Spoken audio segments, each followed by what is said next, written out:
Okay.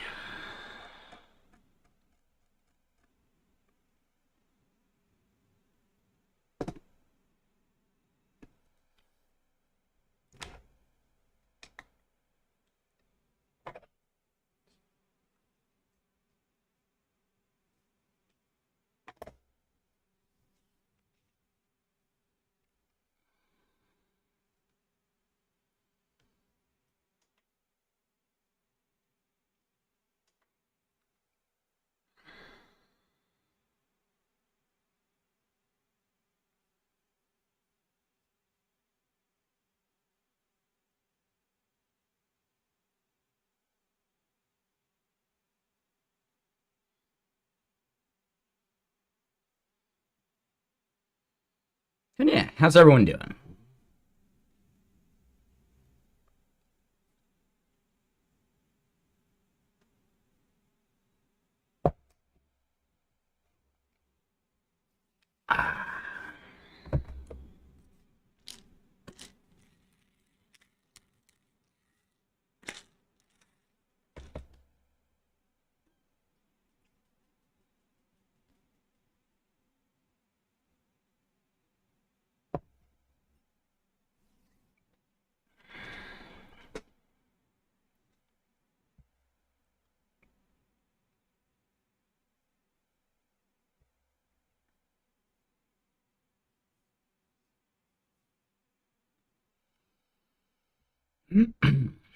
Okay, so let's just get right to it.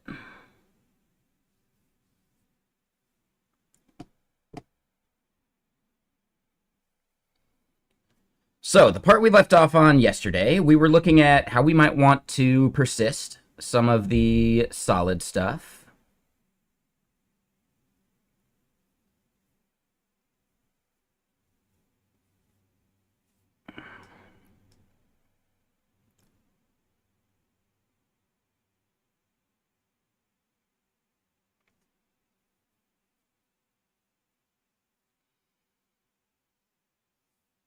So, this page is probably the only one that actually needs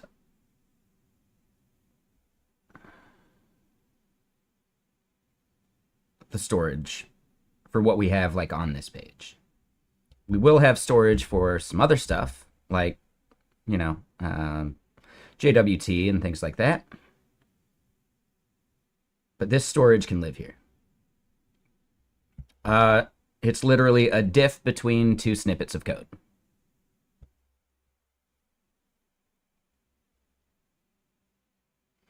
I would suggest looking at that command, or actually, nah, I didn't put the Shiki magic move link in there.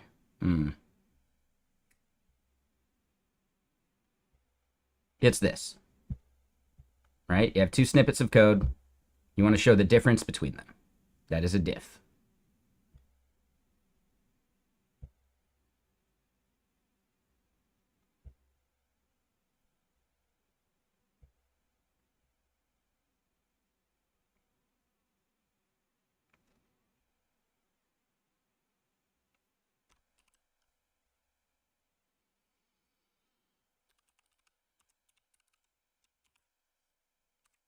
Oh, and you know what? Hold on. I want to do one more thing.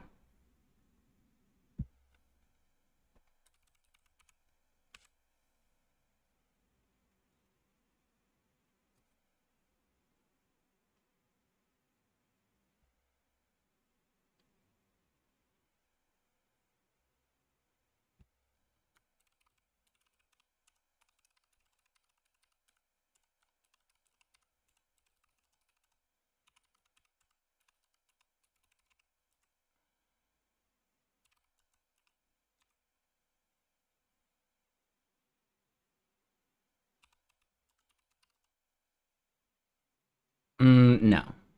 This is just for text diffing. Diffing a binary makes 0 sense because most binaries don't actually produce a deterministic binary, right? Like most programming languages.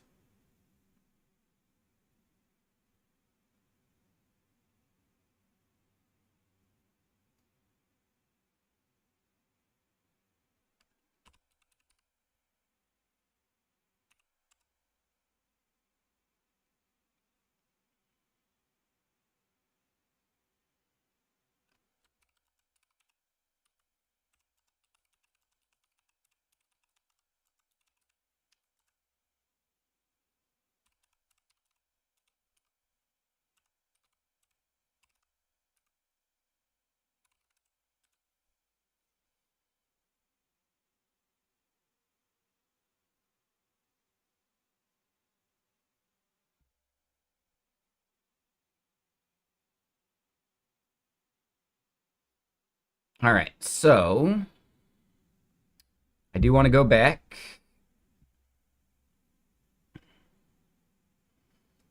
So he actually merged our solid integration, right? Aunt Fu, awesome dude.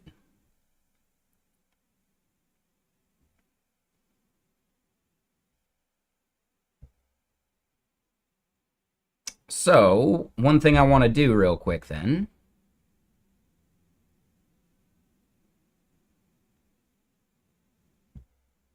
Yeah, so it'll be that one. Switch to the right tab.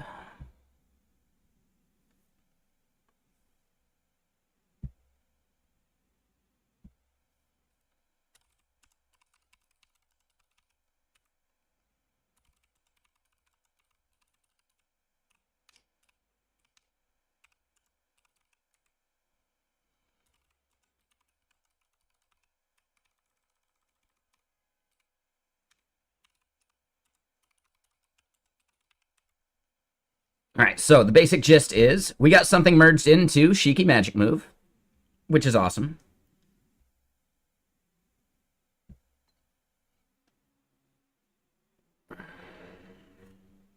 Which I am definitely going to screenshot.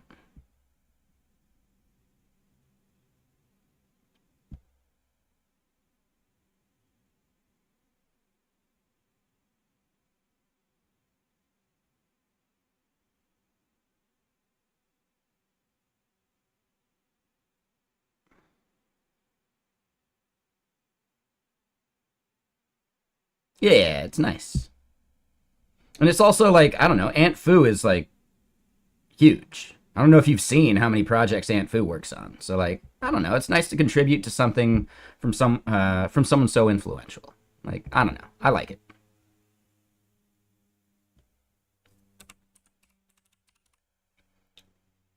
Ooh, I wonder, did it actually ship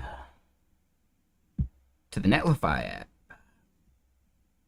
Yes, it did.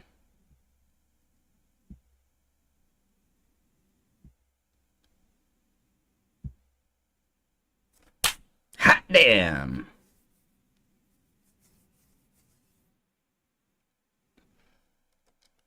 Let's get to some synthwave so I'm not distracted. Forgot we had that going.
Hey, what's up, Tech Penguin? How you doing?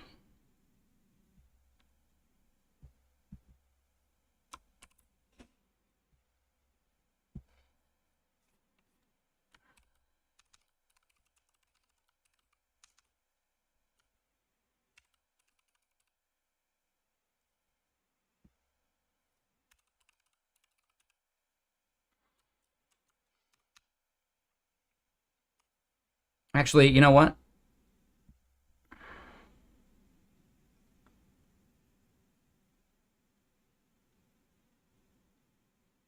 Walter is like the big thing. I've just taken a break because I have 3 conferences coming up within the next month and a half, and I didn't want to like have to keep like jumping back in and out of it. So I just wanted something like simple that I could jump in and out of. So yeah, doing these hackathon tools is a nice like simple thing in the meantime. So yeah, we're doing this for the solid hackathon, and I'm gonna do, if we have time, my browser tab tool for the Twitch hackathon. Because we've already made the tool before, but it was buggy with the original implementation. I think there's a new way we could build it that would be really cool, like for the browser tab tool. And basically, that would be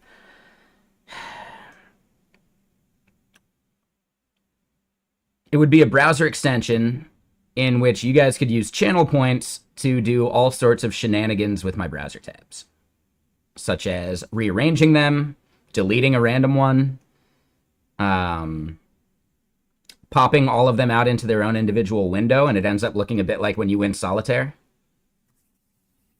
That's just a few of them. It was pretty good.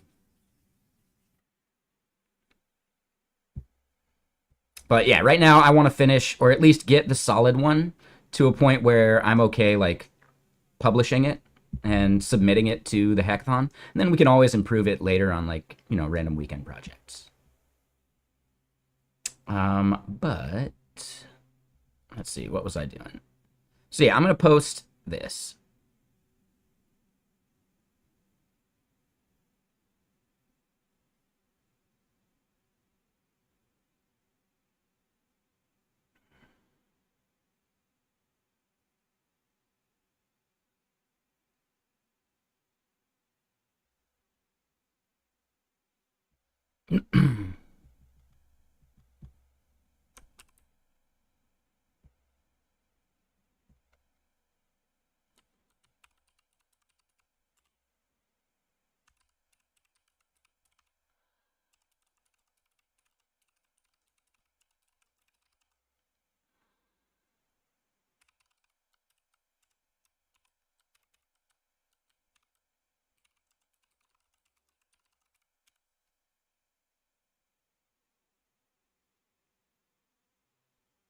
Randomize the favicons. Ooh, that would be a good one.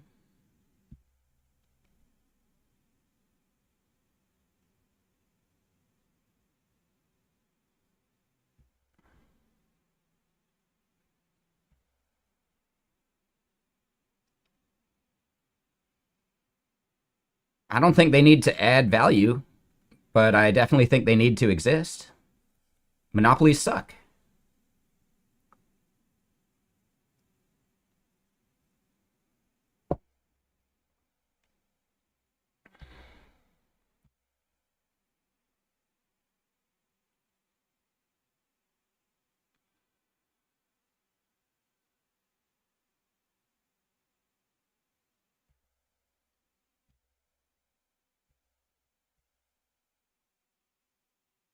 All right, so now we're going to make another PR.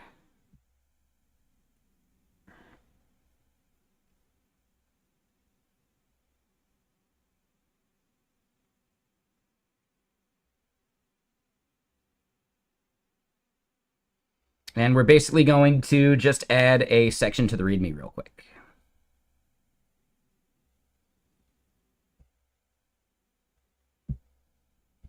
Oh, hold on. Yeah, that's a good background image.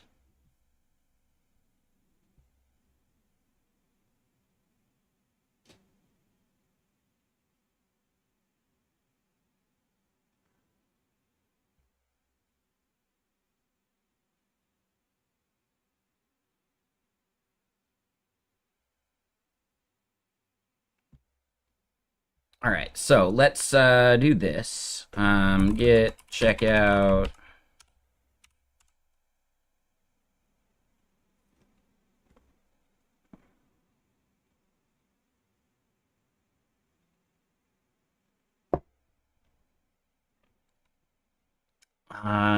What do we want to call it?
All right, and then for this, I basically want to grab what we've done here.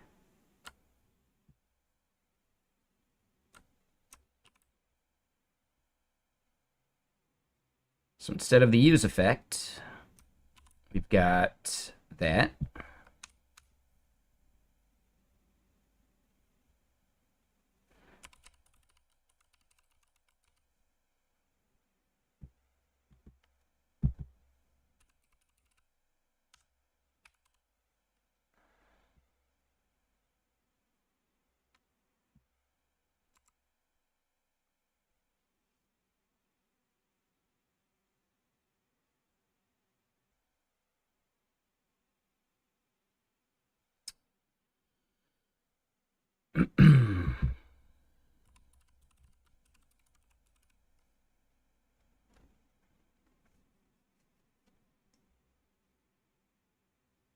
All right, so we do a create signal.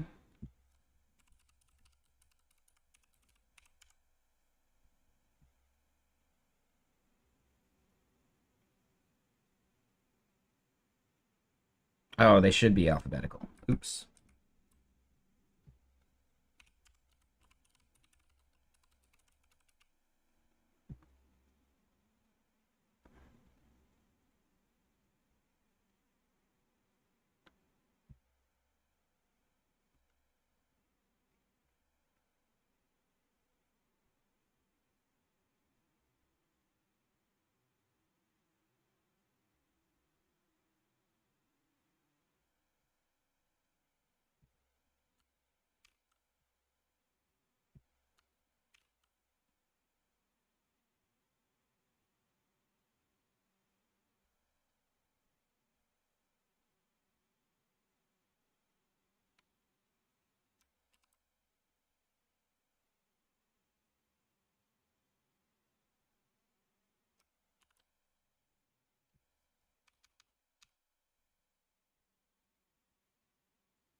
Okay. And yeah, I think that does it.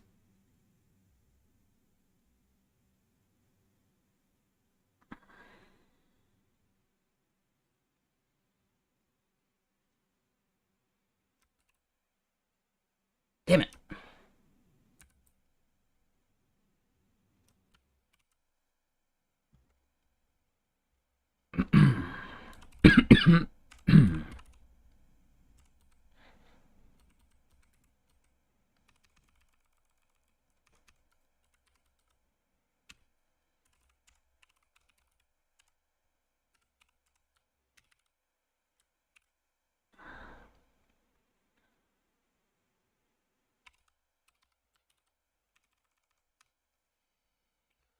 Hold on, let me double check this.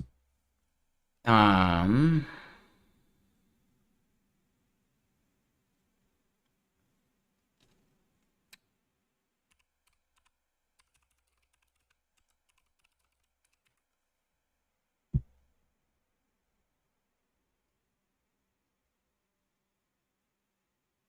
Docs. Yeah, so we could do docs.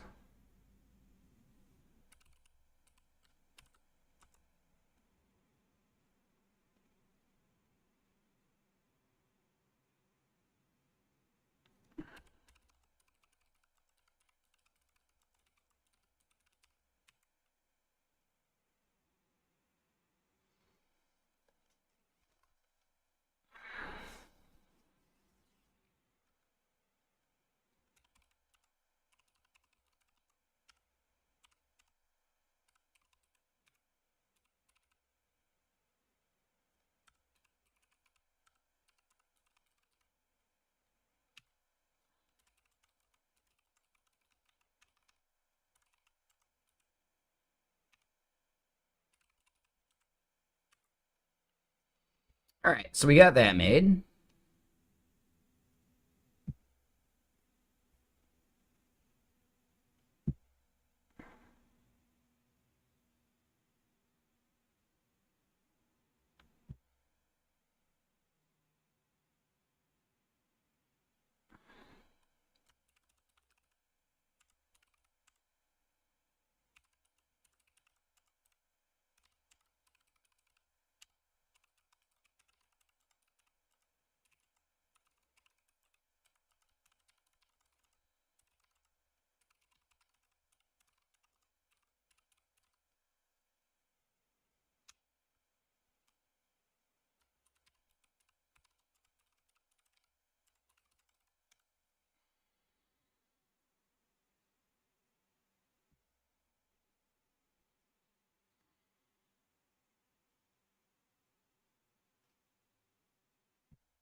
All right, let's just double check it.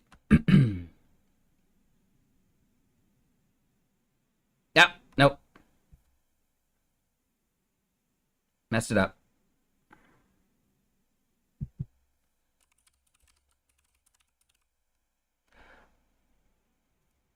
Hold on, that's the wrong place as well.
All right, there we go.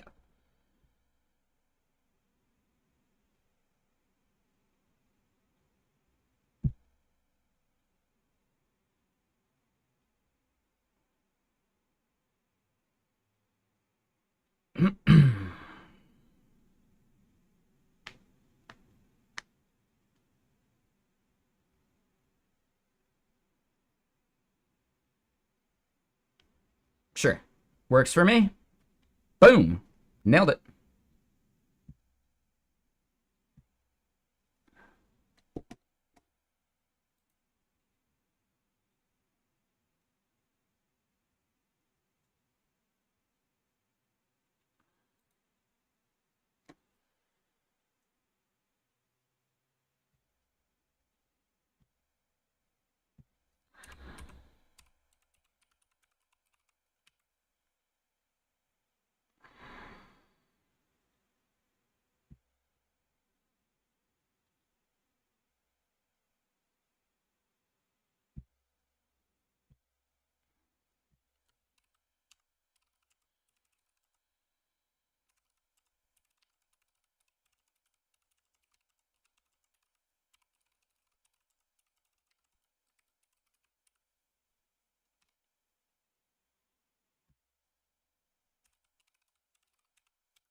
All right. So now actually to the code part. We just installed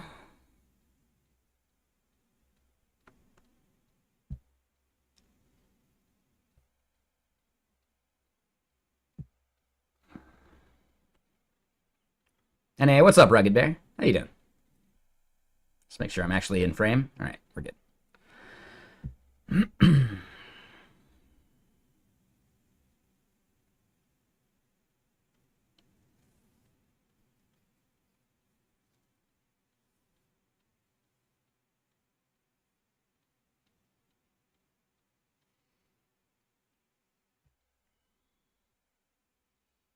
All right, so what we want to do is we want to create some storage code.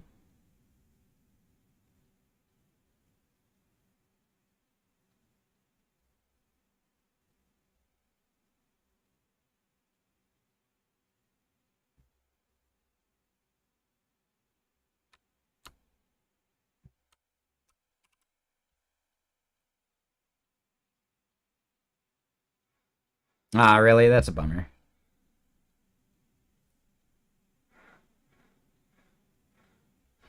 And you know what we could do? We could just do the make persisted thing.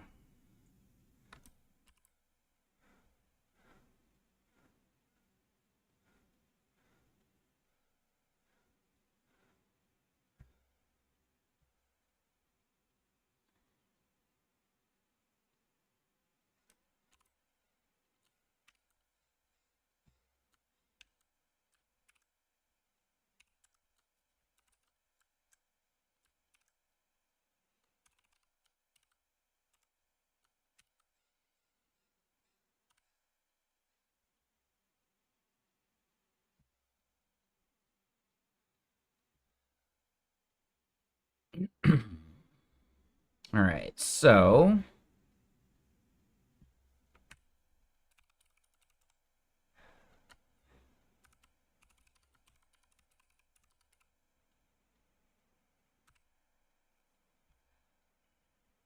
and it's not solid persisted state, it is that.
Okay, so we did that right.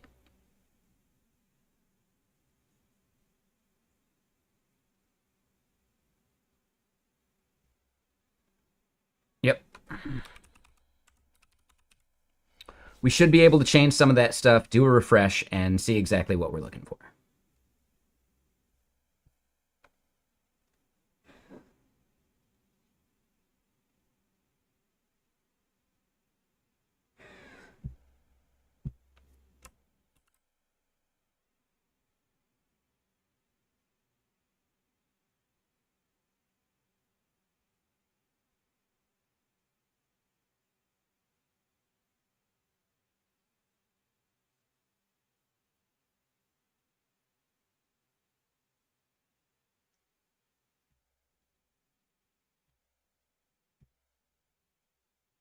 So we turn it to Monokai and change the language to, let's say, view.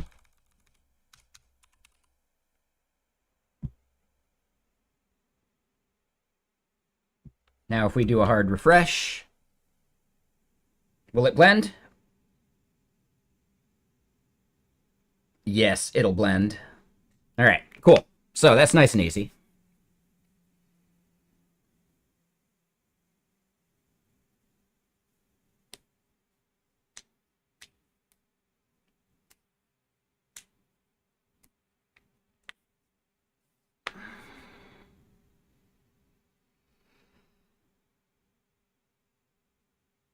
I think Keen is actually Keen, but I don't care enough.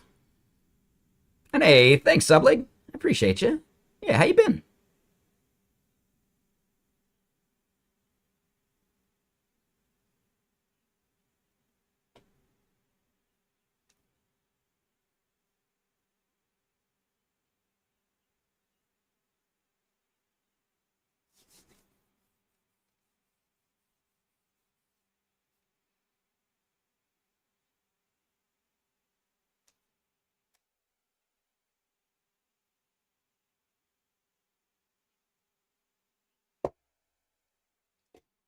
The double paddle flip. Extreme kayak racer. Exactly. And hey, what's up, Wesley? How you doing?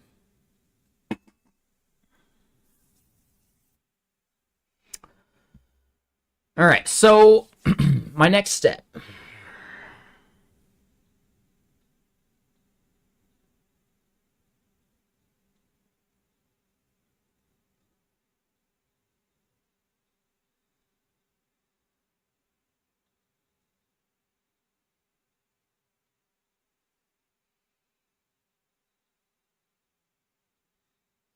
What I actually want to do is I want to start out with a different view.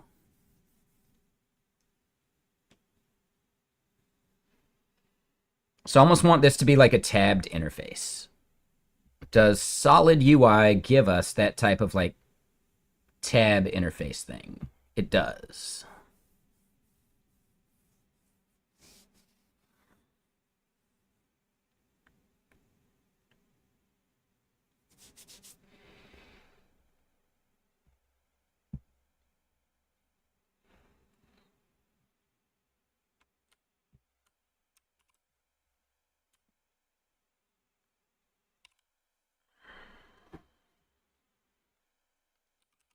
But yeah, what you been up to, Subly?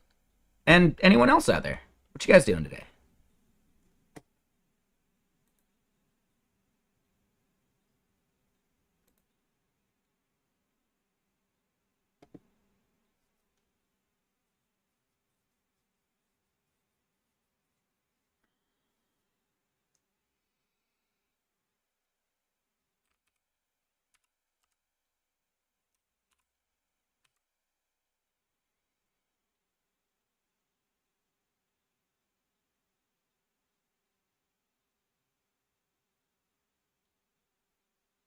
Going through interviews? Loads of interviews. Nice.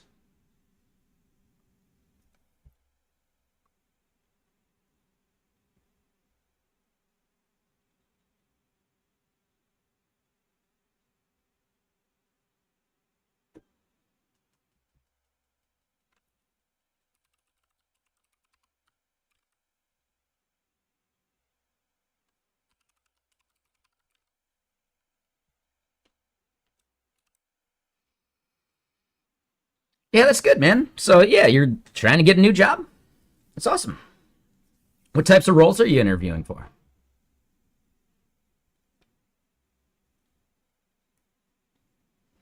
The VD? VD means something very different here in the US.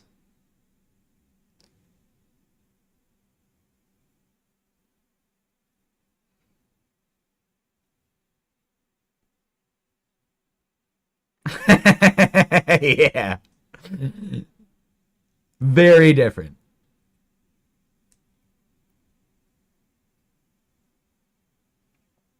Right? Like just go see the Dave Chappelle like Chappelle show skit where it's like the VD gang and they got like the Muppets of all like the different sexually transmitted diseases. Yeah. Hey gang, don't hurt me. It's little on me herpes. Like that part. It's so good.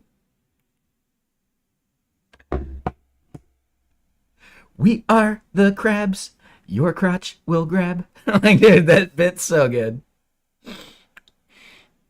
Ah, I love that shit.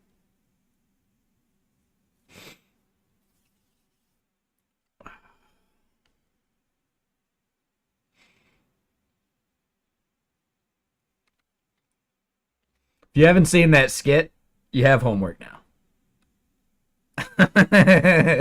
It's super good. I think that's the one that also has Charlie Murphy doing the voice of like Oscar the Grouch.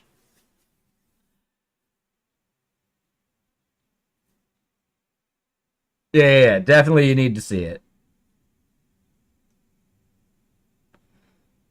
I forget all the lyrics. Yeah, it's super good though.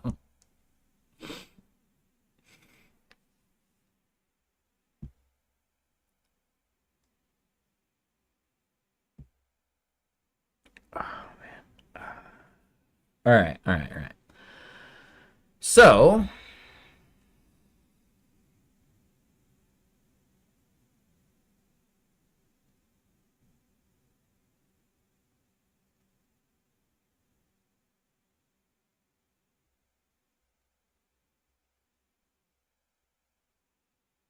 we want to do the tab thing.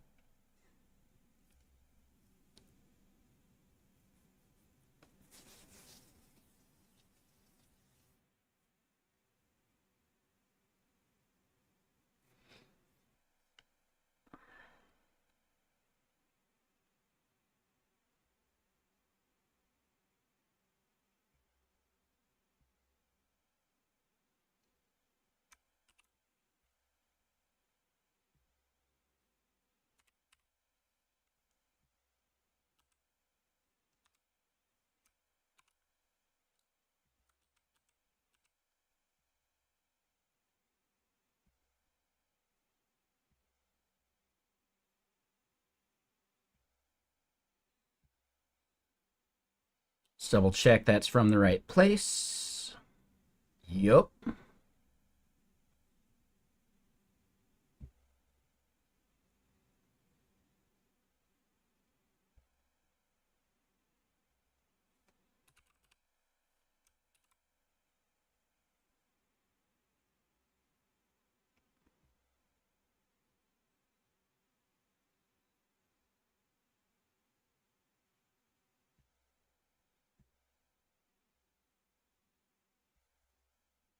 Oh.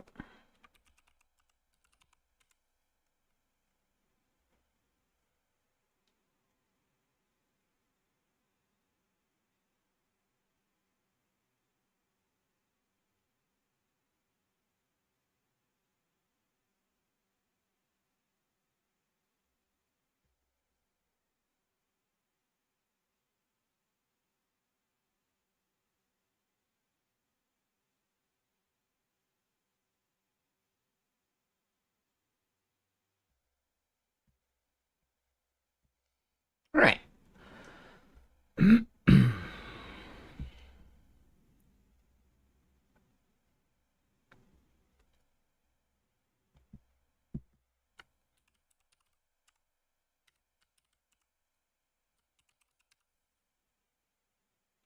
Step one, snippets.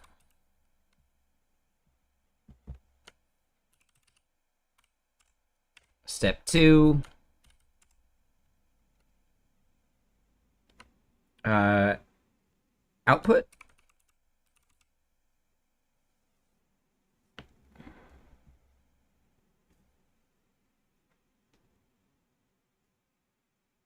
CEO is what you meant. Okay. Gotcha. That makes a little more sense. Just a little bit more sense.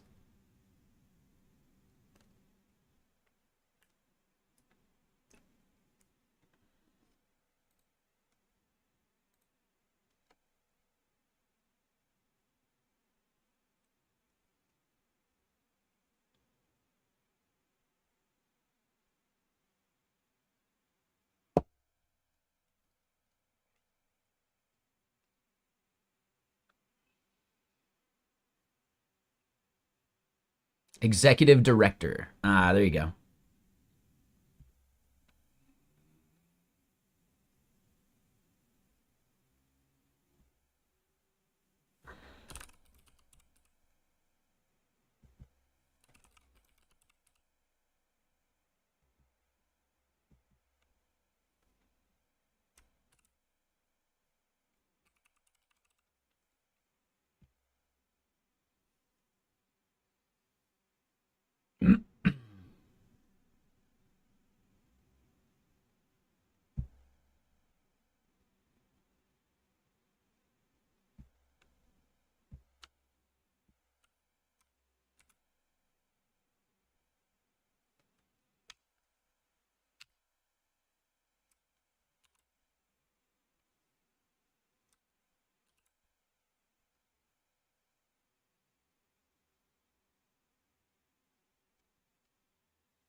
All right, so next steps.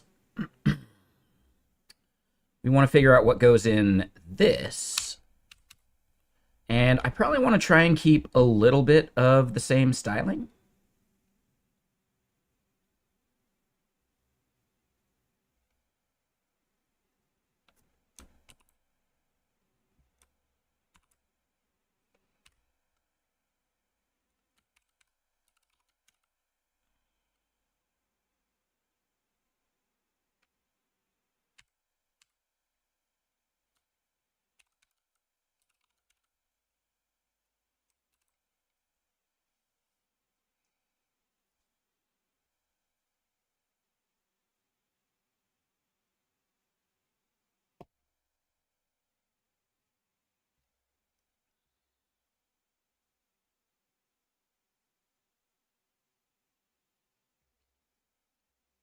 Okay, so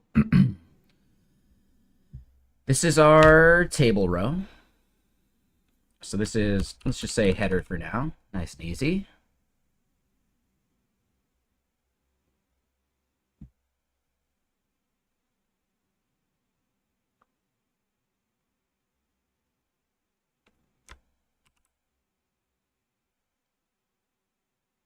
Bedtime? Yeah, no worries, Sufels. Thanks for stopping by. I tried to start a little bit earlier today, but no, I didn't get started till 12:30. You know when you get that like perfect cocoon of the blanket where like you're at the exact right temperature, but like outside the blanket it's like cold enough that like your head is at the exact right temperature too? Like, oh my god. Yeah. It's hard to leave that cocoon.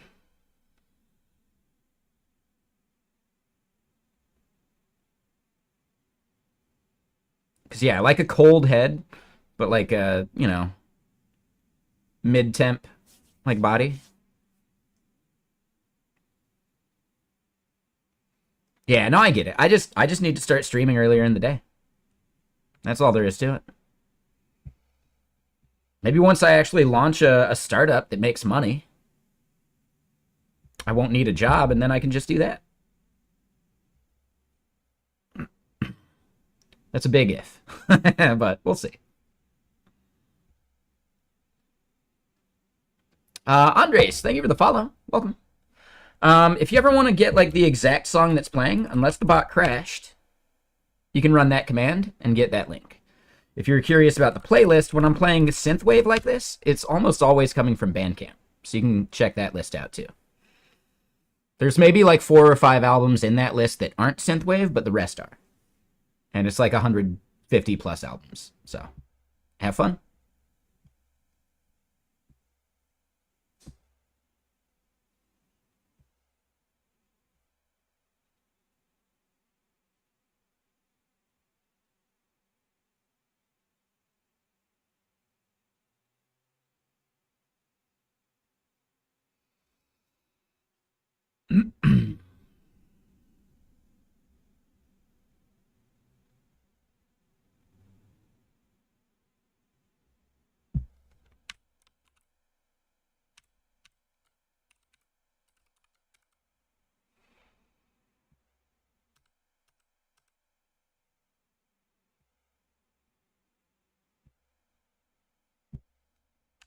All right, so then this is flex row gap 2. Yep. And this is where we need to do the text area, which I think we already added.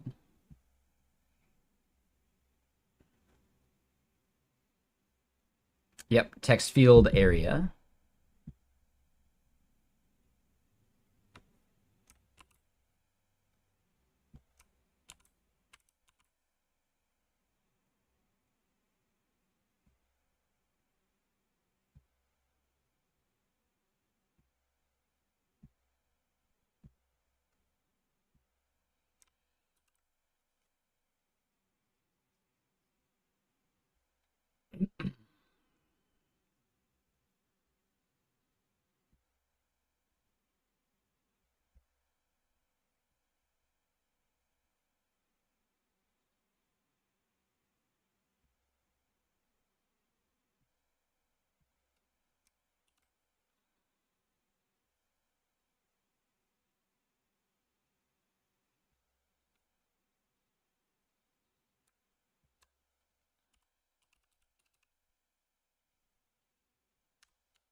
Interesting.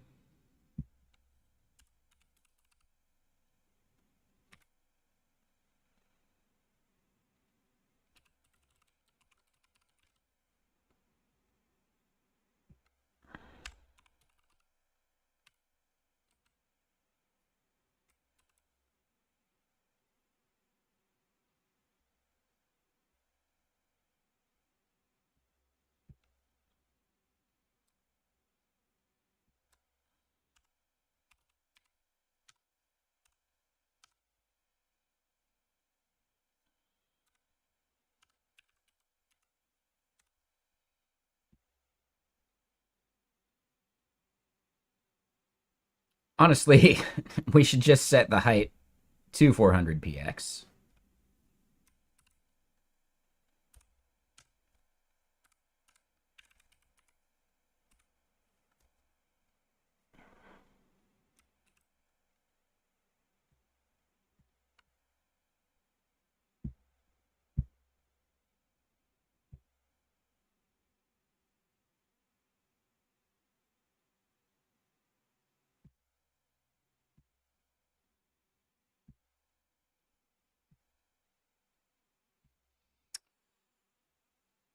Why don't we see those text areas, though?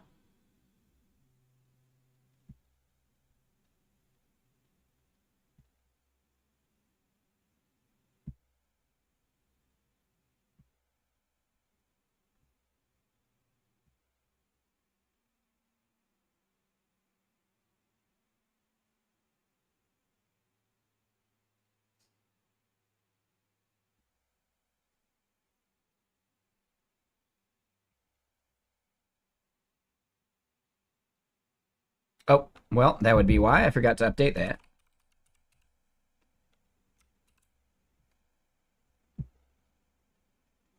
Okay, cool.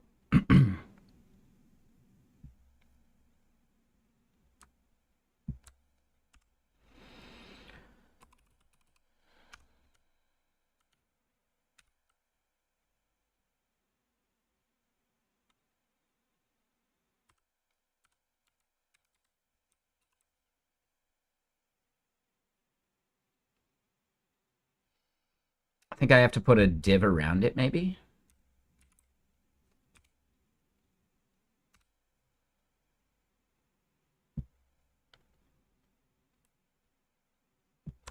Or I could do it right here. Perfect. Oh, did I actually have it?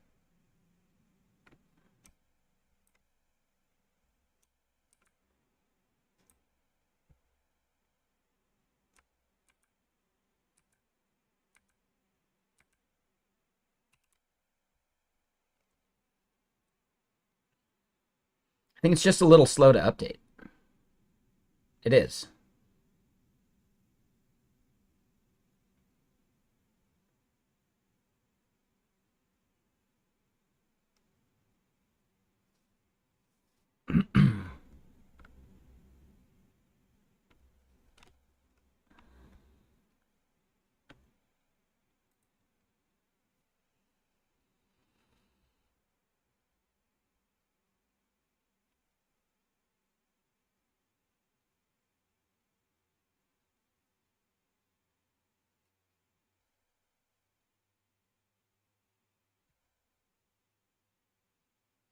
All right, so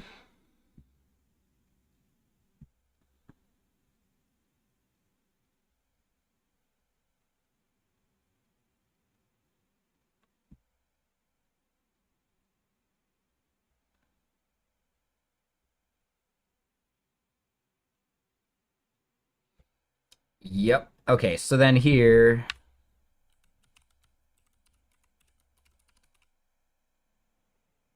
text field label.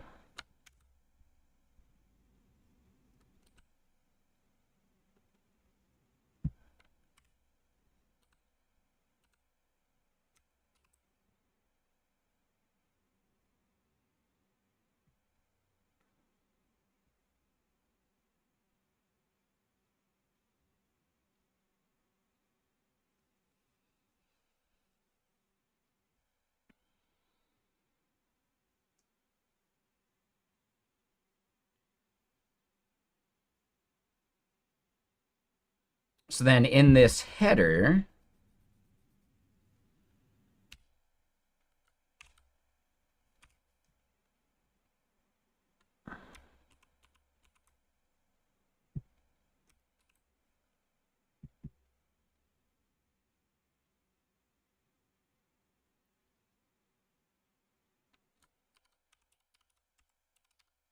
enter the code you would like to diff.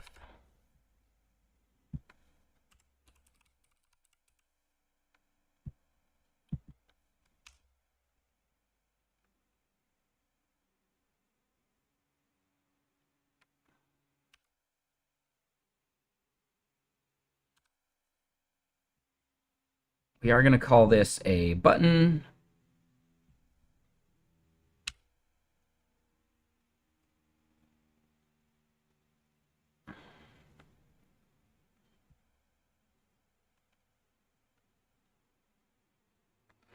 Ooh.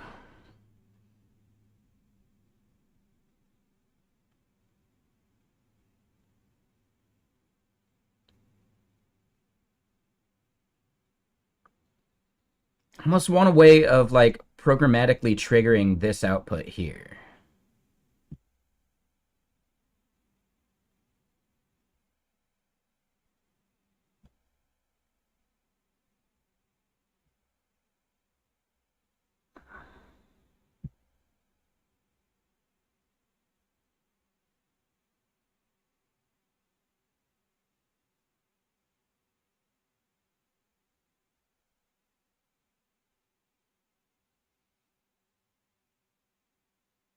Ah, yep. Okay. So very similar. We just need to create some state for it.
All right, so then on value change, set selected tab.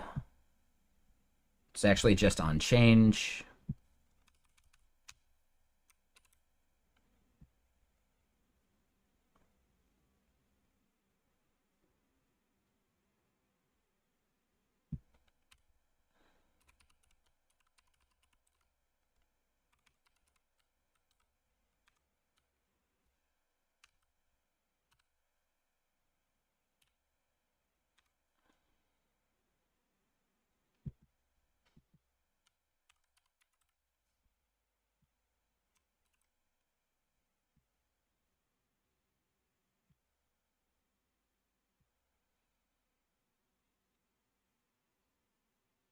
All right, so then button is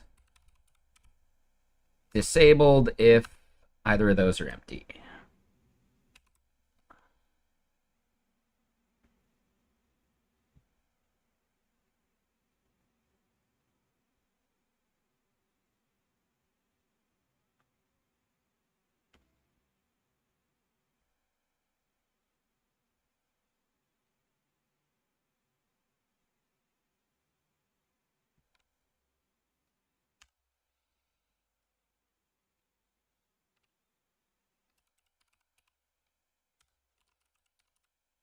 Think it's item center. I always mix it up. Yeah, that did kick it. Cool. Okay. So I almost want to do this now.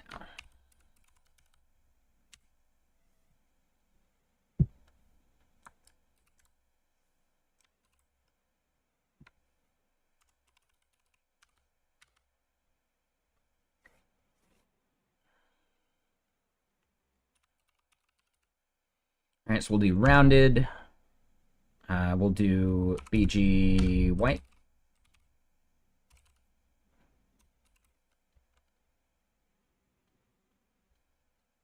And we'll do a padding 2.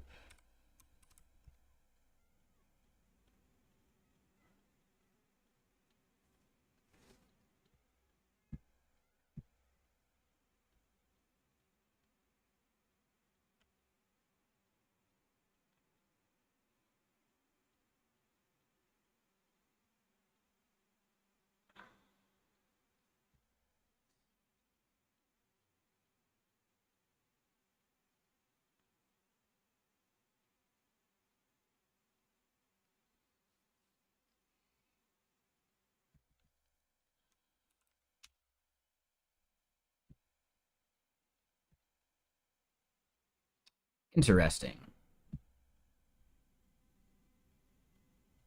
Ah, I know what happened.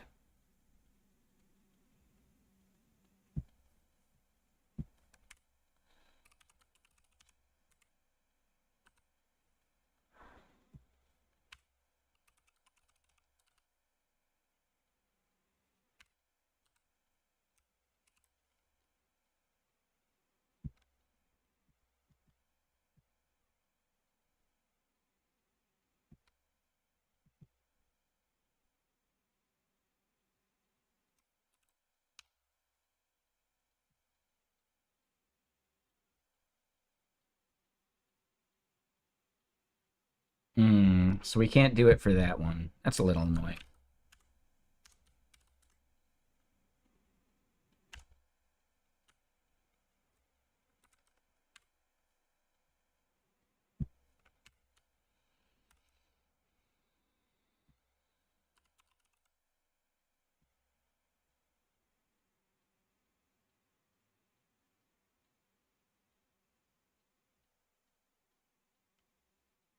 One second.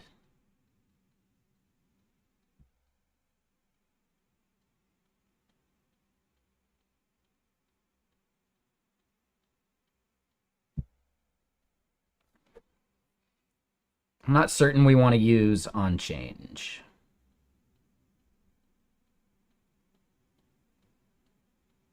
Ah, that's it. I'm doing the on change on the wrong thing.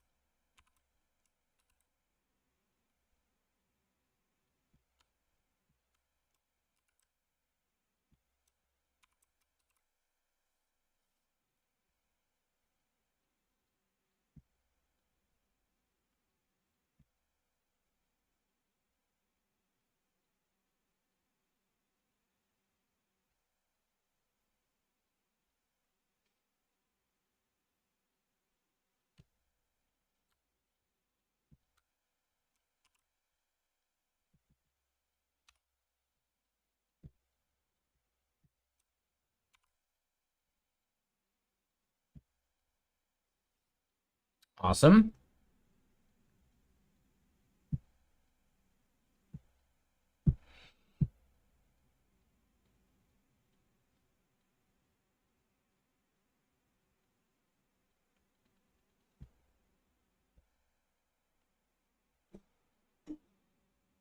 I'm not so sure I like this part.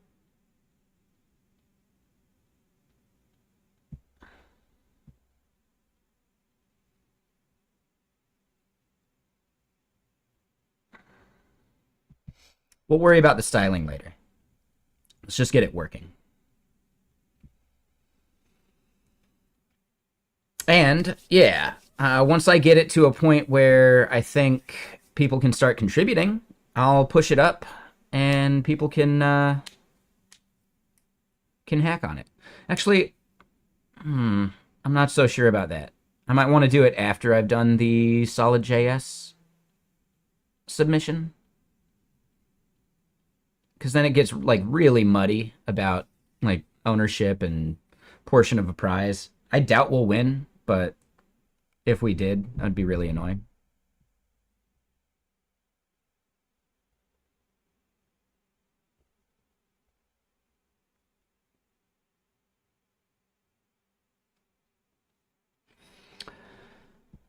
Could probably do it as like a percentage of the code.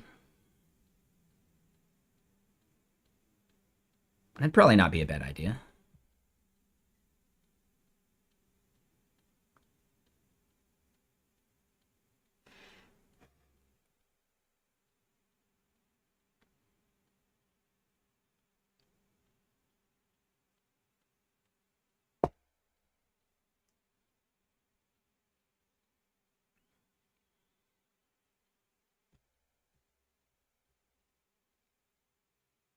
All right, so let's get rid of that. I don't think we need it.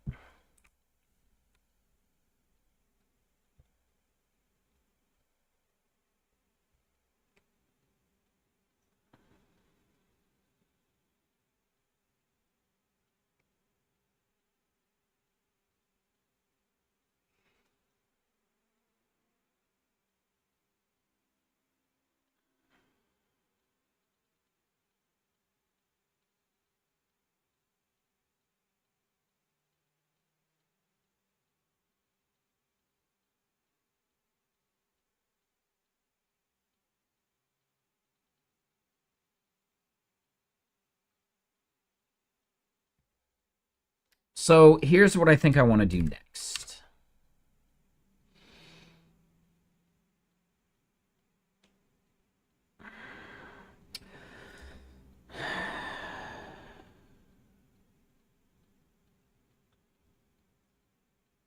I want to show the Shiki like animation on the output page and have it just like go back and forth between the two states.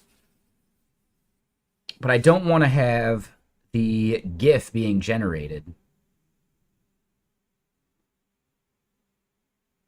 like over and over and over again.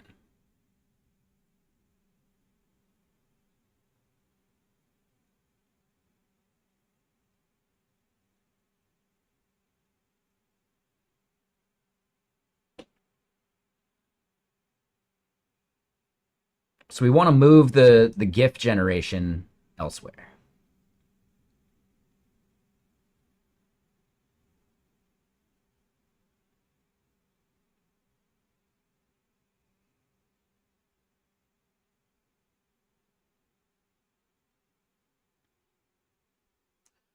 So that means I need to maintain some state of what this callback gives us inside of the on animation start.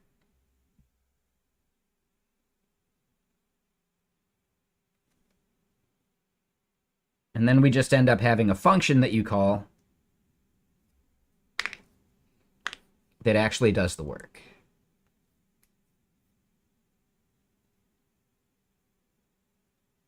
So this is almost going to be a pure function, except for the fact that it does rely on querying the container that's out there for some state.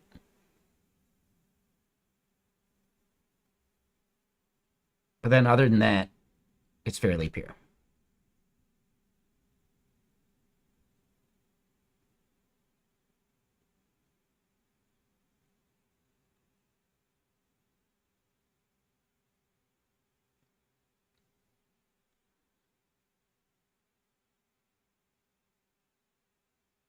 Yeah, I like that.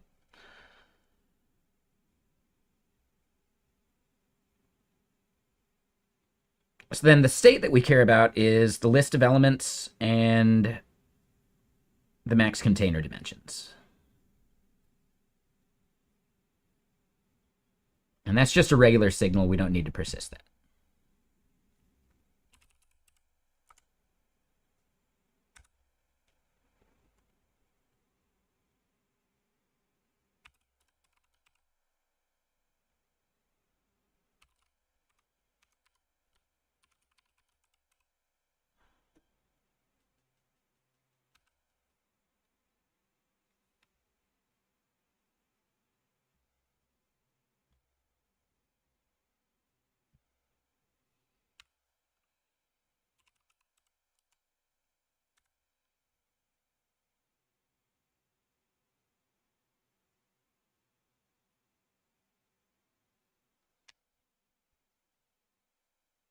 Uh, you're a bit off here. Meaning like you'll be lurking but not paying as much attention because you're doing that stuff? Or you're just saying like you're a bit out of context. Like you're just, just randomly you wanted to let us know. No, that's awesome though. Like, yeah. Yeah, I think JavaScript and HTML, CSS is the best way to get someone interested in programming because they can see the results right there with just a browser, right? And then once they're hooked, then you can teach them any language you want, right? But yeah, as far as someone's first language, I think web technology is the best first language.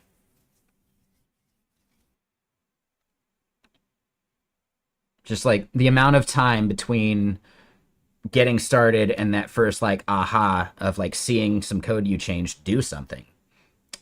Like it's really hard to beat that amount of time. Yeah, exactly. Yep.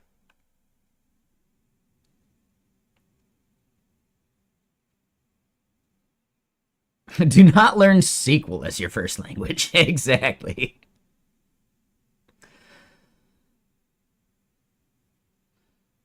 Yeah, and you may try and get her into like free code camp. It's totally free. So then there's like the structured like HTML CSS parts of it. And then the JavaScript becomes even more powerful because then you can manipulate those things.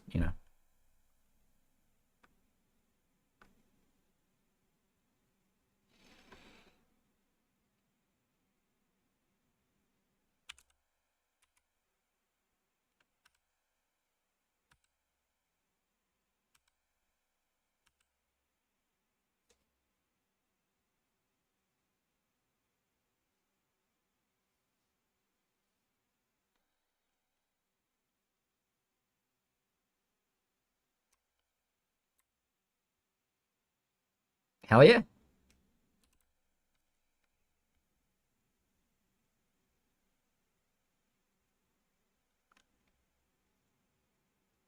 All right, so now I want to just take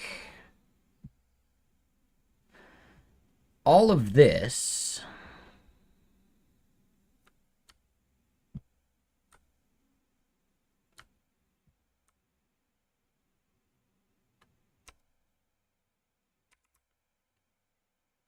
We're going to put that into one of these buttons.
Right, and then this just becomes really simple.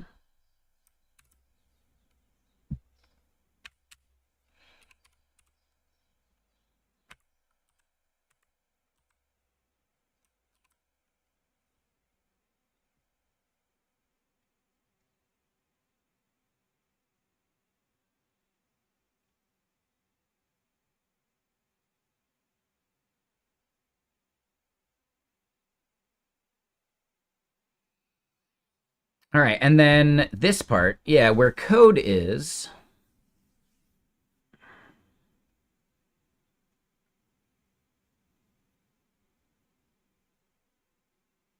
I think a create effect is probably the right move. Because what I want to do is once we have both of the snippets and we're on the output tab, I want to like show the transitioning between the two things, like right after each other.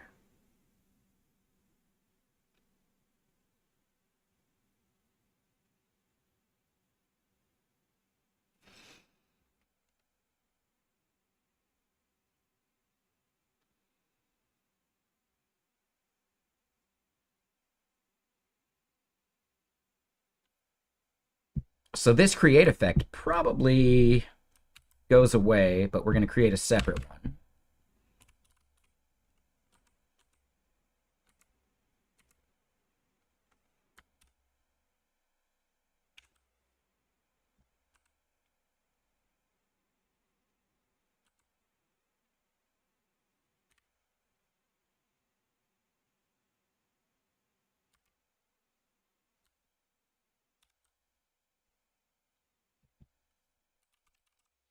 So if selected tab is output,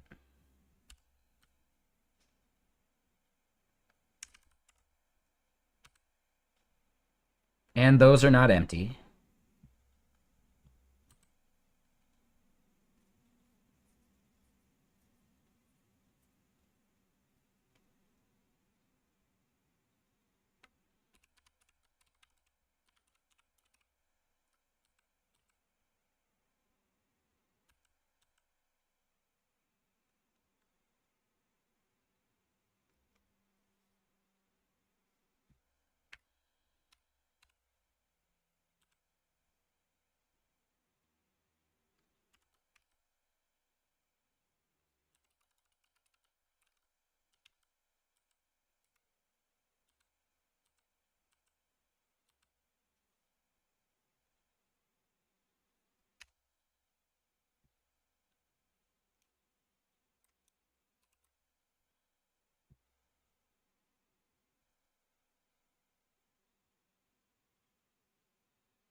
okay, and the amount of time that we're taking to animate this feels off.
Okay, I like it.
Okay.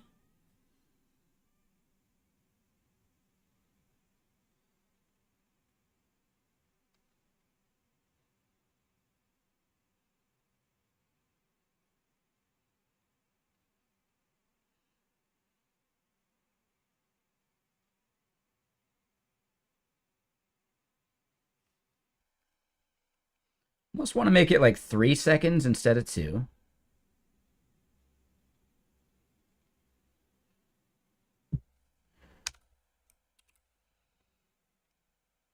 And I guess here's the next question.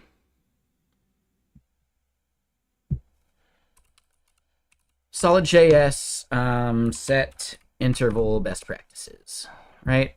Is there a way to clean up that interval, or does it do it on its own?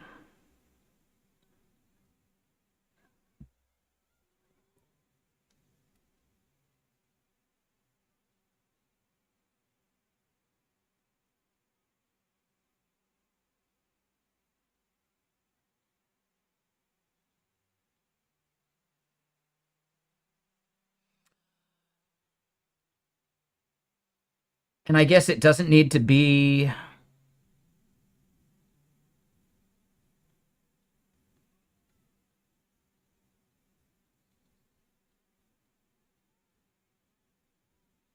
Well, hold on.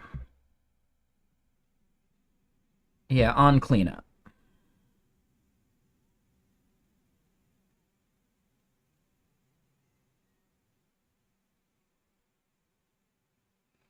Okay. Yeah, so it doesn't need to be in effect, which I think is interesting.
And what's up, Sunflower? How you doing?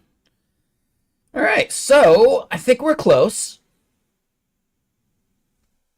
Let's double check that this copy button at least creates the GIF.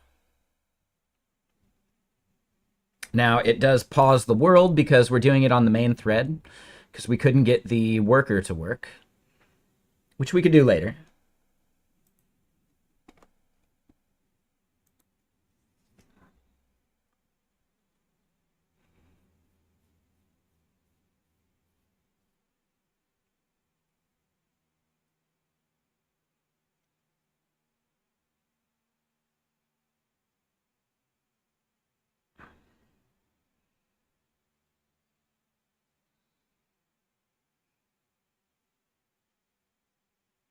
So we've got something wrong with our styling now, which I find interesting.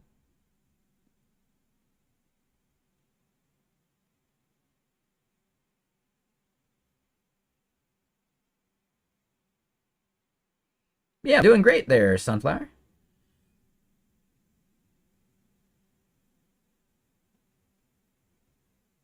Yeah, something is up with this. So outputting it to the GIF messes us up a bit.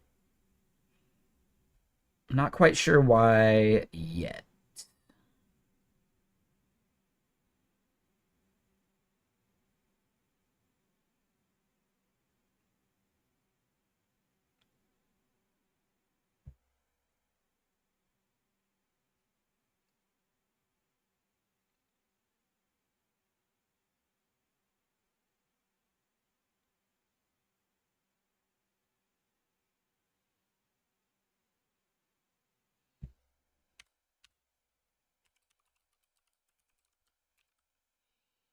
Now, this would probably give us some kind of hint.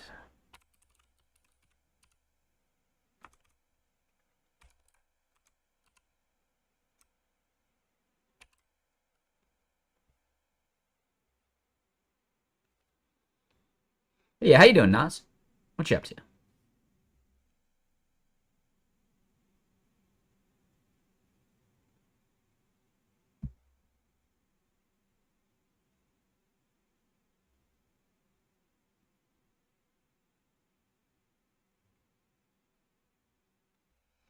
Ah, and I see one thing that's going to bug me. What we want to do is min height this.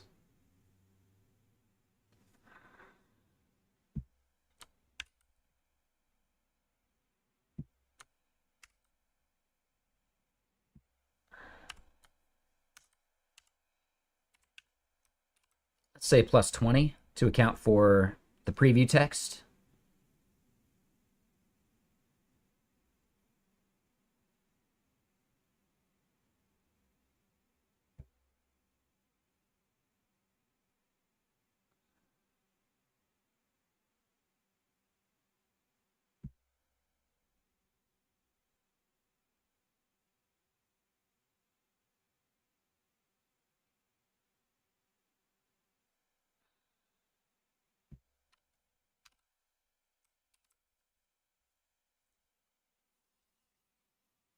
Let's try a plus 40. And here's the funny thing. We were actually animating it just fine a little bit ago, where like the GIF had the exact like properly sized source code, but now it doesn't.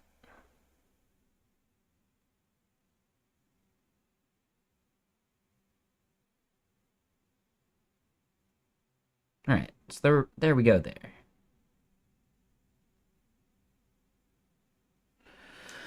And yeah, let's just clear what we got in the console so far.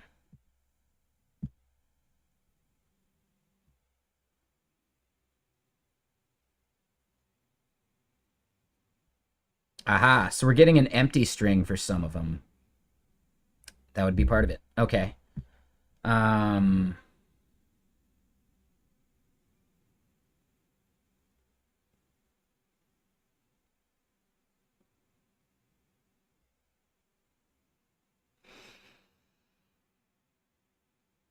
So what I might want to do is the place that I'm doing the font size extraction and the font family, those shouldn't actually change.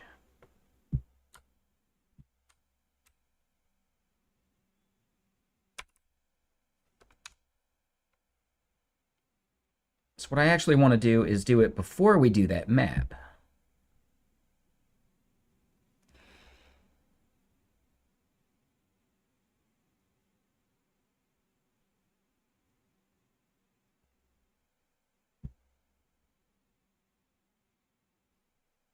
And before we even do our loop of the frames. So now what I want to do is, let's see. Let me get more music going, by the way.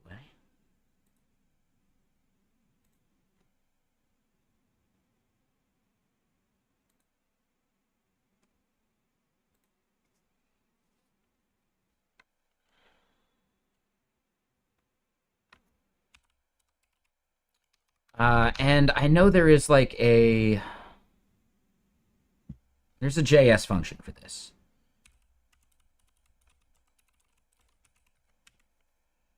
Right, I basically just want to bail out at the first one that gives us values because it shouldn't change. So I don't want to do sum.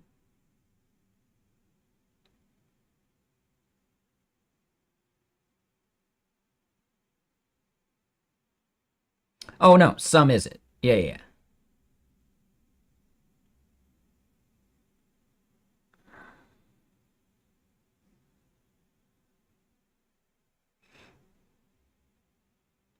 Yep. Okay.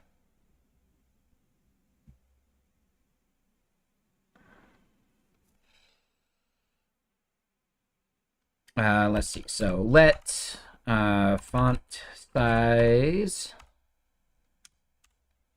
empty string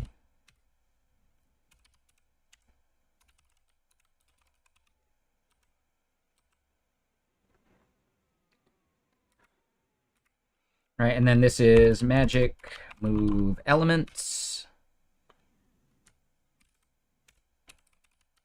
dot sum.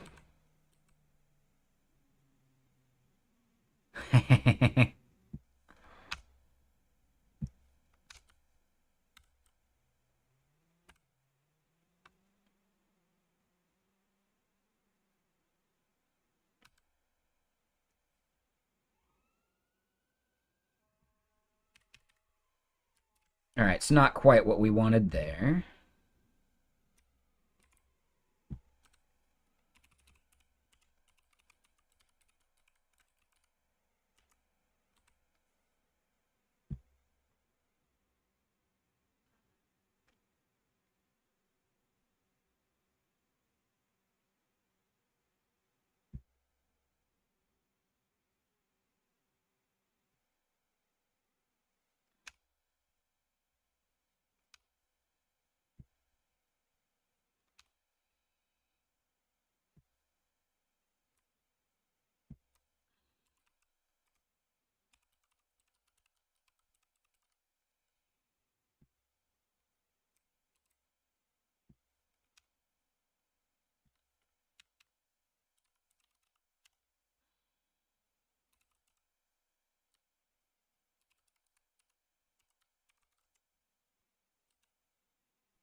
All right, so now we should get those values just fine, and it should be consistent.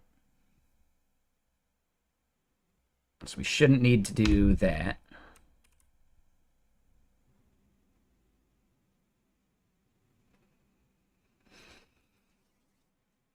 Took you 4 years?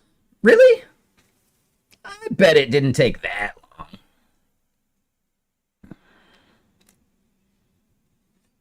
You just don't hang out enough. But no, I'm happy for you. So, like, you just started coding like 4 years ago. Is that the case? If so, congrats.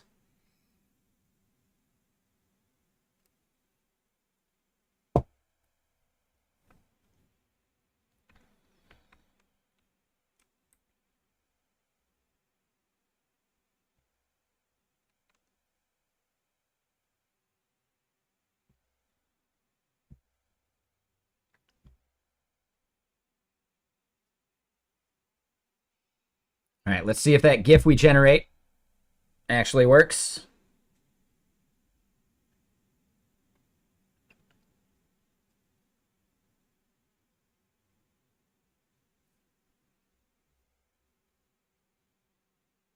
All right, the sizes and the font are all correct. Awesome. The timing and the speed is off because we're just doing the frames per second wrong. So animation frames per second.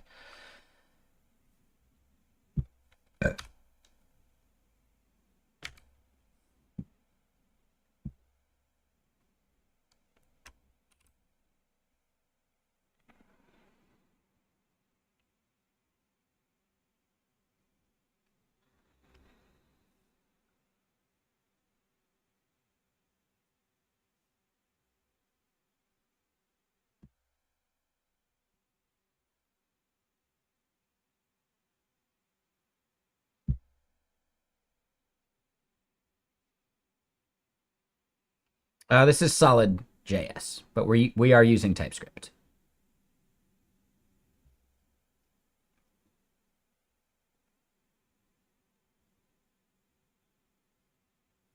All right. It's not bad so far.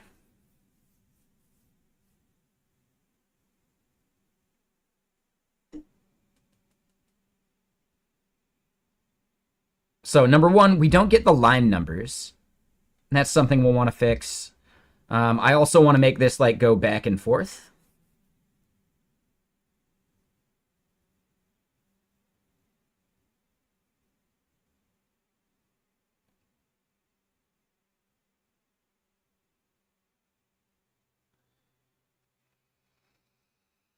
We probably also want to make it pause at certain elements or like at certain points.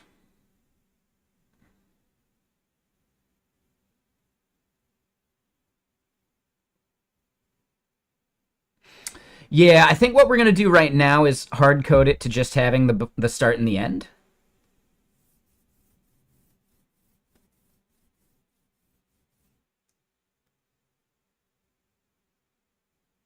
Oh, you're saying like staggering it? Yeah, I mean, so technically this does stagger a bit. Or actually, I turned off the stagger.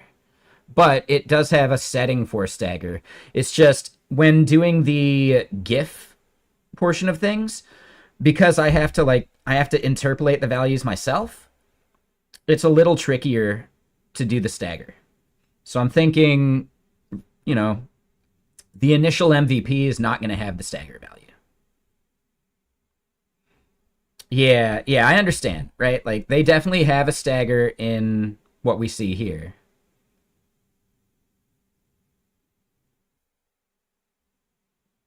But or not right now, but they can. It's just a lot harder for me to simulate that. Yeah, the entire point of this tool, right, of what I'm making is to be able to share this stuff to social media.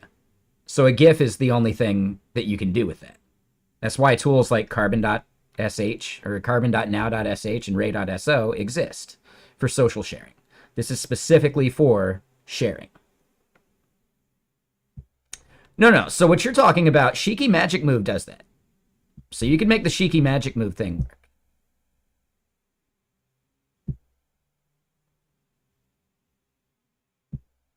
Right?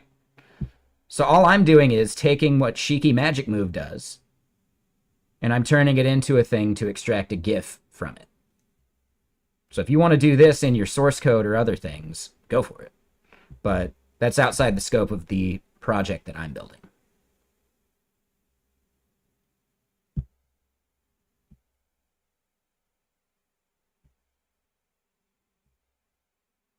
Right? I just want to create this, right? Carbon for diffs instead. Right? So this or ray.so, any of those.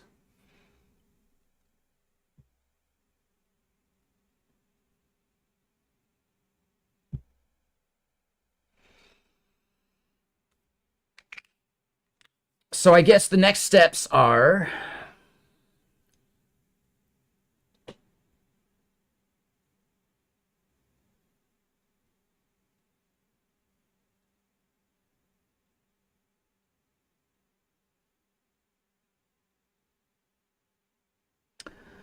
We need to create like a reusable function because I don't want to copy and paste all the logic that's doing this painting.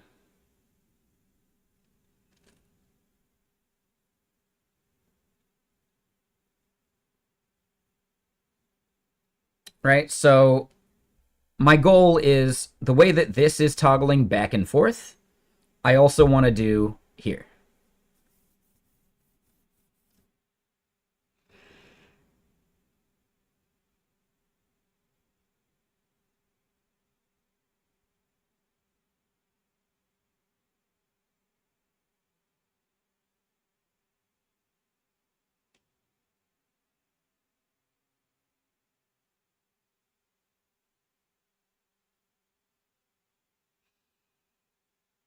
And yeah, we can do that.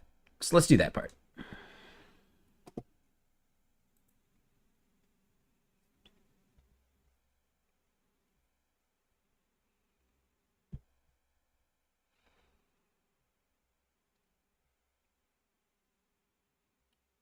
So basically,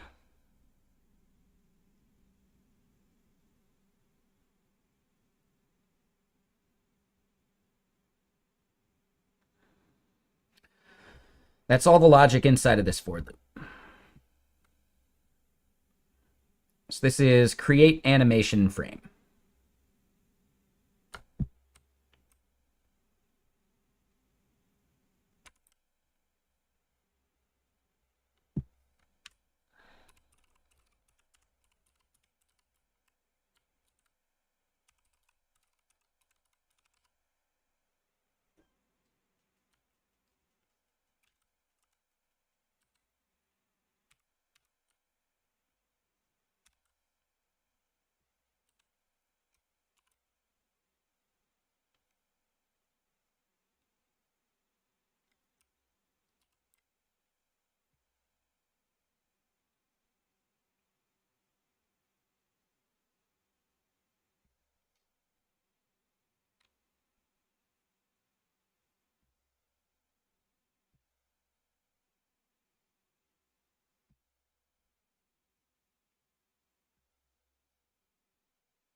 Oh.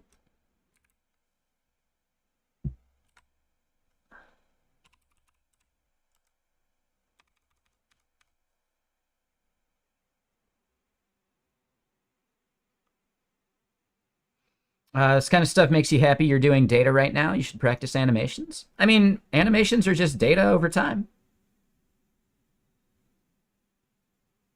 Has a headache? It's fine.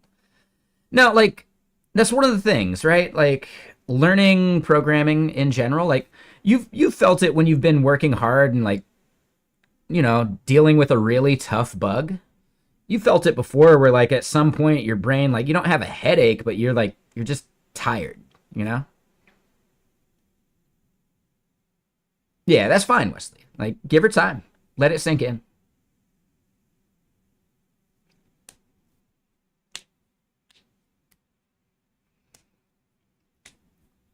Right? Like, you burn a lot of calories from heavy thinking, you know? Yeah, exactly. Right? That foggy brain. Totally.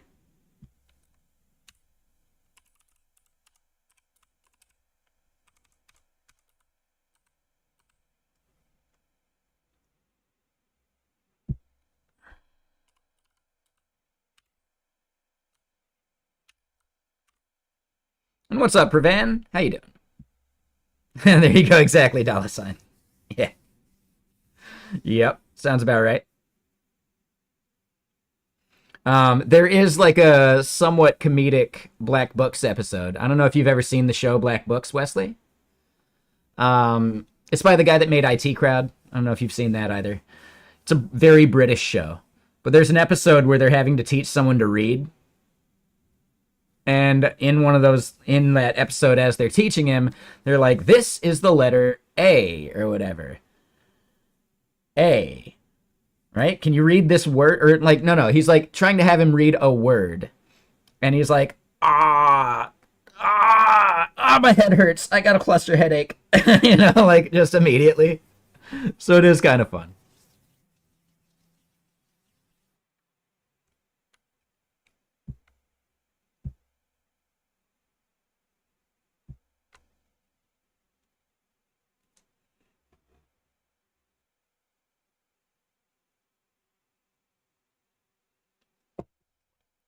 Japanese Toki. Yeah, Suntory Toki is not a bad whiskey.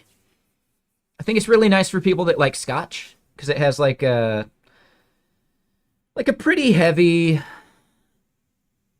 like corn kind of flavor to it, which gives it close to that like peaty type flavor.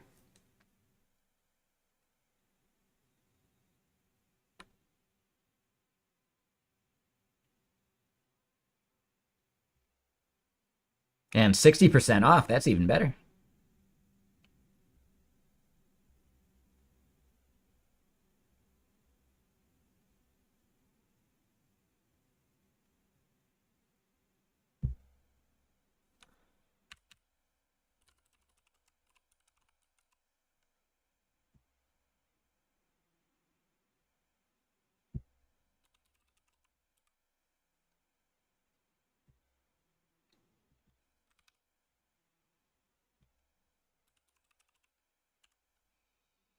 All right, so yeah, frame number.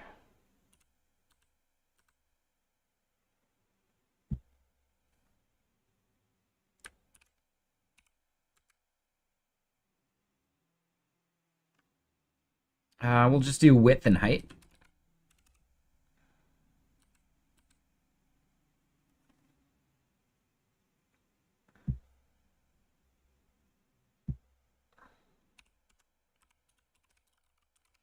We may end up changing around the order of these things.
Okay.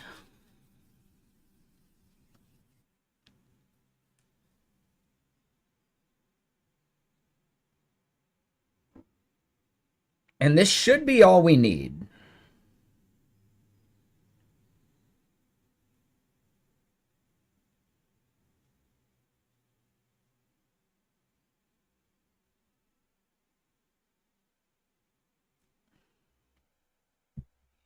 We can default this. Thanks, Nolixis. How you doing?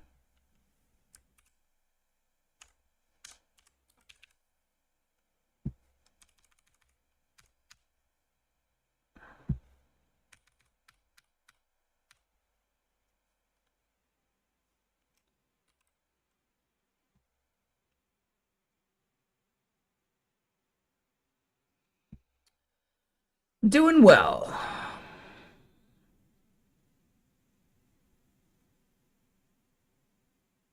Just thinking about how to refactor this a bit.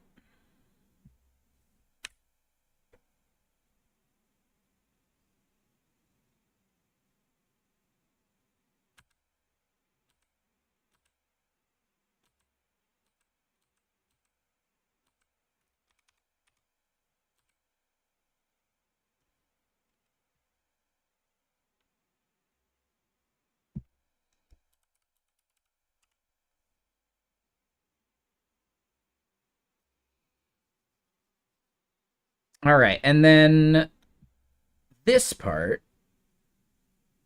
we actually want to generate the frames.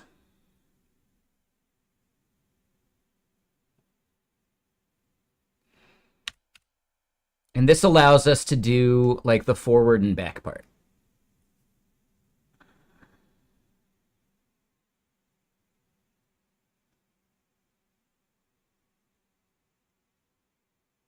Yeah.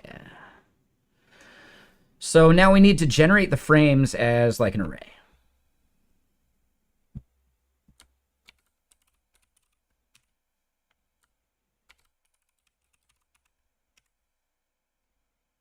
So there you go. Check out those commands.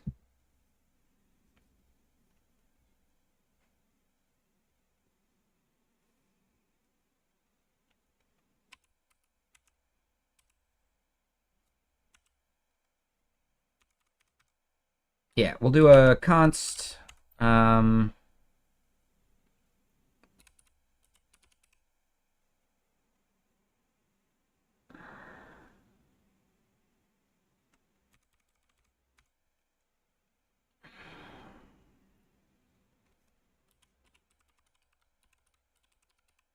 Or looped frames. I think looped frames makes sense.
Yeah, so what I want to do here is we're also going to have const middle frames.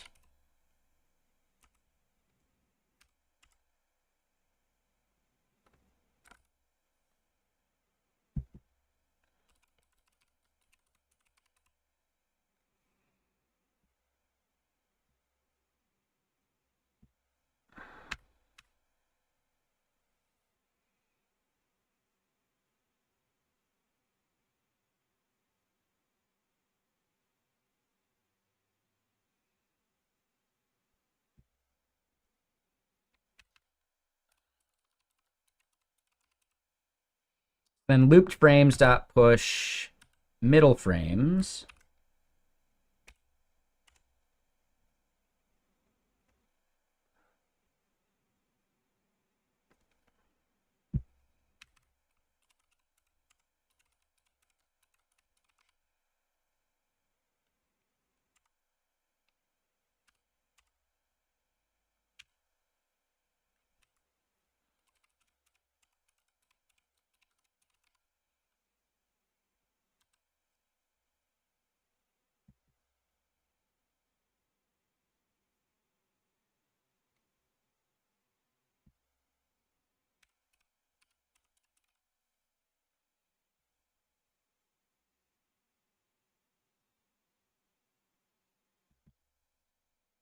Oh, and that's actually fine.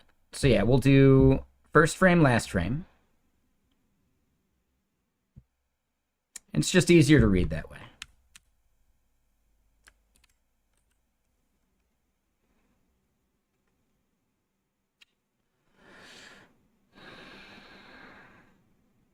Now hold on. If we do a dot reverse, it mutates the array, right? JS reverse.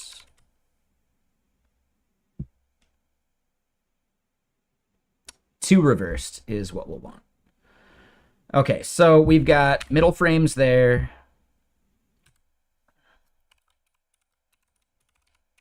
We'll do last frame for, let's just, I don't know.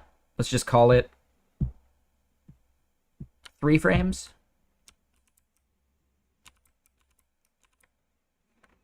And then this is ... middle frames.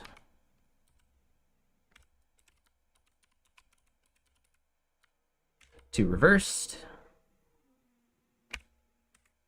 And then first frame like 3 times as well. Now, there could be a more efficient way of doing this. I'm not sure I worry about it too much. Like, this isn't going to be going into, like, the millions. So this should be really kind of just really fast. So then looped frames, we do that. And I'm going to call it good, right? Let's just yellow it on up and see if that actually does what we wanted.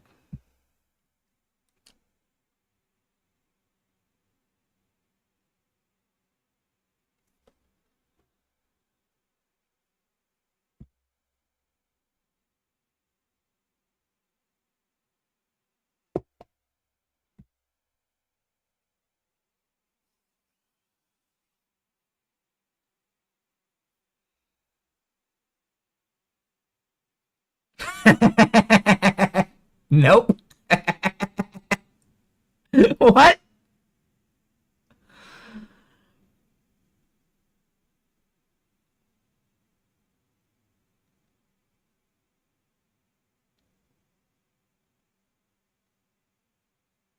Huh.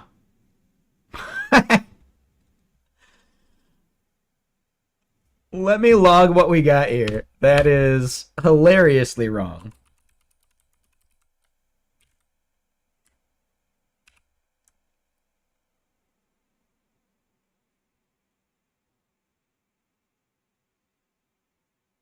Oh, no, you know what it is? Yeah, no. I messed up.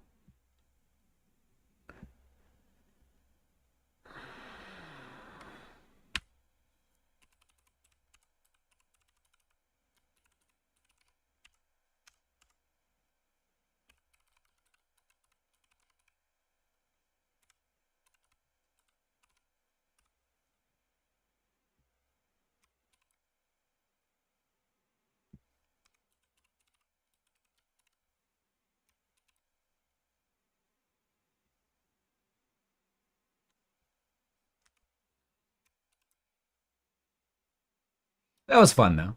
It's nice when things are sometimes just hilariously wrong.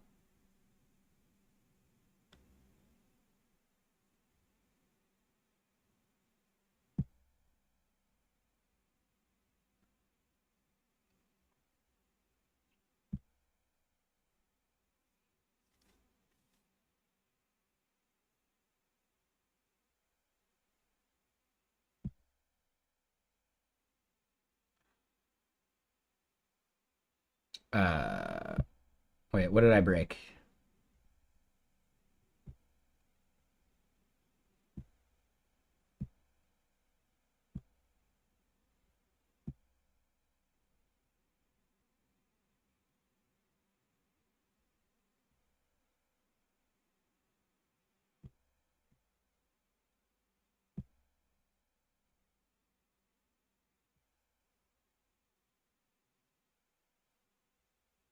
Input cannot be undefined.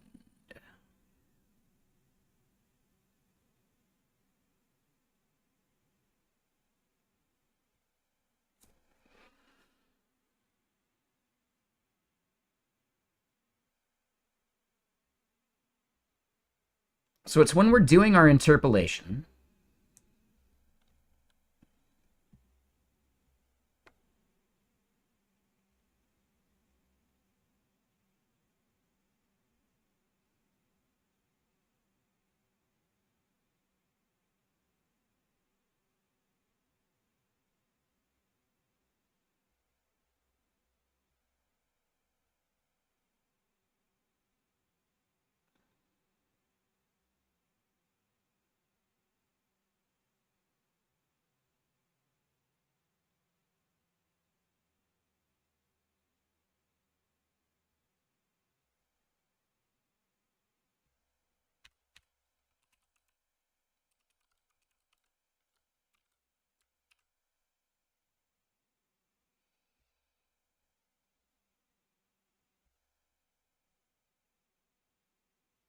So they're saying it was this one.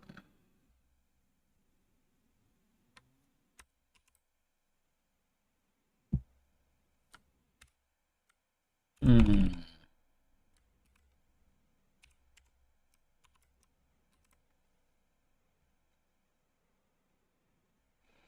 And I kind of want to fix up some of the stuff we've got over here in the source code.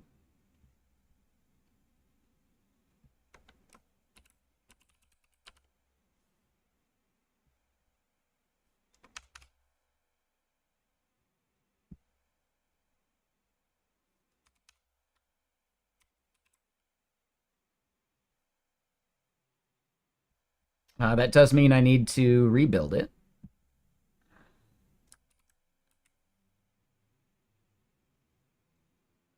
Why am I coding? It's Saturday? Yeah, I like coding. Like, yeah. Streaming coding is my second favorite thing to do besides snowboarding, and the mountain's not open right now. So and also I don't snowboard on weekends because that's when everyone else is there. That's the worst.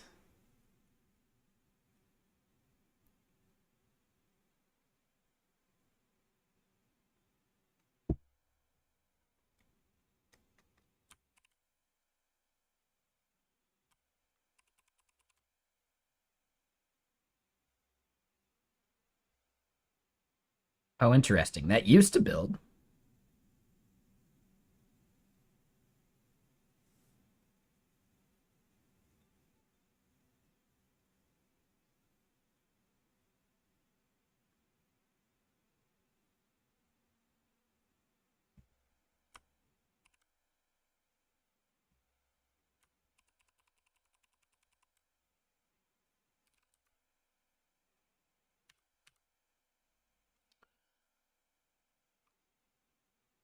Uh,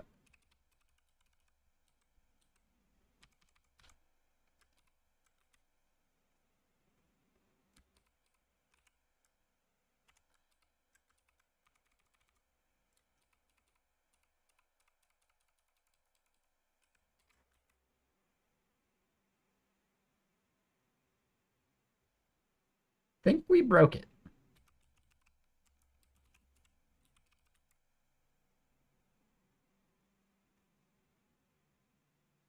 I don't know how we broke it, but I think we broke it.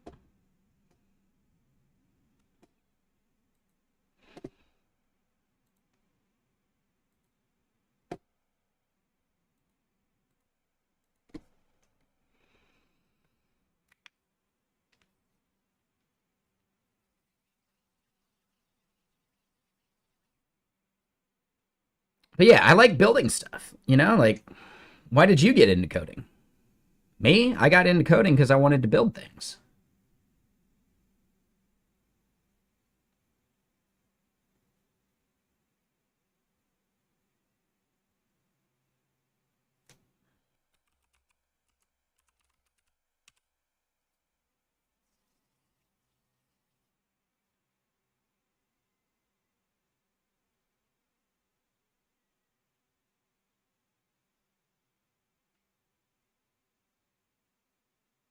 Oh, we're in the wrong folder. That would explain it.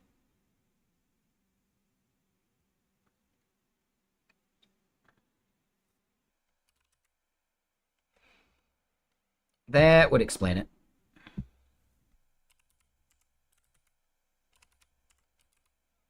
It's like, I know that built just a little bit ago.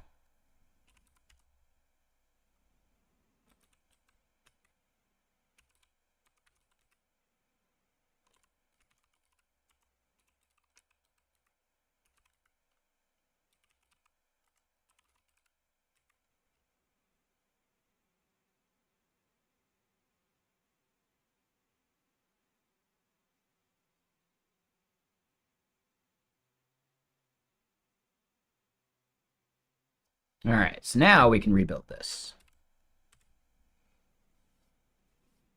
So I just wanted to clean up some of the like log statements and junk.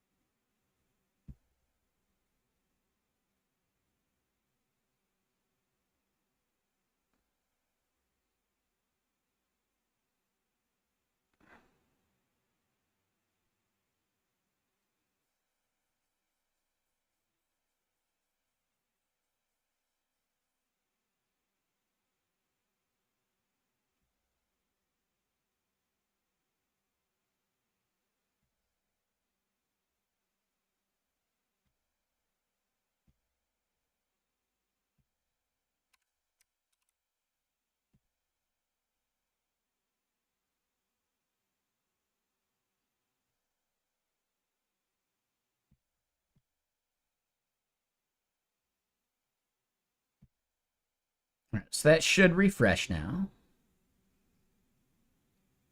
You got into coding because you got promoted and now you need to build ETL pipelines in your job. Ah, okay.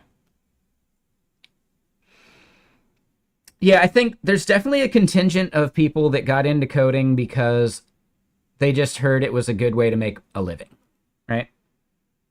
And to those people, coding in your free time sounds insane.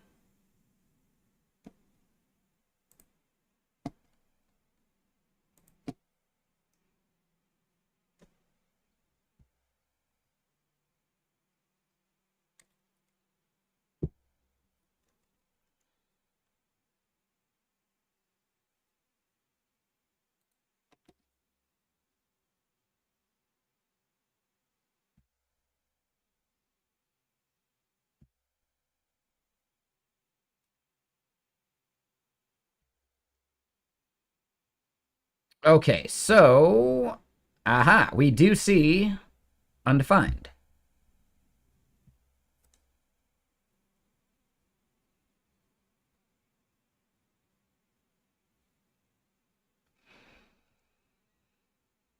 Now, why do we see an undefined? It's because of how we're generating that actual frame value.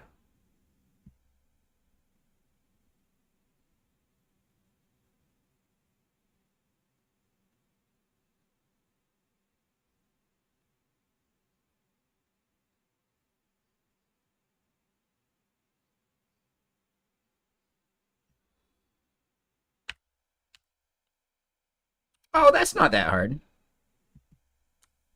Nah, like, you don't have to be passionate to be good. And I don't even know if I'm that good. I think the passion helps me overcome my lack of being good. To the same effect, as a snowboarder, I met snowboarders who, after 3 years, ended up getting like sponsored and free gear and even got paychecks. And they were really good. Meanwhile, for me to get to the level of getting free gear, I never got a paycheck, but I got free gear. I had to snowboard basically every day.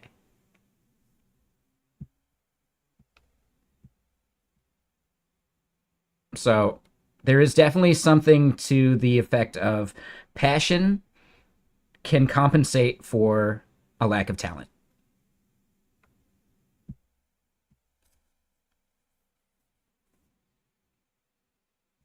Right? And I mean like natural talent. You can build talent over time as well, but I mean like innate natural talent.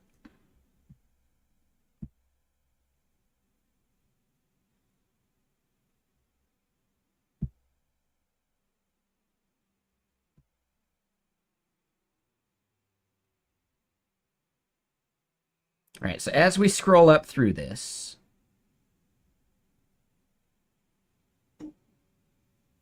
yeah, we see that actual frame is 0. And that's just all the elements. That does seem like more than I would have expected.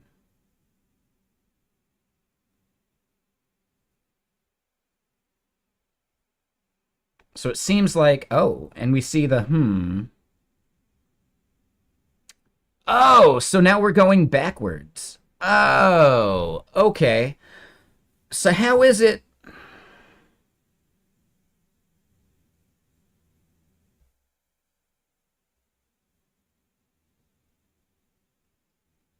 that we're getting that undefined then?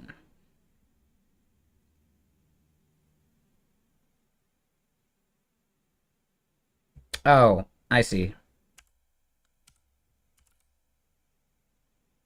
I could have done a less than and not need the -1, or I could do a less than or equal and need the -1. Yep. So that was just a mistake of the loop.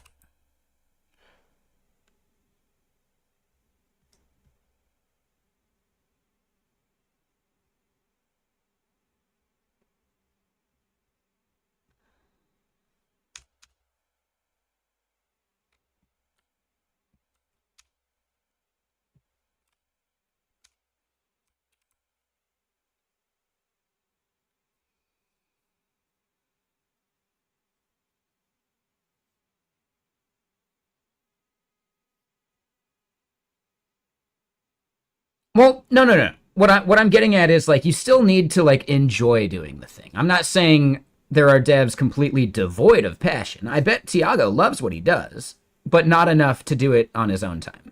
Not enough to do it every day. Right? Like as a hobby. Like there's a difference there. But he can still really enjoy his job. And there's a little bit of passion to that for sure. What I'm getting at is like you can overcompensate with passion to fill in like a talent gap, but you can't overcompensate from zero, right? Like you can't be that talented at zero either,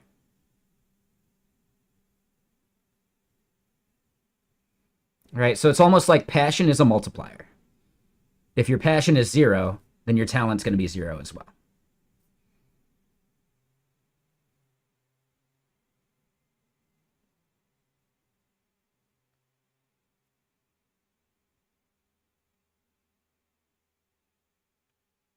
And like I get what you're saying, KO2 fan. I just think I didn't phrase it right from the start anyway.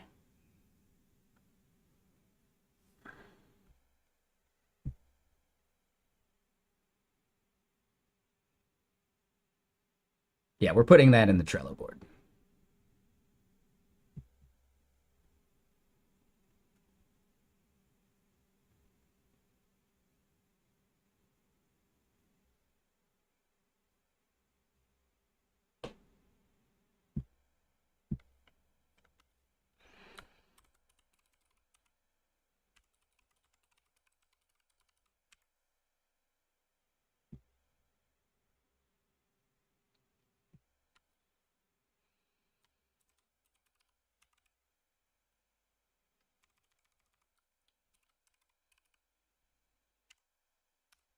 So skill is equal to talent times passion.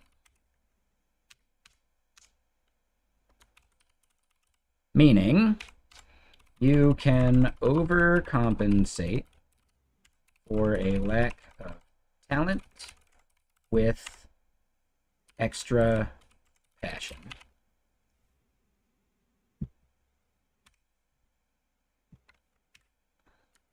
But if passion is zero,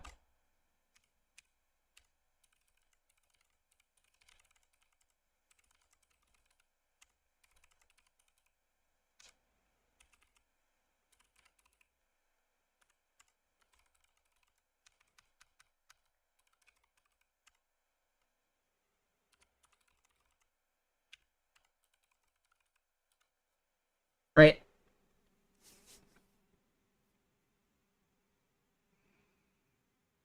And maybe it's more like talent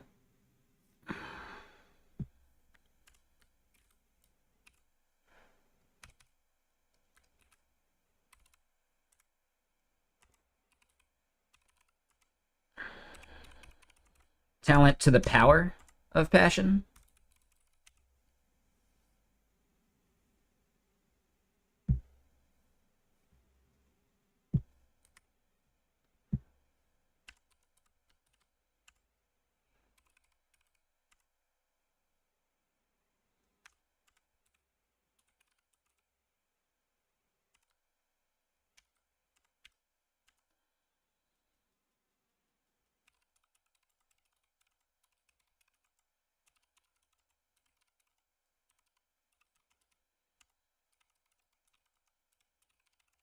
Meaning that your skill never goes beyond initial talent.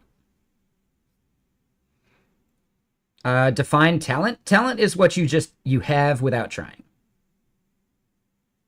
Right? When it comes to math, I am talented. Like, or I was at least when I was younger. You know, I was typically one of the very first people to finish like the Scantron times tables things, right? Typically one of the first and almost always like 100% correct. I didn't practice it at home. I didn't do anything special for it. I was just naturally talented. That is what talent is. So talent is what you have without trying.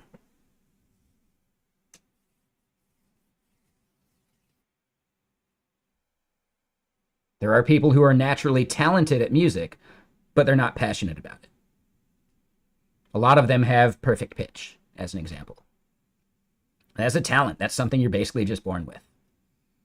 There may be some theories that you can teach perfect pitch, but I don't know. I'm not sure.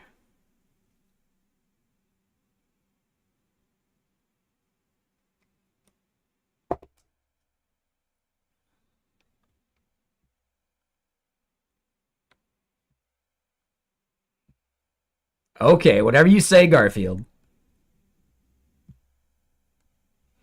Do you also hate Mondays?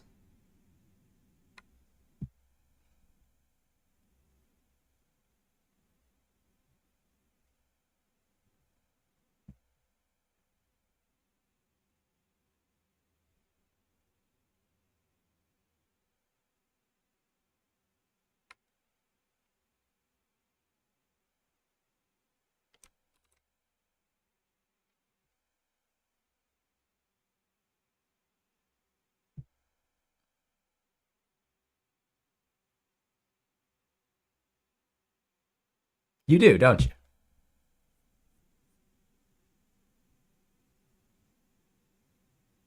That makes sense, Tiago.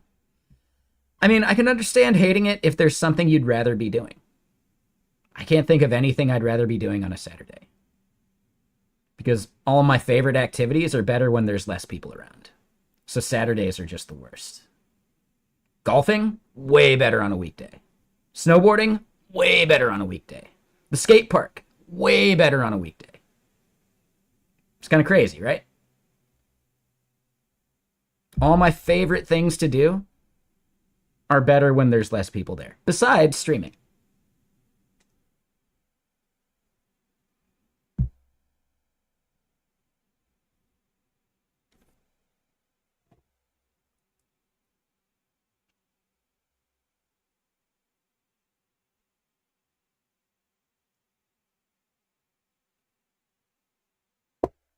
Yeah, no worries, Wesley. See you again soon.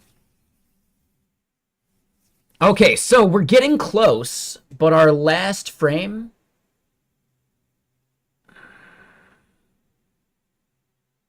is no good.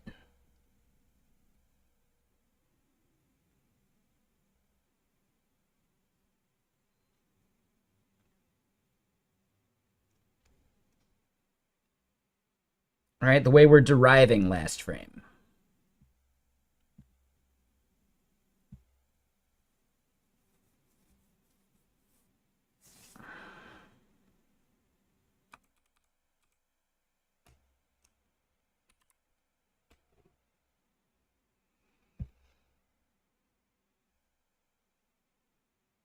So that should fix it. Yeah, exactly, KO2 fan. That would be a nightmare.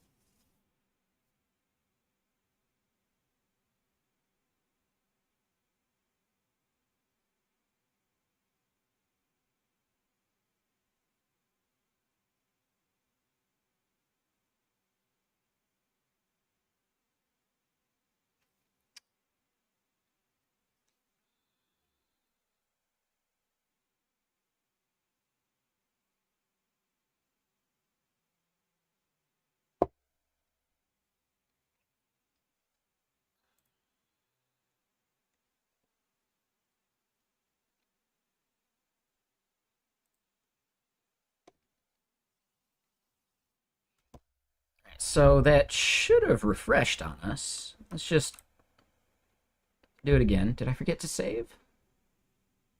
No, that looks right.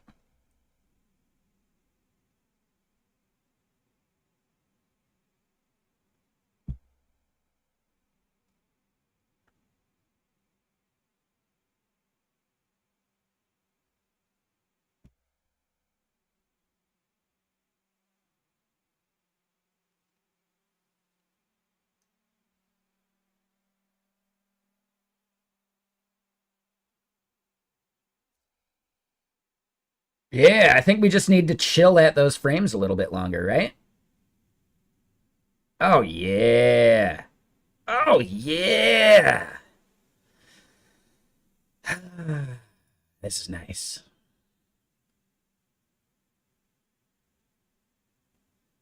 Okay, so now I got to go use the restroom real quick. So give me a second. I got to go pee. BRB.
Did I turn off the lights? Okay. So we got some more stuff to do. Right, we need to increase the length of time that we sit at those various frames. I say we double it.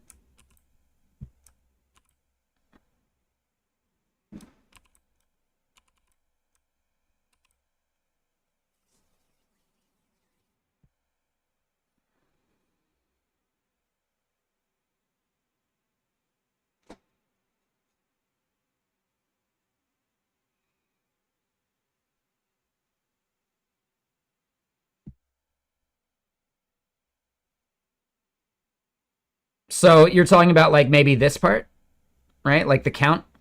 Again, I can't change that. All I'm doing is getting the values from Shiki Magic Move. There's nothing I can do about that. The library I'm using already exists. I'm not going to be changing their functionality whatsoever. So instead, I'm just consuming a library, and I will simply be okay with what that library does because I have a separate goal.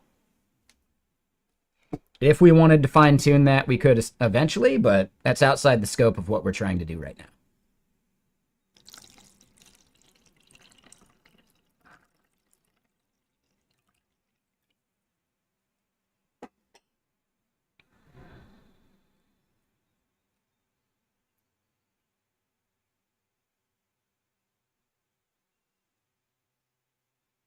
Yeah, thank you. I mean, we're not done yet.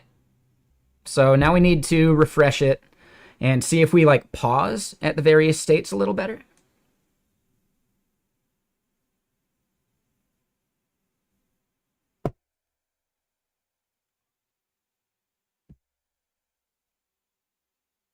All right, so we copy.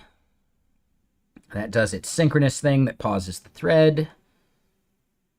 Bit of jank technically, and then we get this.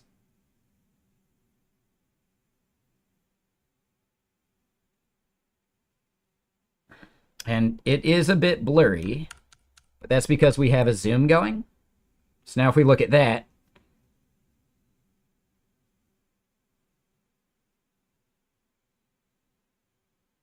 that looks right to me. Cool. Now, how big is this image? I'm a little curious about that.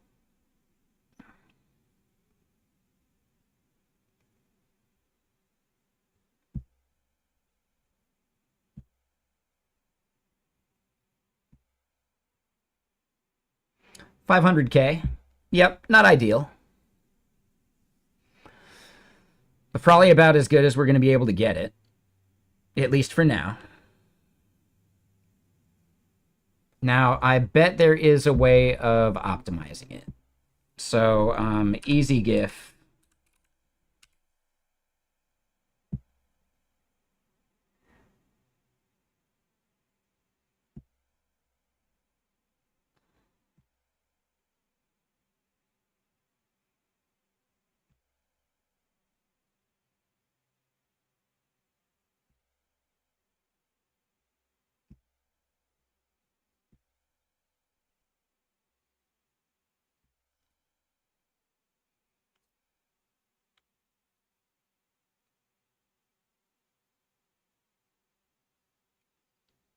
So it's a total of 32 frames. If we were to optimize it, we save about 100 and something K. Very little change, right? But that's at a 35. If we crank that to, let's say, a 78,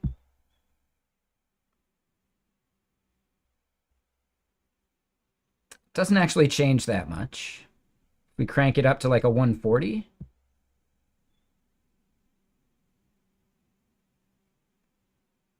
so we'll save like 100K.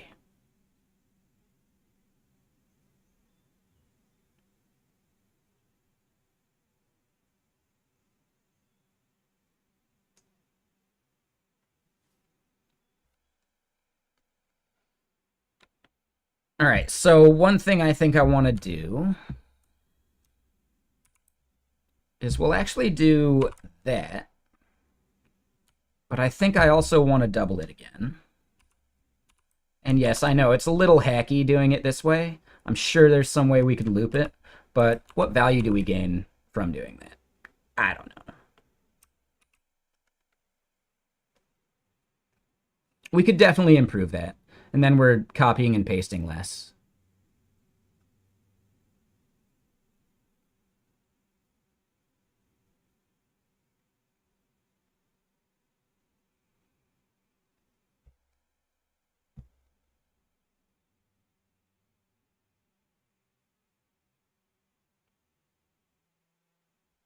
Yeah, let's close this.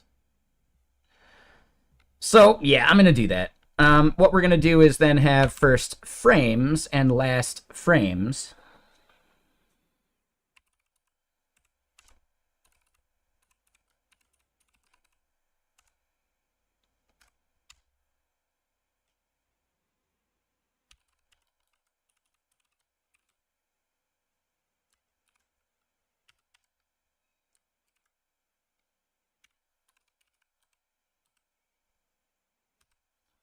So then we can just spread that.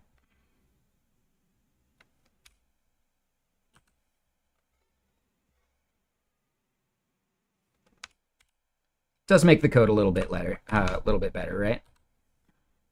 And then pause frame length.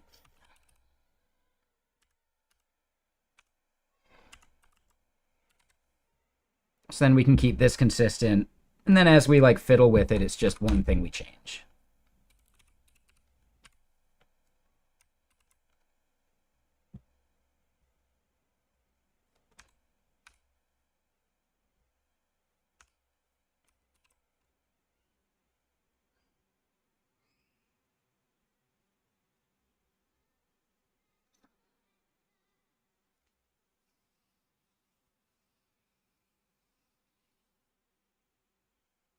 And honestly, like this, we can get rid of, because then first frame is just 0.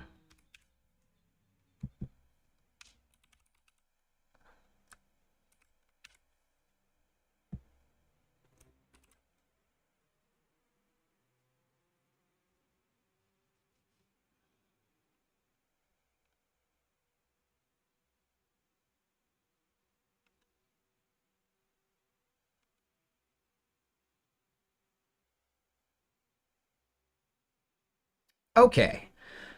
So now here's one more thing I want to do that I'm going to assume that's totally fine. And in fact, hold on. I'm going to make this 15 as well. But I want to bring in some easing values.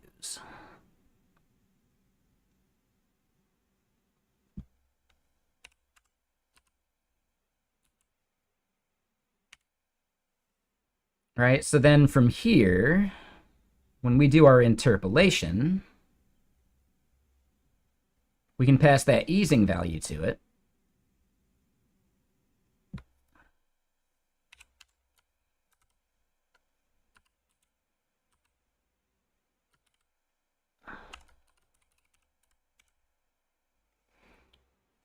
And yeah, this is where we want to bring up that easing's page.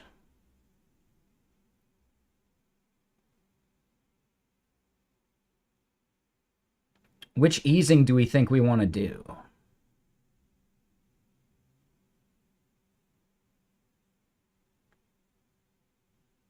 I think we want to do ease out.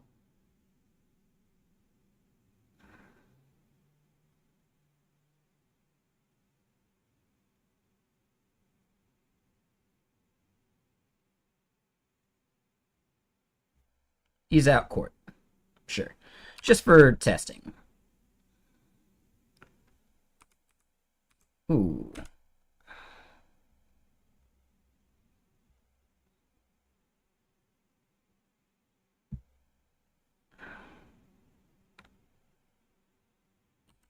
Oh, interesting.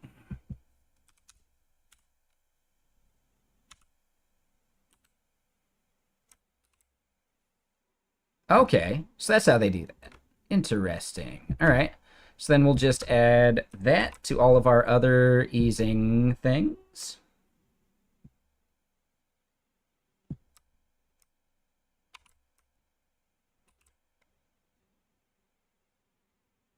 Oh, I messed something up. Hold on.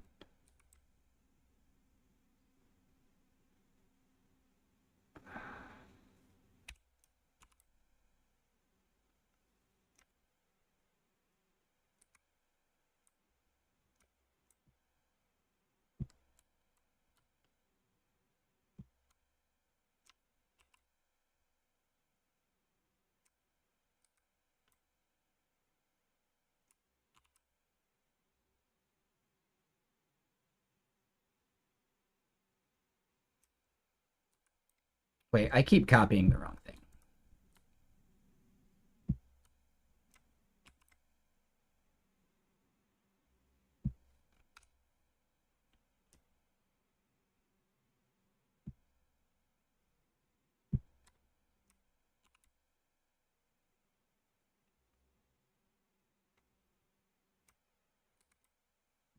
What the hell is going on here?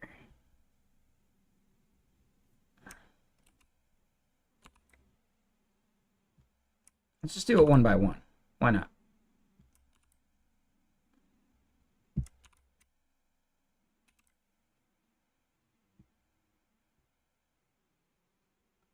Oh, so interpolate colors doesn't take an easing function, though?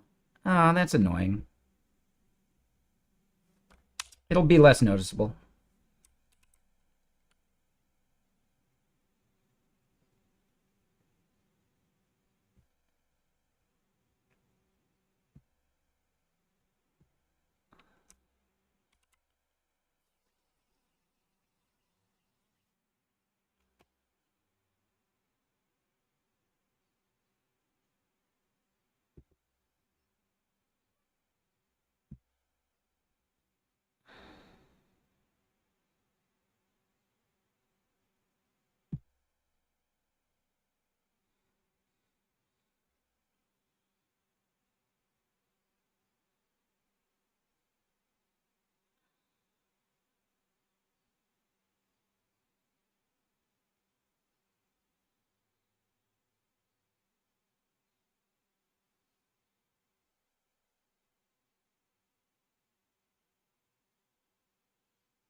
We might want to do in out. Right? Because what's happening is the easing is being reversed on the way back. Just because of how the interpolate function works.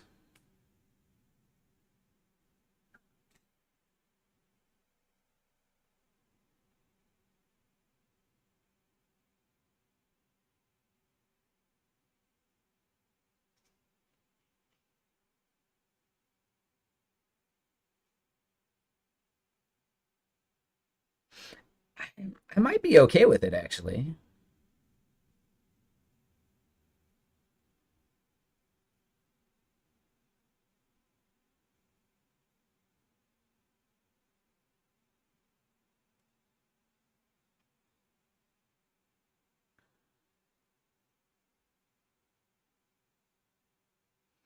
Yeah, I don't know. I think we'll stew on it.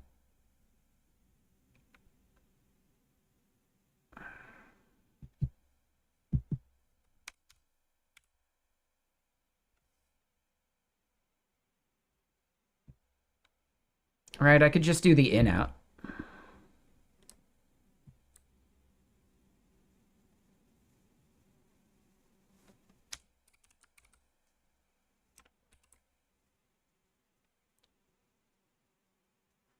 Yeah, I think that's fine. Okay, so then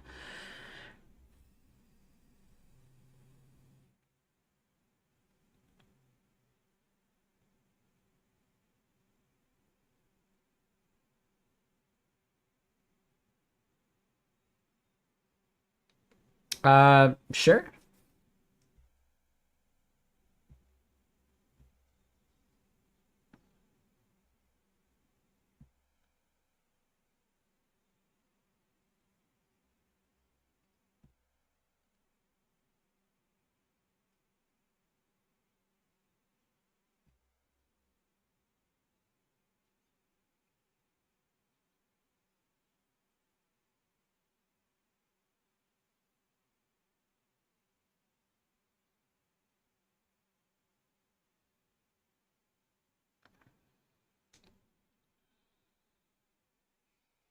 I would not trust the security of a token generated with ChatGPT, personally.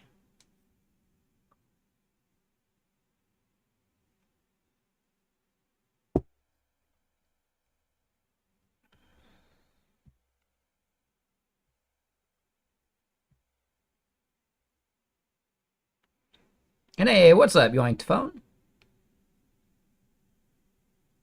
Yeah, I mean, that's fine. Yeah, appreciate you being there. Thanks for chilling.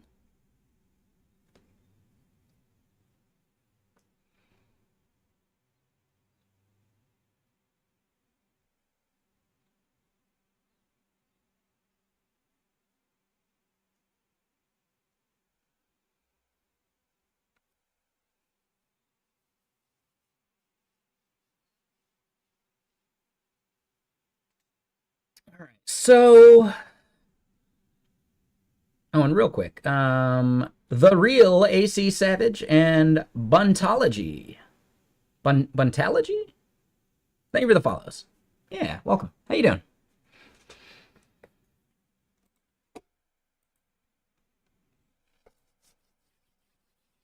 So there's a couple things I really want to do for what we got. I want to make the window that this is.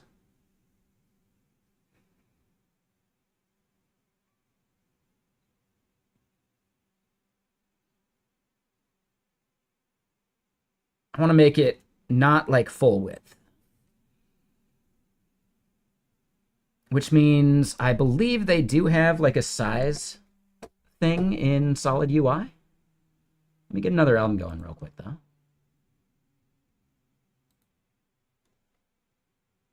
It's a short one, but it's a good one.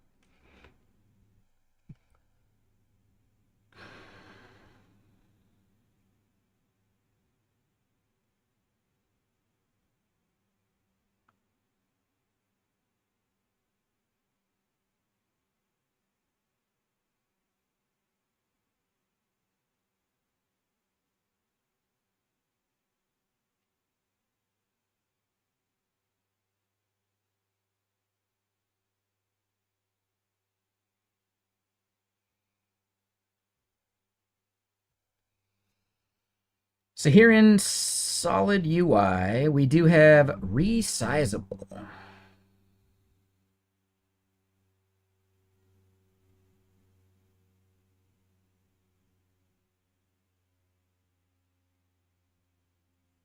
Let's go look at the official docs for it. Oh, thank you. Yeah, I like to give it a shot every couple years. I didn't get to do it last year, so I decided might as well do it this year. But also, like, I haven't given the Soul Patch or the Goatee a try for a while. I don't think they're very good, but I'm still still trying to let it figure itself out. Mustache grows in okay, but it just takes like 3 months.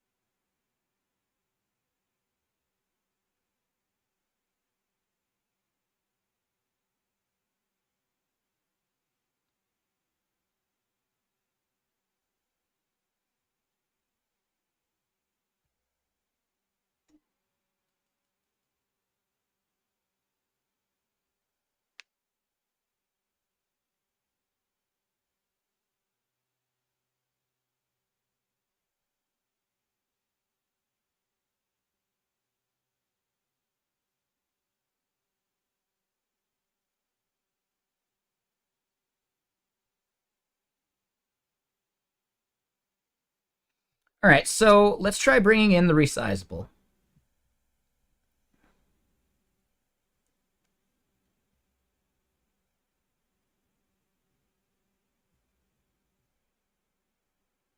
Let me commit what I have so far, because I really like what we got so far.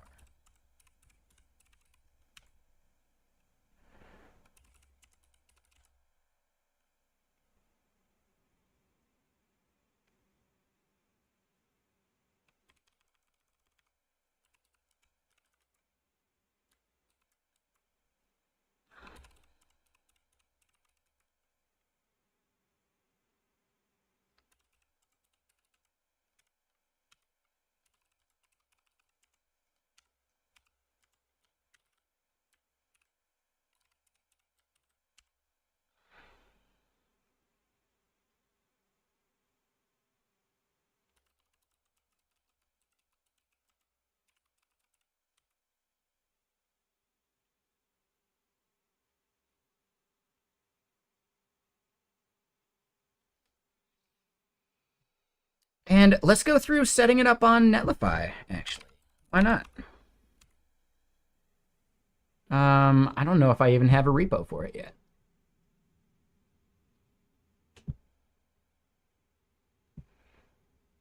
Oh, I think I do. Let's go to my repos.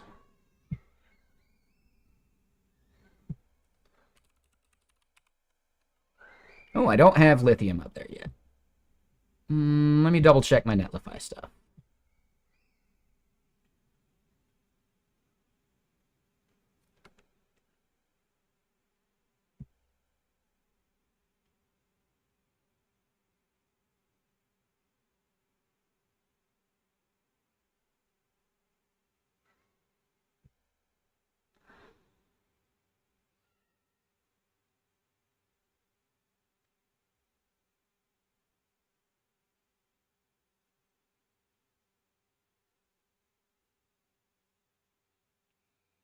We called it sodium.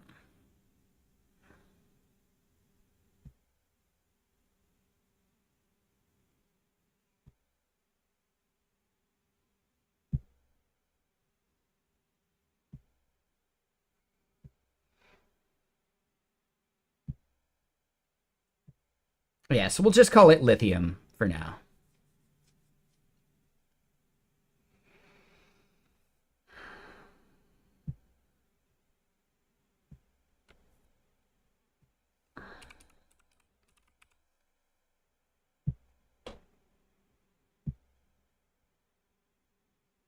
Yeah, all right. So then this is the origin.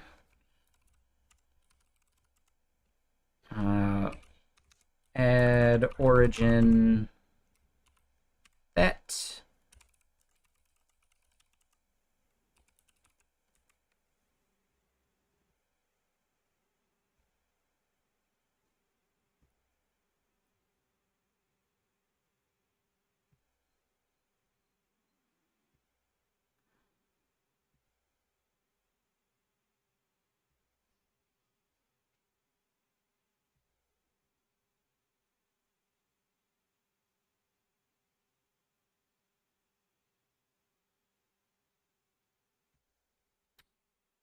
I hope those don't actually push anywhere.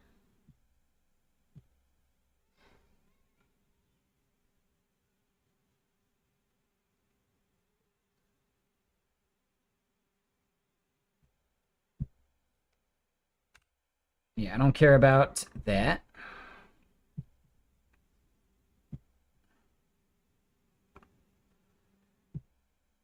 All right, so link to a different repo.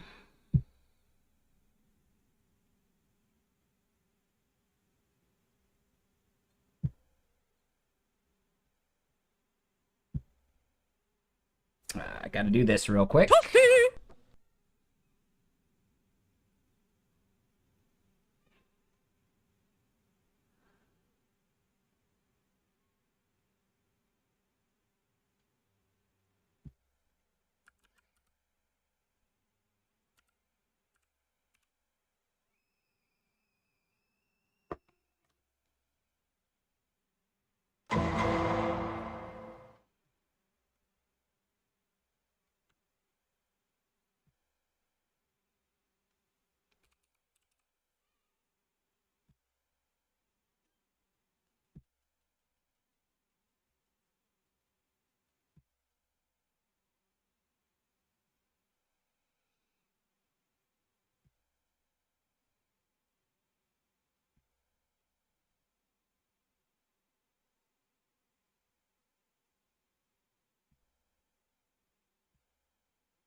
Didn't want to do that.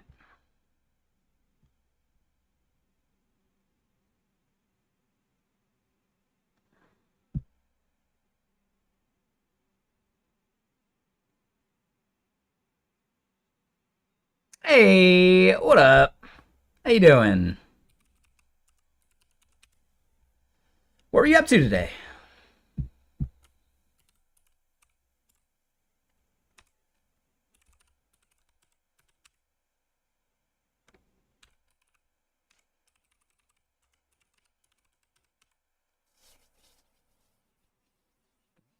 Vector racing.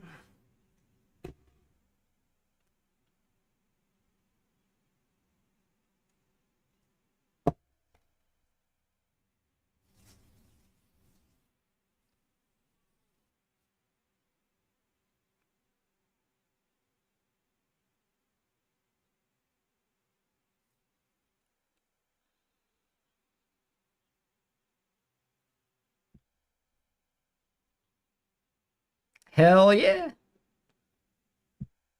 And yeah, what were you up to? While you are doing that, I'm going to zoom in on this so we can see it better. Yeah, BG Verstappen. There you go.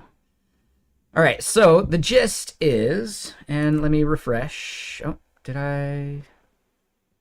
Oh, hold on. App or playgrounds app. What's up, Blowfish? How you doing?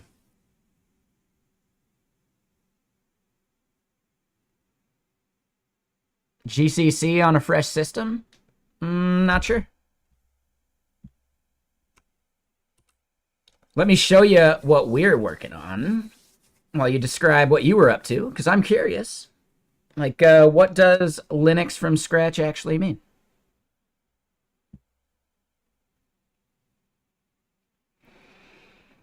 So, first off, to describe what we're going for, there's a tool called Carbon. And Carbon is basically a way of doing like social sharing for code snippets. So you can select how you want to have it styled, right? Like the syntax highlighting, etc. This is probably TypeScript. So let's just do that. Cool. Right? You can pick your theme, right? That kind of thing. And then you can export it and share that image over to Twitter, etc. Or wherever you want to do social sharing of this thing, because code snippets don't share that well on those platforms because they don't have syntax highlighting and all that. The thing I'm doing is similar to that with the goal of social sharing, but it's about doing diffs instead. So we're using a tool called Shiki Magic Move that animates and tweens between the two different states. Some things fade in, some things like move on screen, right? So I didn't make Shiki Magic Move. I did make the solid renderer for it, and they merged it in last night. So yes, open source stuff, nailed it. But what I'm trying to do now is do the social sharing aspect of it, where we do that, we commit to it, and then we see this is what the preview of the animation might look like. And we're currently in the steps of creating a GIF from it. And creating the GIF was actually more effort than we expected. But yeah, and it's a synchronous thing happening on the main thread, which is why we see this pause. And then, bam, here's our GIF.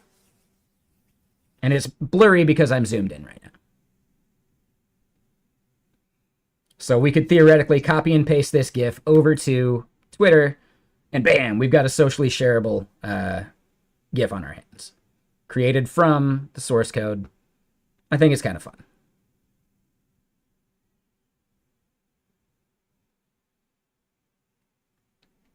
We are currently working on making this section resizable, at least like horizontally.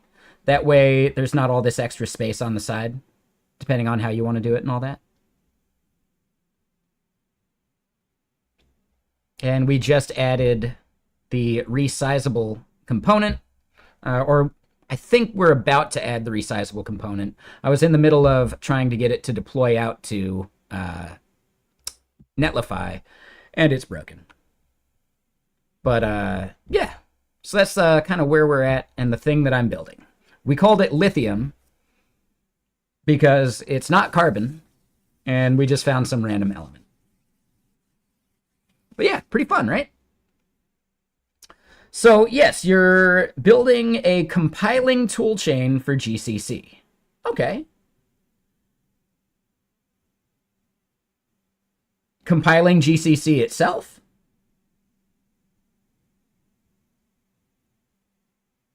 Or just a toolchain centered around using GCC?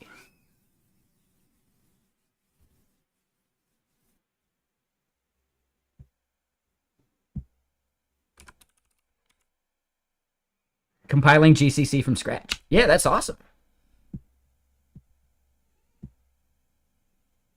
So I'm sure you've seen like The Birth and Death of JavaScript, in which he talks about, oh, no, not of meaning, of JavaScript, or JavaScript, depending on how you want to pronounce it. In this, he kind of like predicted our entire like WASM future. And he shows like, you know, compilers compiling compilers, basically, with WASM. Wanix is actually kind of trying to realize that future as well. And we had Jeff Lindsay on stream just like a couple weeks ago, kind of talking about Wanix and some of the other stuff that's like behind the scenes of this.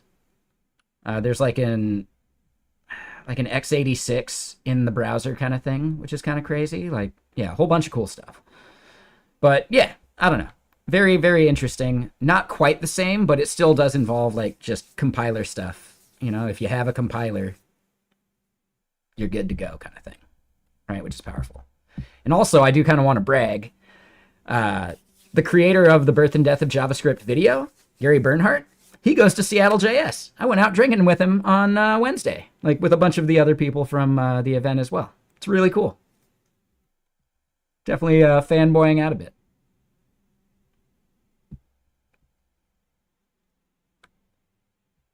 Yeah, you're doing it like for Linux systems, but just think about like, could you compile GCC inside of WASM? That would be trickier, but what if you just had GCC precompiled to WASM, and then you can use that inside the browser to compile all sorts of stuff? Like, I don't know. Again, I know it's not the exact same thing you're doing, but could you imagine having like a virtual Linux system in the browser doing the same thing that you're talking about now? That'd be cool, right?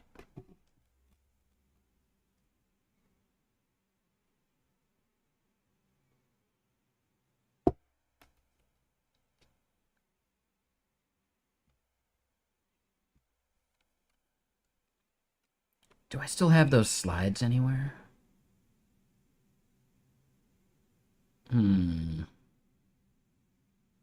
Could also destroy your RAM?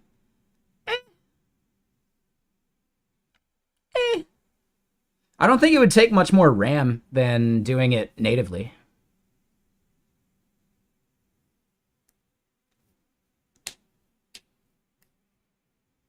Like, you'd be surprised all the stuff you can do in the browser that ends up being pretty close to good enough, right? Like, whisper.cpp runs in the browser, right? This is like taking audio and turning it into text, right? The only RAM, like, major constraints are really like the models that you end up loading, right? The WASM code, not that complicated.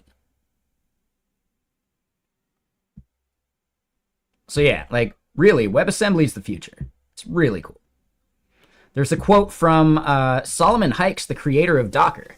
He said this in 2019. If WASM and WASI had existed back in 2008 or whenever they created Docker, they wouldn't have needed to create Docker. WASM and WASI is the future of portable server computing. And I kind of paraphrased that last bit a little, but yeah, like, kind of genius.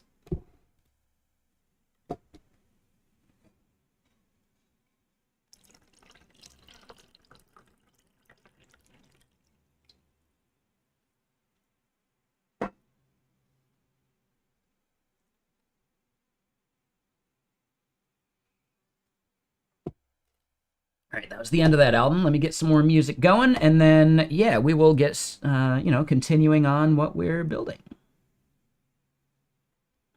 Let me see. Which album should I do, though? That's the tricky part.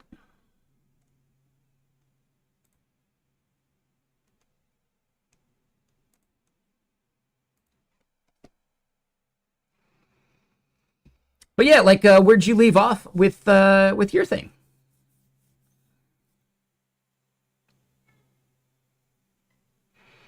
Ooh, and yeah, I know you're a WoW fan. You may want to check out Throne and Liberty or whatever it's called. It's free to play, so it costs you nothing to try. It's I feel like it's realizing what New World tried to do, but better.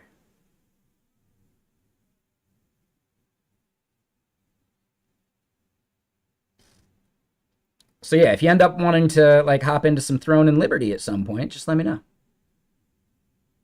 It does have like the tutorial section is a little boring, but you can just skip right through all the dialogue.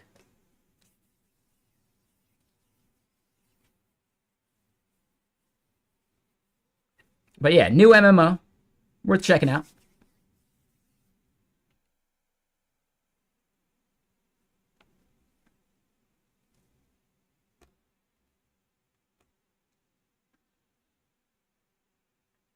I think it definitely needed the free to play aspect. If it cost money, I would be way less stoked on it right now.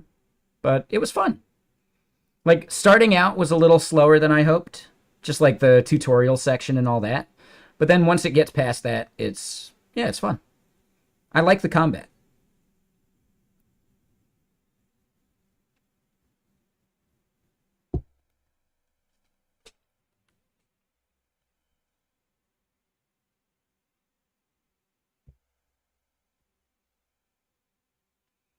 All right, so yeah, I want to work on making this section resizable. So let's get that installed. And yeah, I am fairly new to Solid JS, so this has been a pretty good experience with it so far. Just, making a library.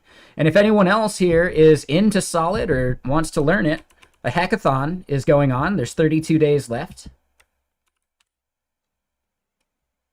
Might be worth it. You need to be able to deploy to Netlify, and you need to be using the functionality of Solid Start. So I'm going to be pushing our Lithium app towards the best Solid Start app, and I doubt I'll even be in the running for our Shiki magic move, like Solid Fork, but I'll at least submit it anyway. I already gave you my take, Vrim. I don't trust ChatGPT to generate a secure token, right? Like a secure crypto coin. I don't trust it to do that. If you don't have the knowledge to evaluate how it messed up, I wouldn't trust you doing it either.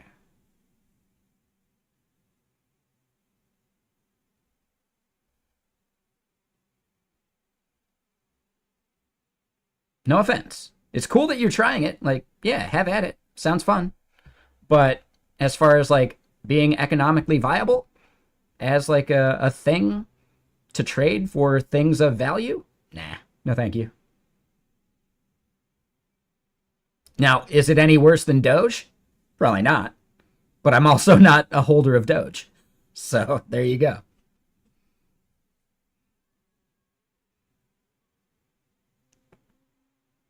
I just made like 400 or 500 bucks off of Doge when it like did its ramp up. No, you never said it messed up. I'm saying I don't know if I trust you to evaluate if it did. Do you have the technical wherewithal to understand where it may have created some bad functionality?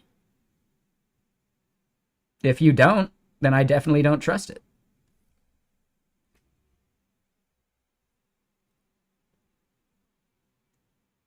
You don't have to say it messed up.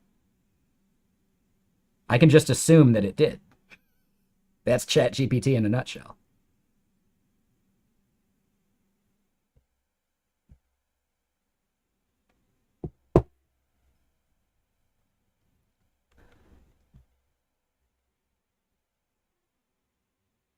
But yeah, how you doing, Susa? What you up to?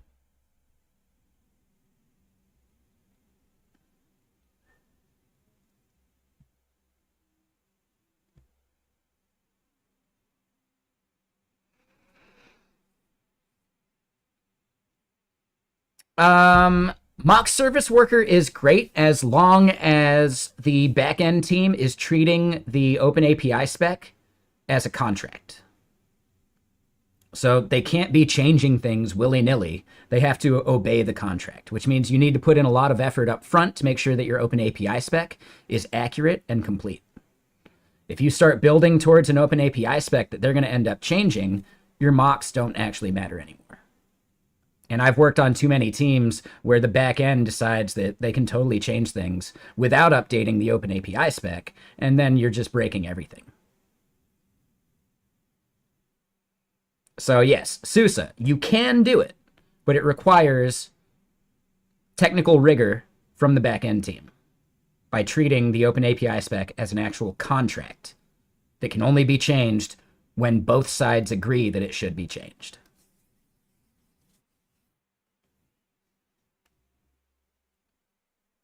If the back end is going to be loosey-goosey with their Open API spec, mock service worker isn't going to save you.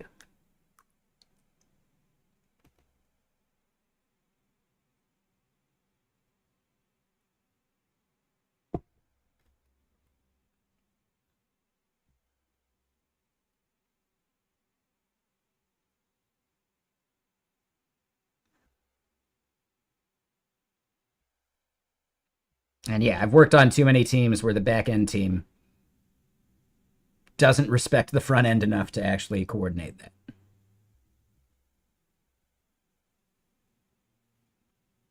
Or they didn't put enough time into designing it up front.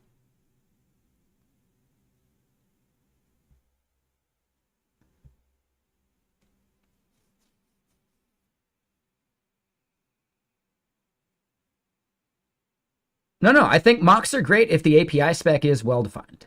That's what I was getting at. As long as you can treat it as a proper contract, which it is, then you're good to go.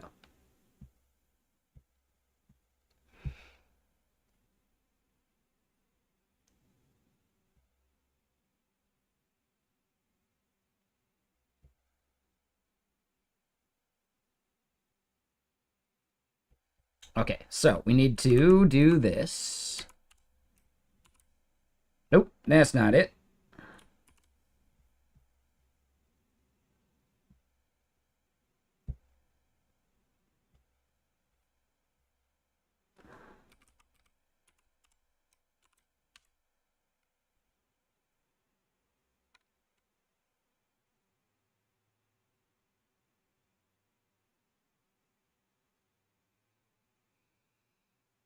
Yeah, for sure. It's not even just about being clear. It's just about it needs to be set in stone. And a change to it needs to be treated as if you're making a change to production.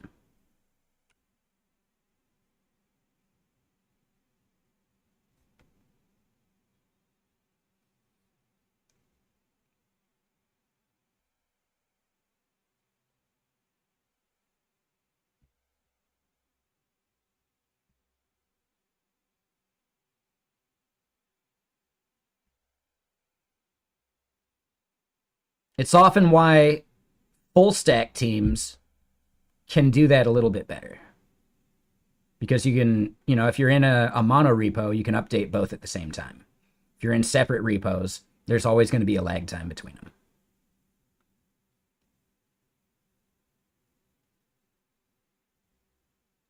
So yeah, full stack team with a full stack mono repo has a better chance of keeping those things in sync if you do end up needing to change stuff.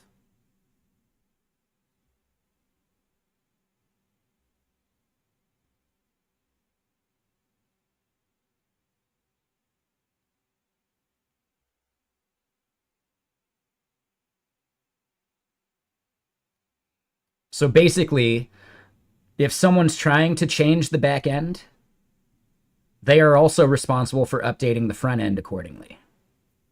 If the Open API spec isn't going to be treated like a contract.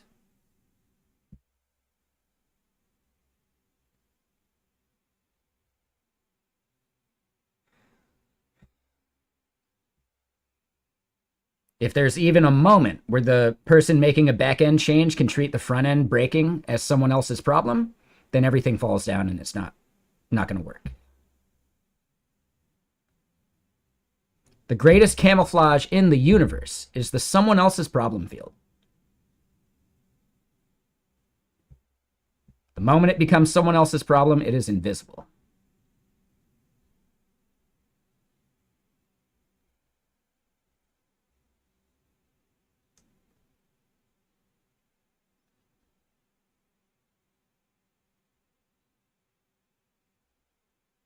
And yes, that's from Hitchhiker's Guide.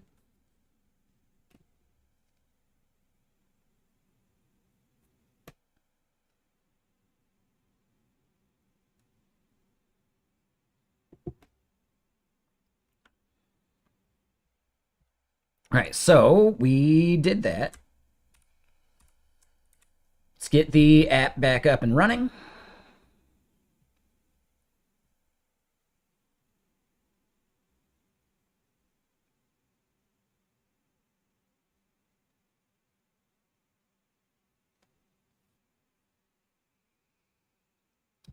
A little bit Sousa, but yeah, I would say to do it right, have it all in a mono repo where a backend change that breaks the front end can't get merged until the front end is fixed in that same PR. That will actually be the best thing you could do there.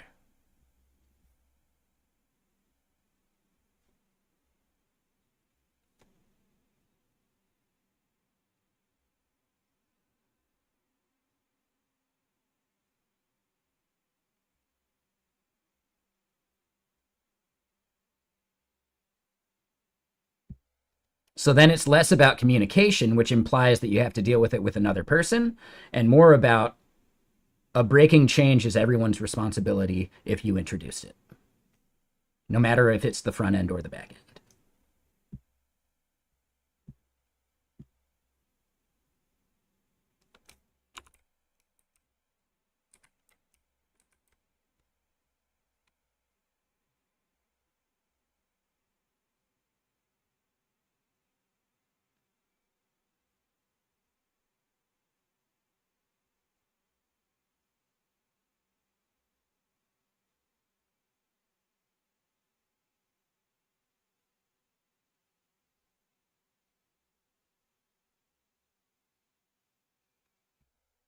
It's a big reason why Google's monorepo is so powerful.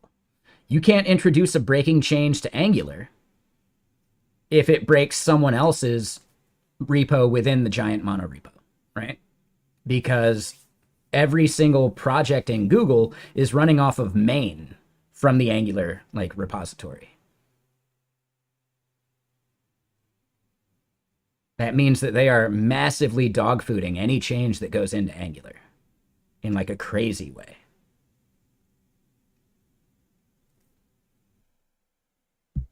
But it means that breaking changes don't get shipped.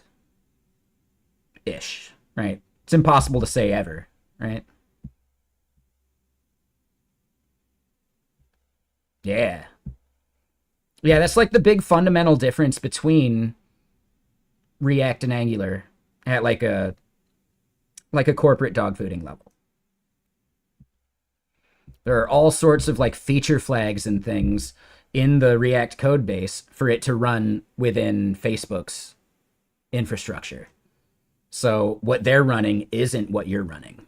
And yeah, I just think depending on how you feel about dogfooding, that's either better or worse.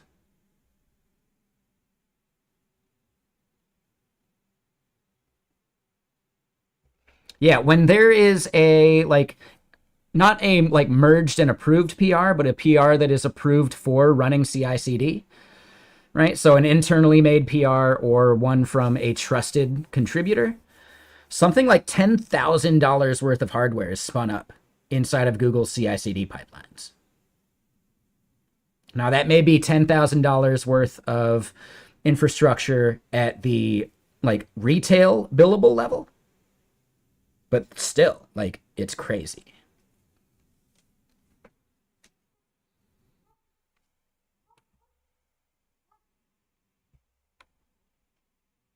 Yep. And that's a big reason why like other enterprise companies trust Angular and Google for a lot of their enterprise apps, because there's that level of dog fooding, you know, right? That level of stability. Now, that doesn't mean that it's actually stable because they release a major version every 6 months. So, yeah, you have to actually be on top of updating your Angular.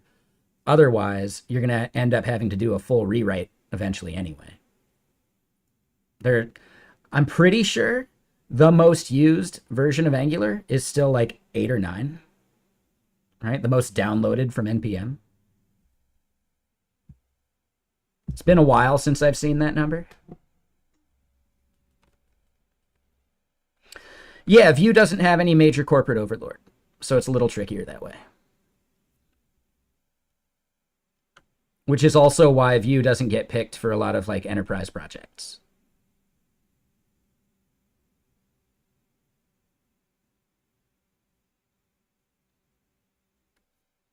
At least here in the US. In China, it's a different story.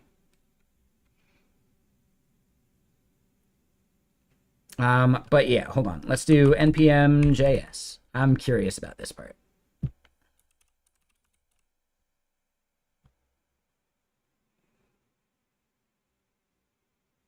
Can we see a breakdown based upon version?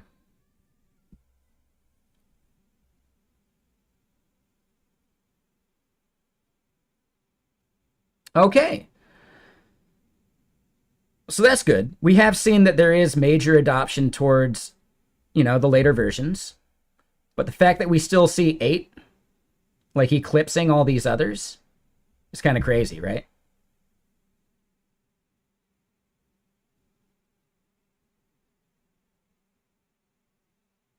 So yes, this is no longer the case that 8 is the most used version. However, the fact that it's even in the top 10 is crazy because it's just that old. But it's because companies don't actually update their dependencies as often as they should.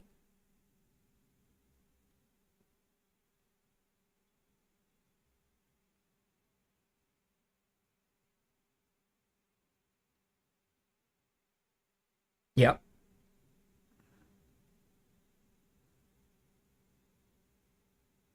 But it is nice that like there is a push to keep like 18 as updated as possible, which is cool.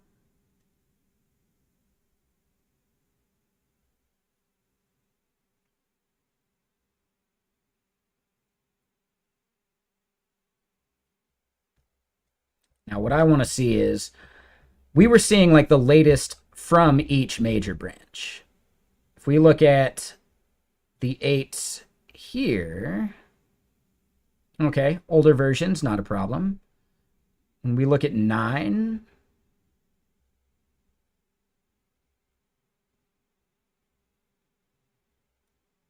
oof. 9 is still extremely heavily downloaded. 416,000? Yeah. Okay, so version 9 is actually the most downloaded. That's actually insane.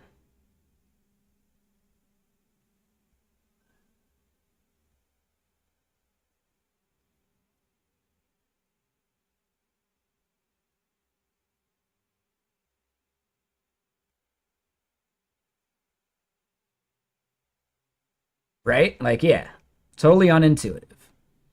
But I think we've all worked on teams where updating just doesn't happen. They don't provision a ticket every 6 months to do an update. So instead, you end up getting 3 years out of date, and then the update process is insane. If you would simply keep up with it every 6 months, you'd be good to go.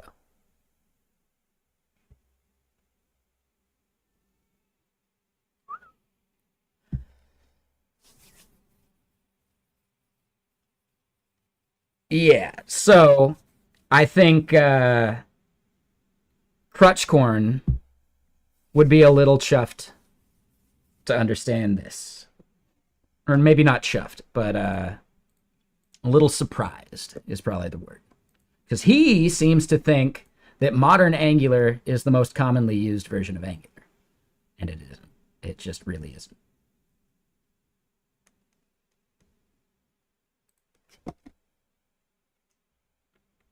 Is there a good way to visualize that? Let me get more music going.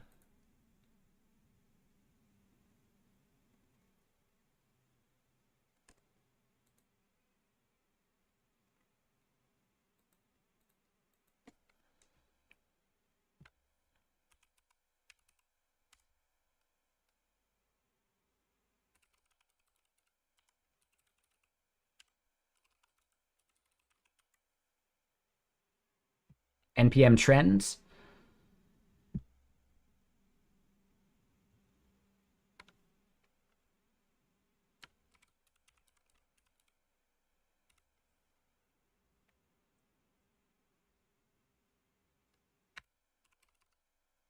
And real quick, Verothius and Chris LeBron, thank you for the follows.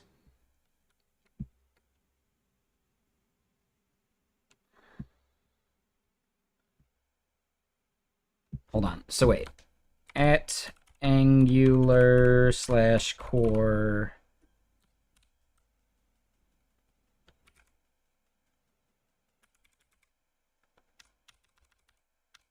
Hmm.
Yes, they don't do that.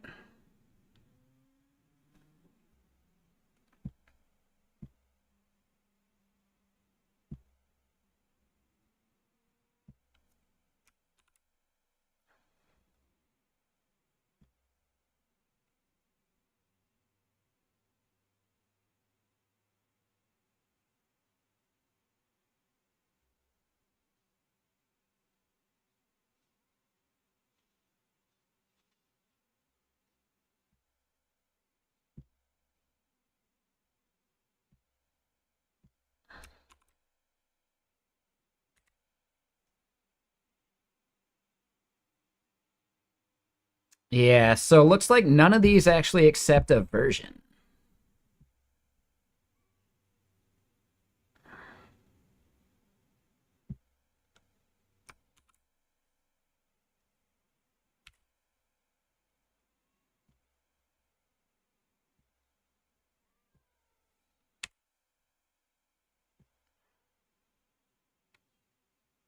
Hmm.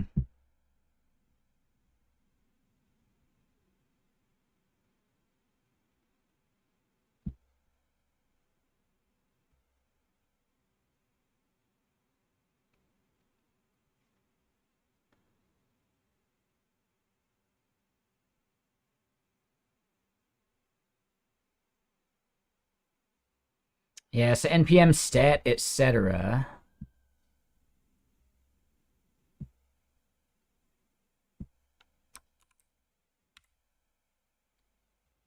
Yeah. So none of these tools actually handle versions.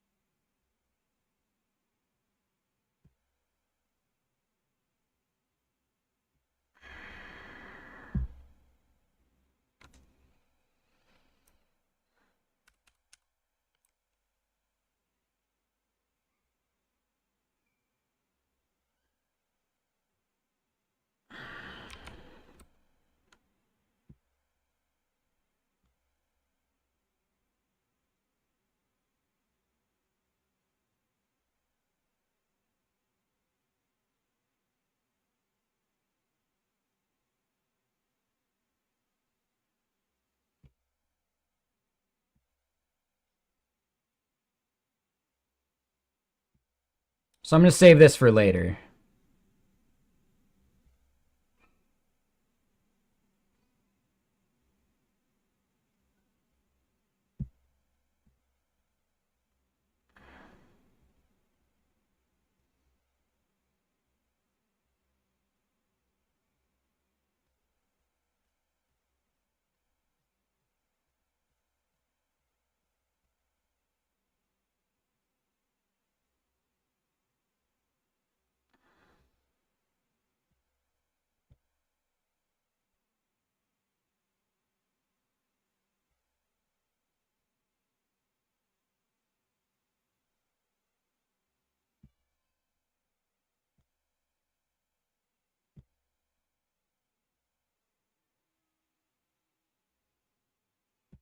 All right, there we go. Oh, and hey, Khalid, how you doing? Do I have a part 1 video about the hackathon? Not really. Here's a link.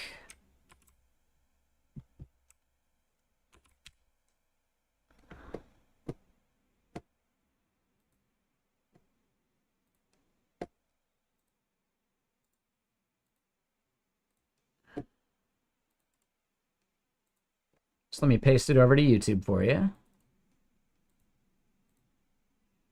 And yeah, sorry, Khalid, I just saw that. I hope you're still out there.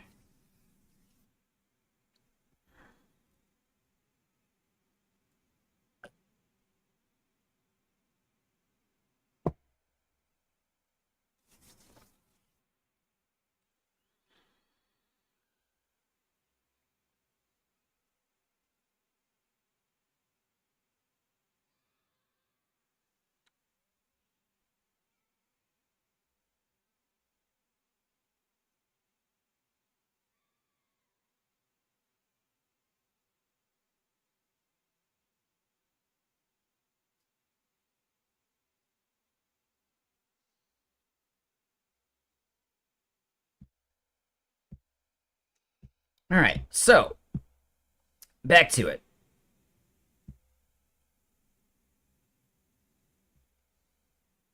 We added resizable.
Interesting.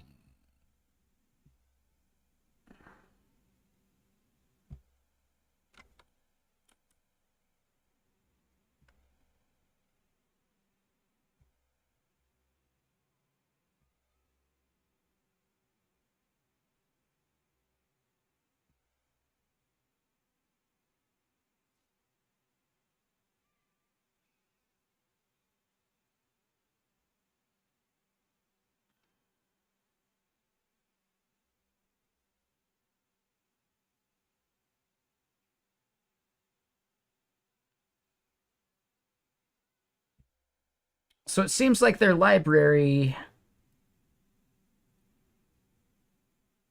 really wants there to be a second panel.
Okay, so we run into issues trying to drag it while it's animating.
So yeah, on handle drag start and on handle drag end. Yeah, so we're gonna have some state.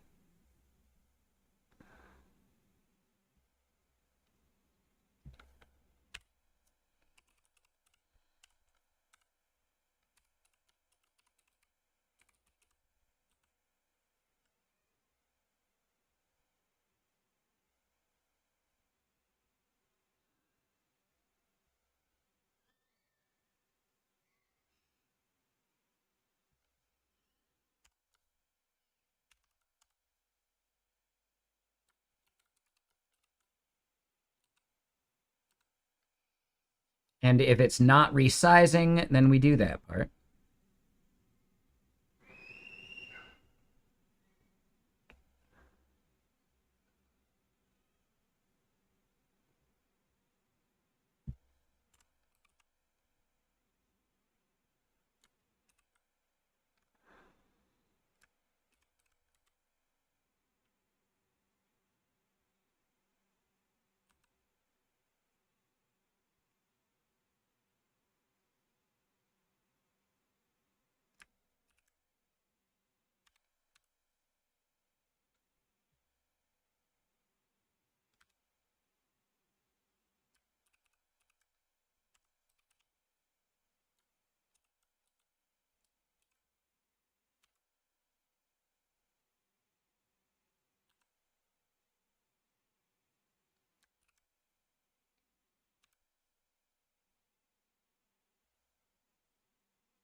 Hey, what's up, Nick One? How you doing?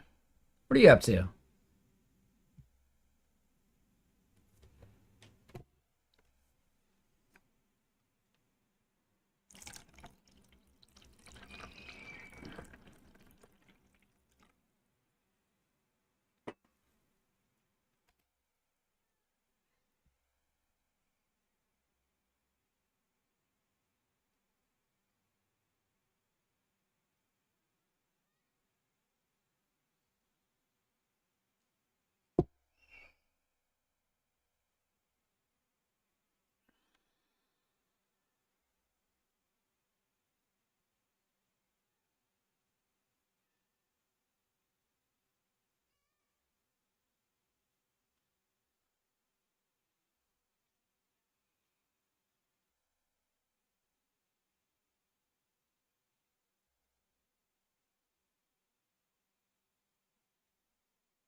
That was the end of that album.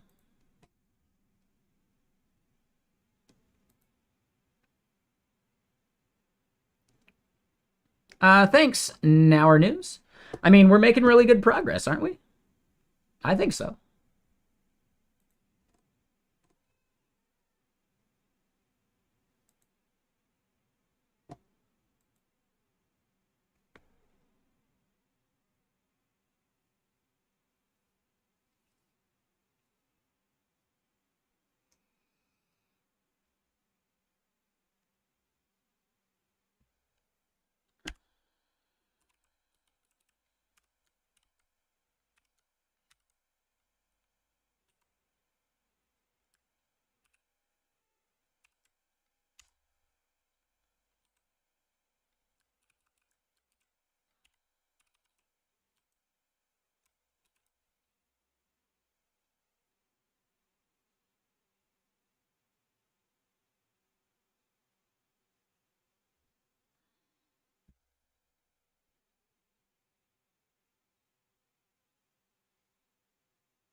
Hmm.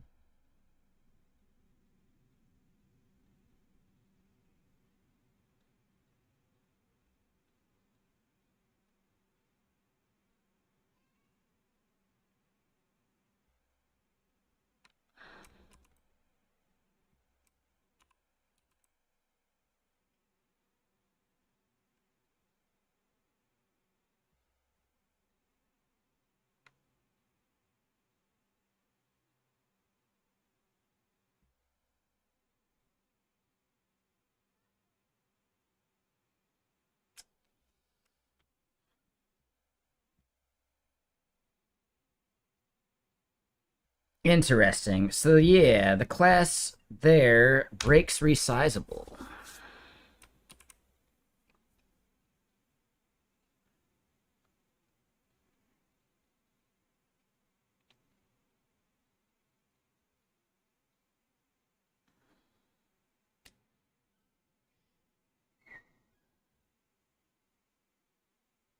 Hmm.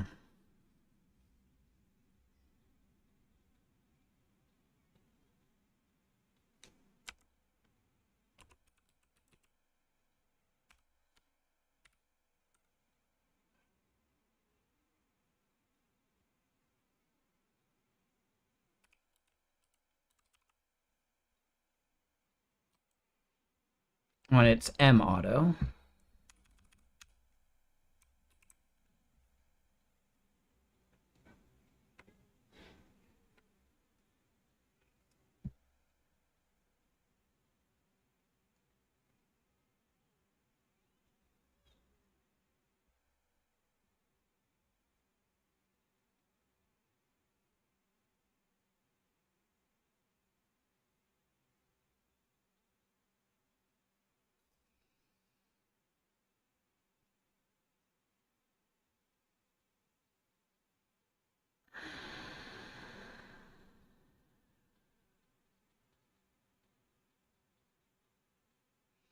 I might just have to do a different resizable.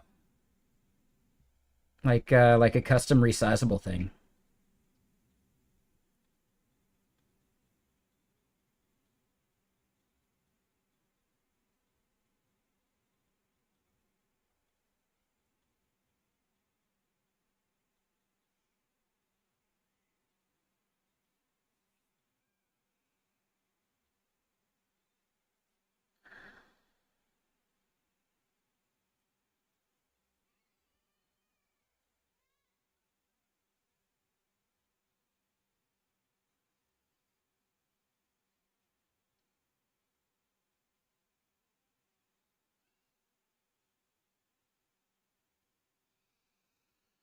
Yeah, this is where it gets trickier. I think we just have to do our own like resize handle.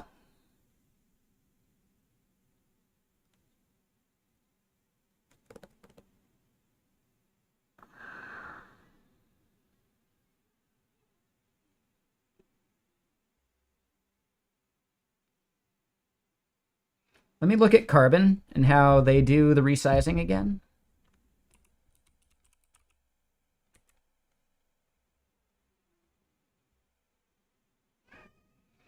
Right, so the amount of padding that they give it is fixed.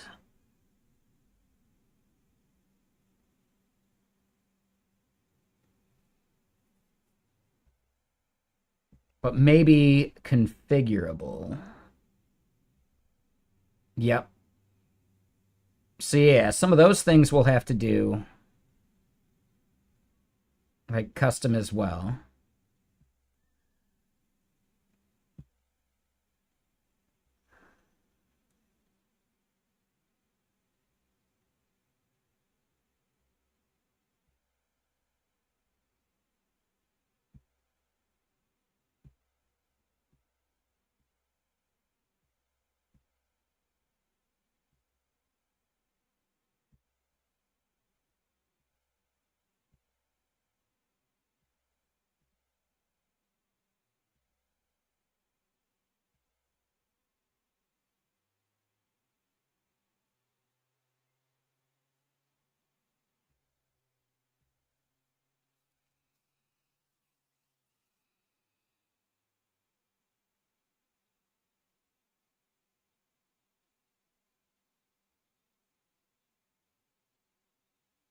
Okay, so I do need to use the restroom again. I think we're late enough in the day that I could pour a whiskey. And yeah, we're gonna have to start thinking about some of these things, like how we configure the background color, how we allow configuring the widget itself.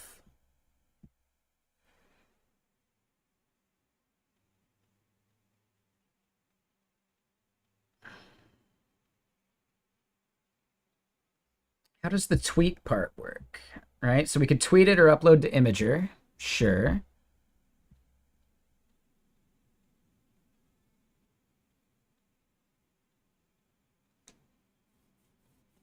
I don't think we're going to have a size to start with, right? So we almost want to start going down the rabbit hole of like managing this project, right? Creating issues and tasks and deciding what stuff is MVP versus what stuff is not.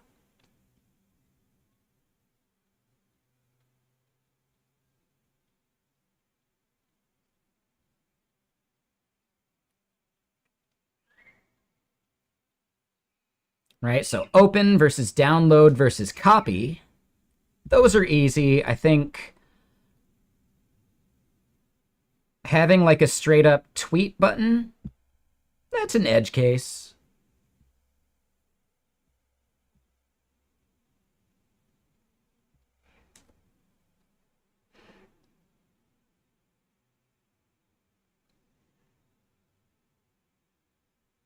But then all this other stuff does need to be configurable.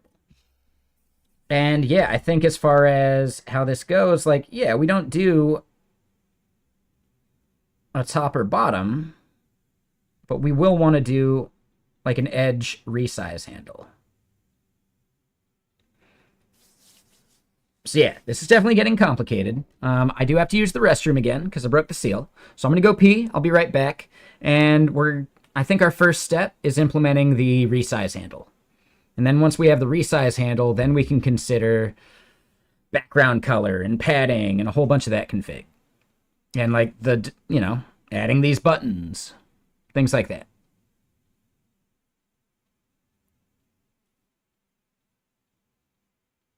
So yeah, I'll be right back. I'm gonna go use the restroom. See you in a sec.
And yeah, so right, the things that we just discussed, as far as the button functionality, the padding, the background color, all that makes sense. But to make it eligible for the hackathon, we also need to implement this like login functionality. And that part we'll do after we have this other part working.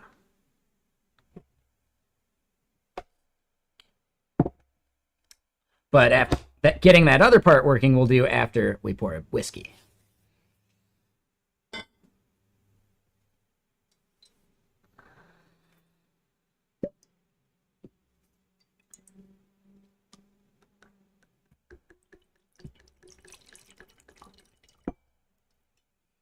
Hey, what's up, Chronic? How you doing?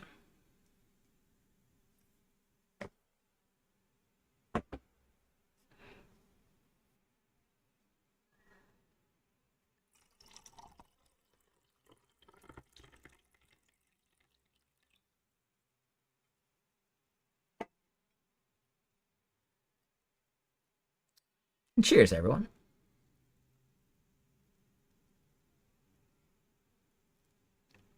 I mean, who wouldn't be happy opening up a bourbon on a Saturday? But yeah, how you doing, Moon? No, I was actually laughing at how pitiful that cork pop was.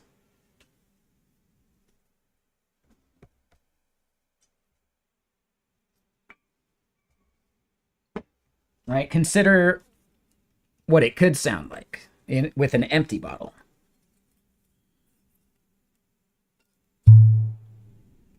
Right? Like that bass.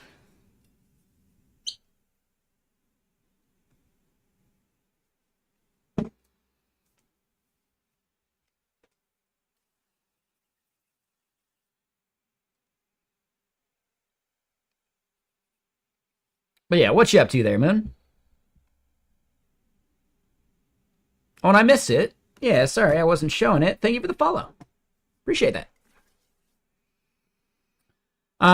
So Chronic, you'd be enjoying some bourbon yourself, but unfortunately you have a horrendous cold.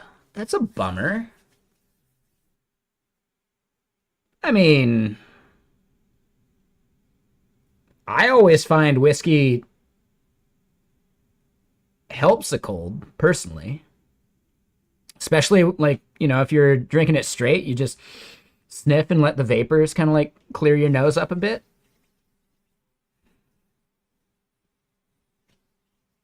Yeah, technically.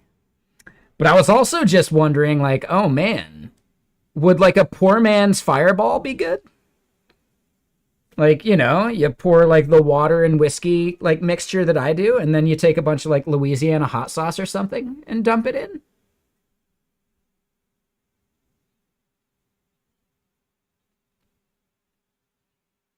And thanks for the sub, Chronic.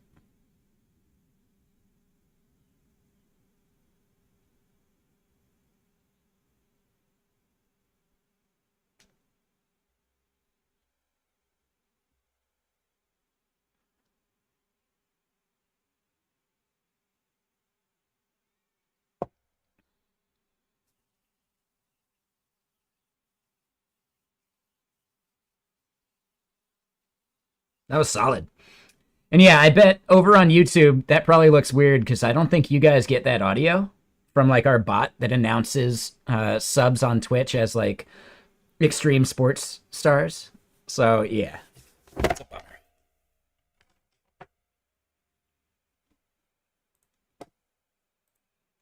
I was just sick and tired of YouTube demonetizing all my videos, even if I use like royalty free music. Or not videos, but like streams. So I just decided not to ship the audio to them.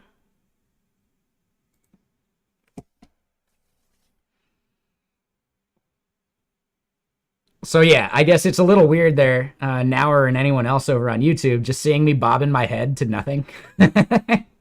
Which I bet it's funny at least.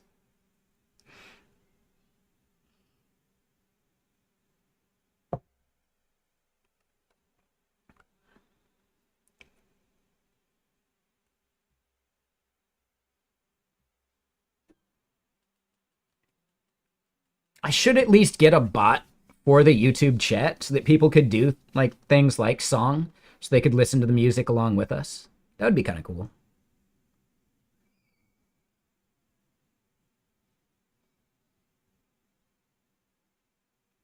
Yeah, it's not a bad idea.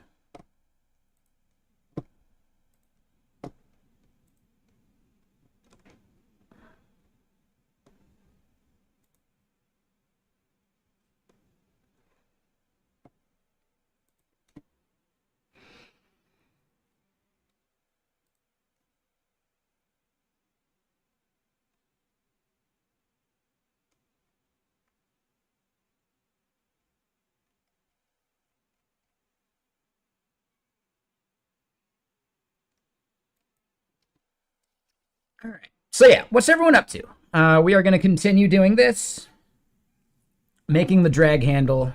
That is our next step.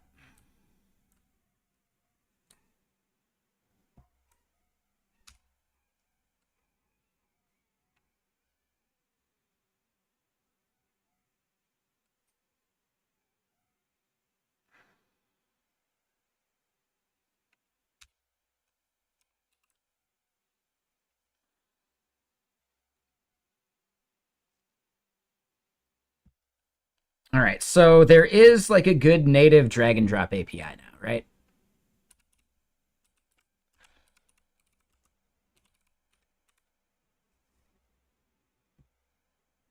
I would assume that it is usable in all browsers now, but let's double check that.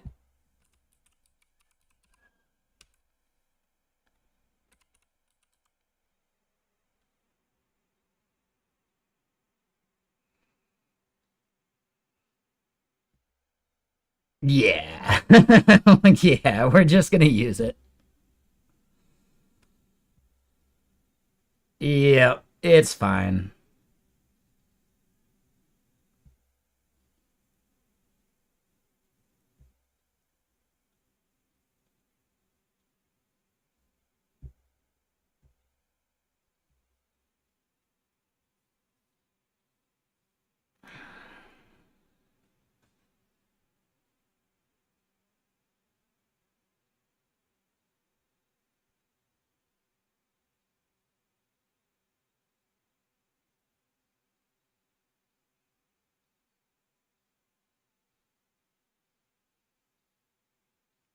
Yeah, so drag start and drag end are probably all we need.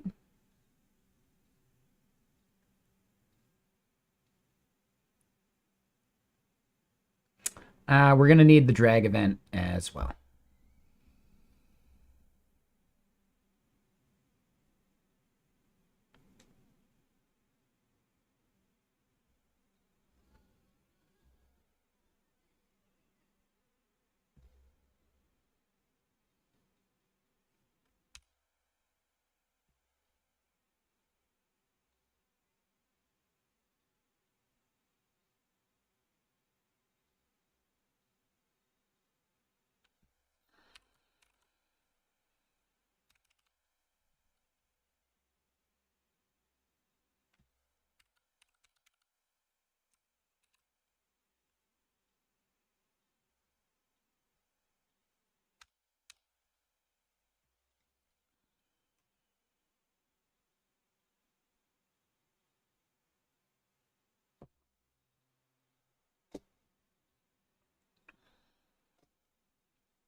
All right, so we got that created. This is going to be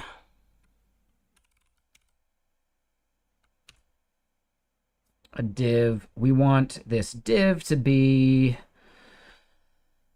let's just give it some coloring.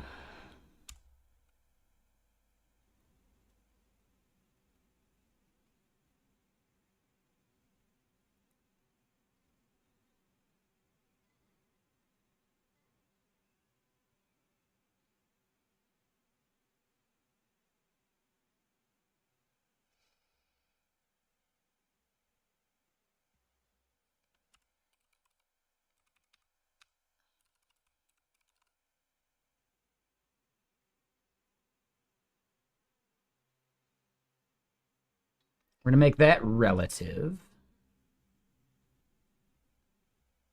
This div is then going to be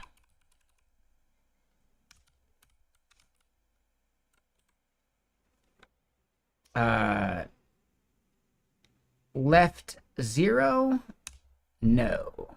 W, let's say 4. And then BG, we'll just say like blue. That way it's easy to spot for now.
Let me just see if this like renders as we expect.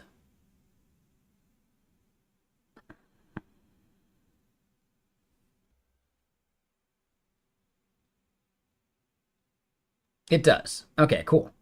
Yeah, the padding on the left is an issue. The padding on the bottom is because it changes height.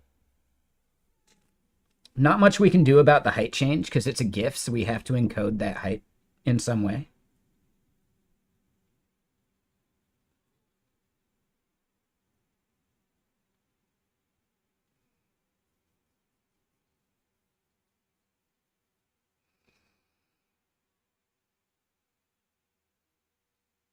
We could animate the height of the element, though, like they're animating with that.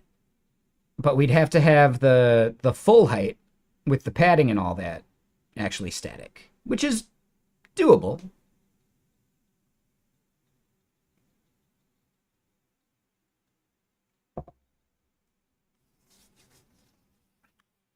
Yeah, that part gets a little trickier. I guess the big problem here is, why is this div not actually showing?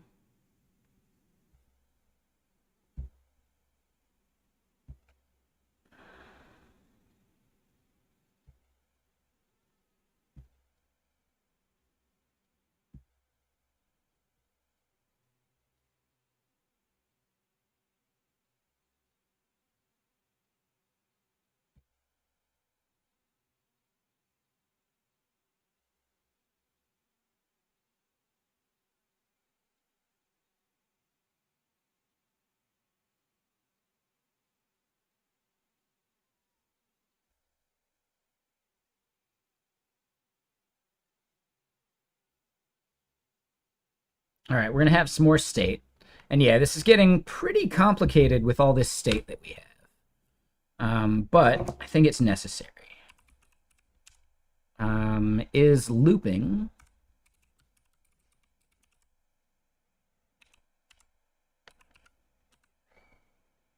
Nope, not what I wanted there.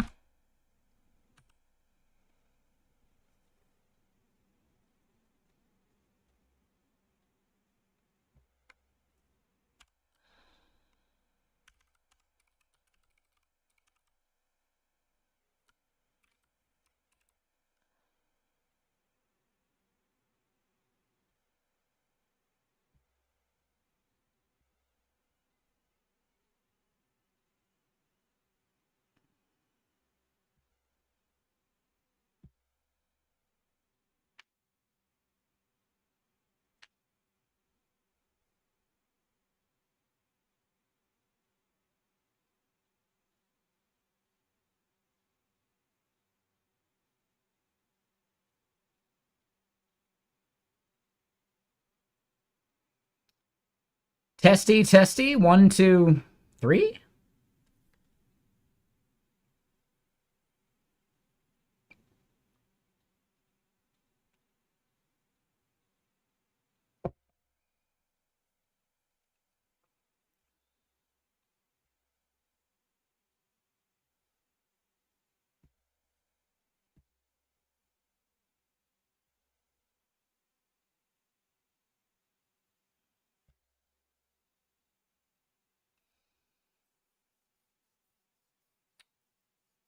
Interesting. I don't know that stream that's from. Nuri M.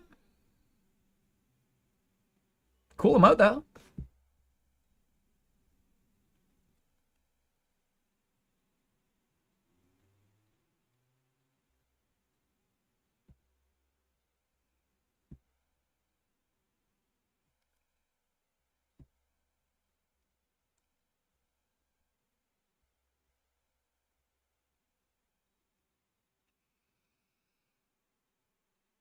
Um. So someone. We've been at it for what, like a week, and that included like making like some PRs to Shiki Magic Move. As far as like the application goes, we've been at like the application for like a day. We basically started it yesterday.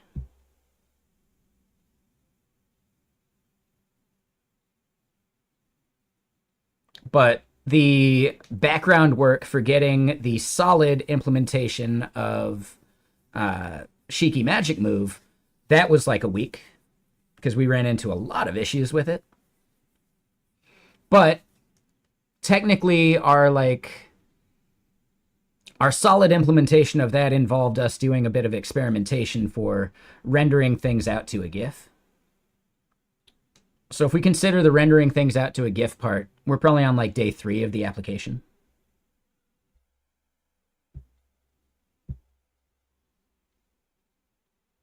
How much longer? I don't know. Does it look like I want to put this thing into Jira and estimate my burn rate? Hell no. So yeah, no, we'll just right play it as it lies.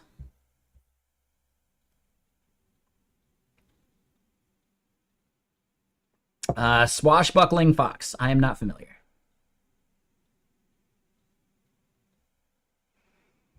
So Carbon is this, right? Carbon is a code sharing tool for, code snippets, right?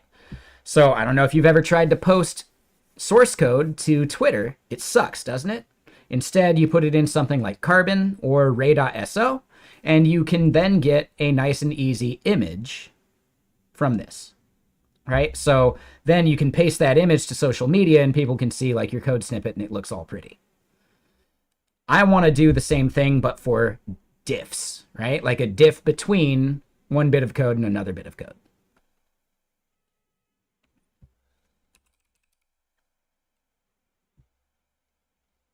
Shiki Magic Move is the thing that does like the heavy lifting,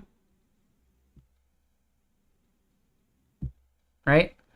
But this is HTML, CSS with CSS animations. So I needed to take what they're giving me with like start and end values and interpolate that into a canvas to make a GIF from it.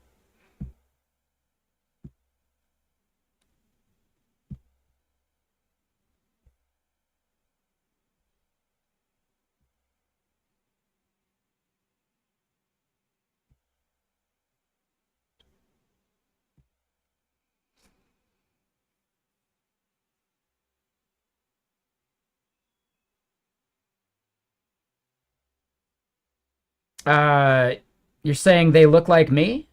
Okay, I like the way you said that. Instead of I look like them, they look like me, obviously.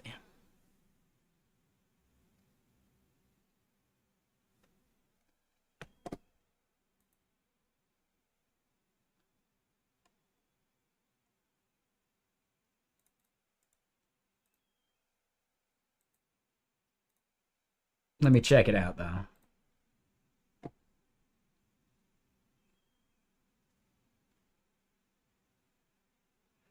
Yeah, I don't know. It does seem like maybe you're trolling.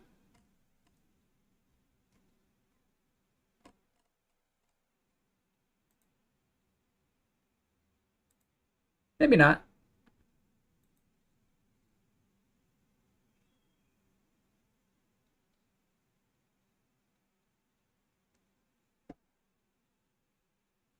Yeah, I think you're trolling. I think you're just trying to promote your friend. At which point it's kind of shady. Yeah, a little bit.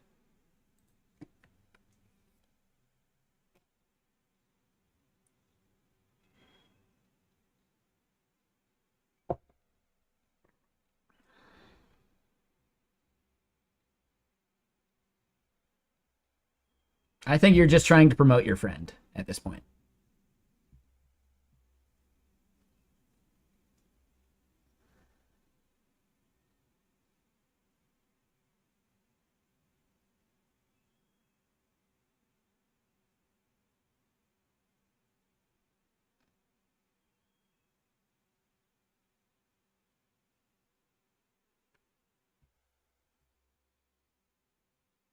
Mm-hmm.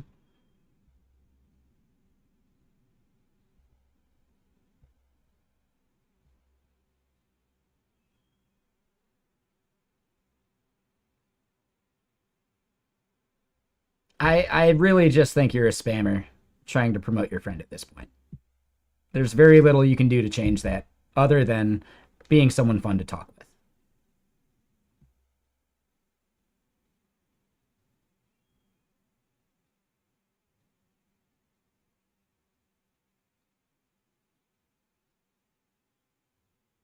Uh-huh.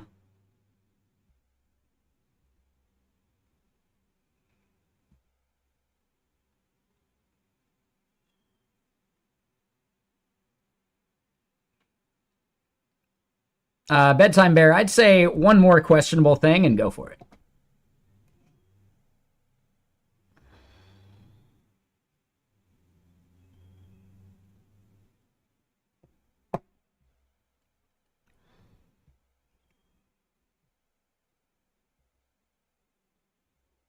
All right, so why is this div not actually showing up for us? Like, I don't see where it is at all.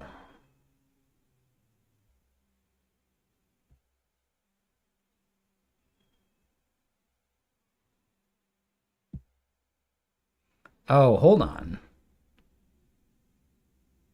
Oh, it's over there. Interesting. And I think the BG blue is just not working because we need to make it be BG blue something else, right? Like BG blue 500. So that was me messing up the color.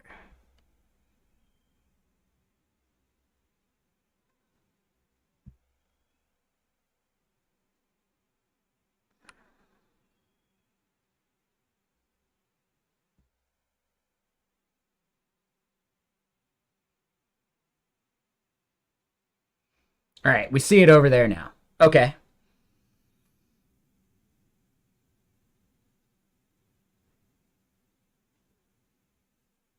So instead of making it absolute,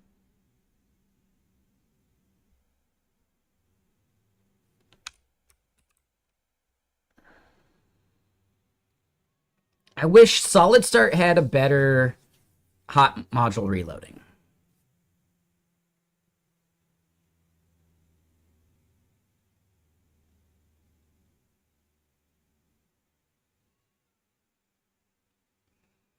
I mean, that makes it seem even more like you were just here to drop his name.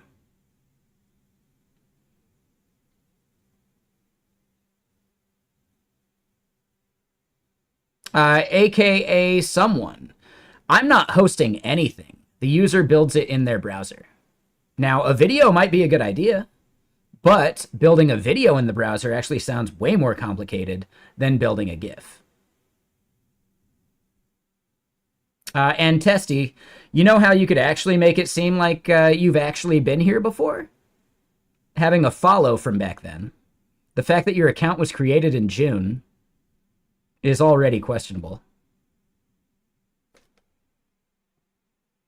You seem like a spammer, Testy.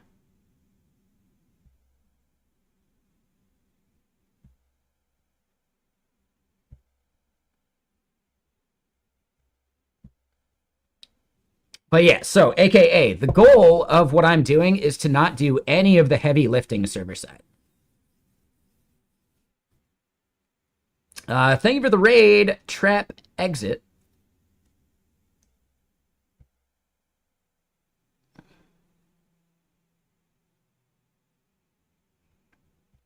Yeah. Because, like, seriously, AKA, I can't afford to do a lot of heavy lifting on the server, right? This is going to be on Netlify.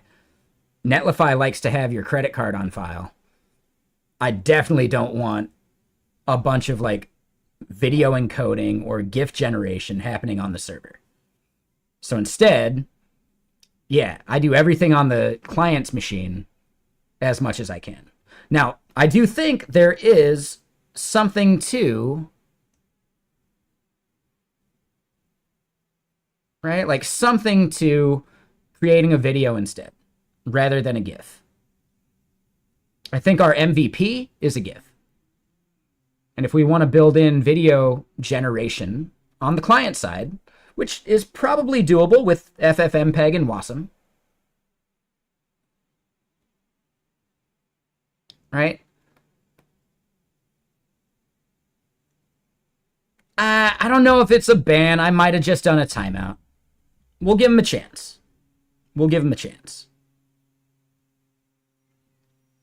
Canvas.capture stream. Yeah, that doesn't necessarily work yet. It is an option. But the way that we're doing this currently to generate a GIF is that we're creating canvas per frame rather than drawing to the same canvas. So we'd have to majorly change a bunch of stuff to do it that way. And I think I'd still rather just generate a video from frames, because then that's nice and easy, right? Then we don't have to change anything. It's the exact same like build.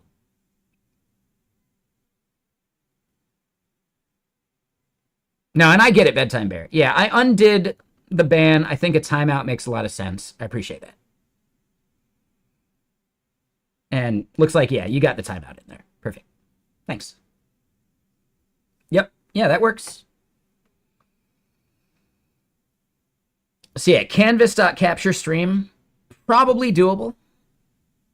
I don't know if it gives us the same amount of like power that we'd want, because I'd rather construct frames and then I can set like the frame rate after the fact rather than worrying about the capture rate of the canvas stream, you know?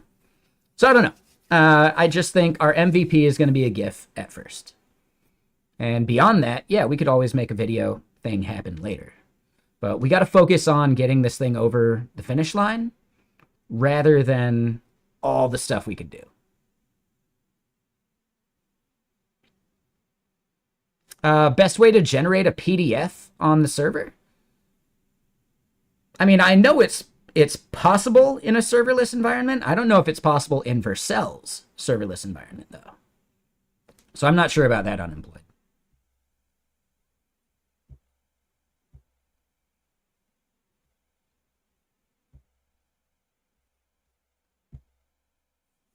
PDFs are notoriously hard to work with. So I don't know. Like, I've done it before, and I've done it purely client side. I'm trying to remember what we did it with.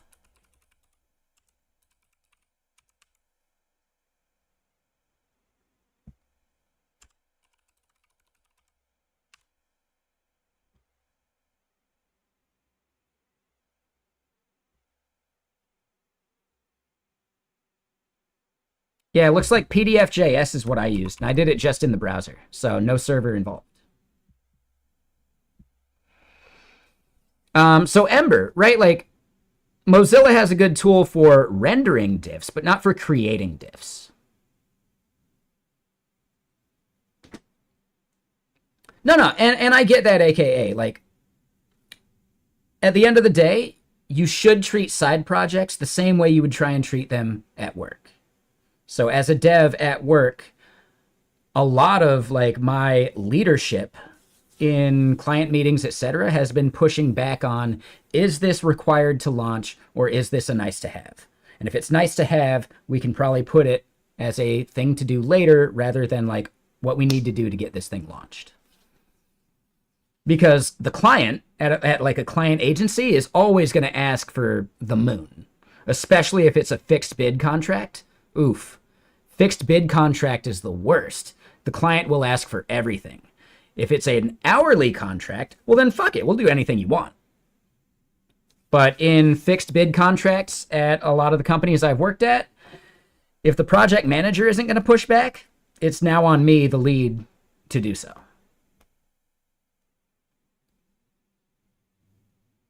Now, normally that's a bad experience because the PM has already engendered some like goodwill from the client.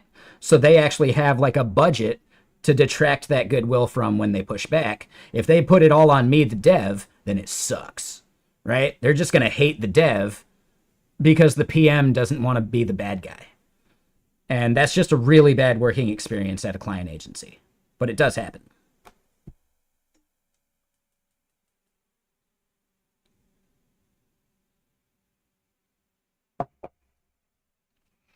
And Trap Exit, how you doing out there? Are you still around?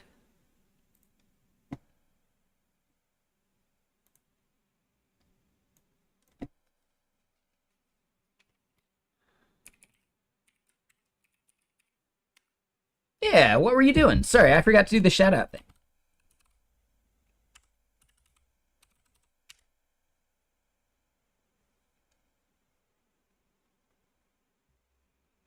.3AT, a new 3DO audio compression tool? What does that mean?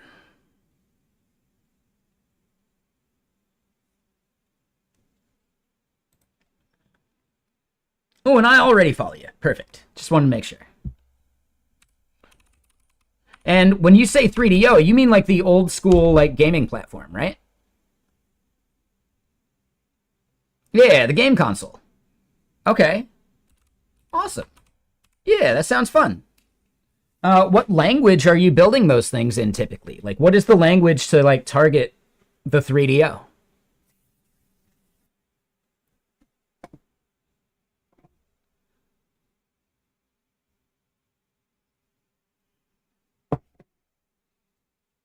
I guess like what language do you write in typically? I'm gonna guess like for an audio codec, it's probably just raw C, maybe even assembler. Okay, so C++ because it's a desktop tool. Got it. But for 3DO, it's C or assembly or C++ even. Okay.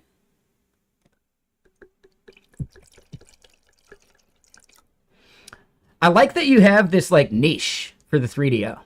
Have you started making like YouTube videos? Because I feel like you'd get some really, really good SEO for that.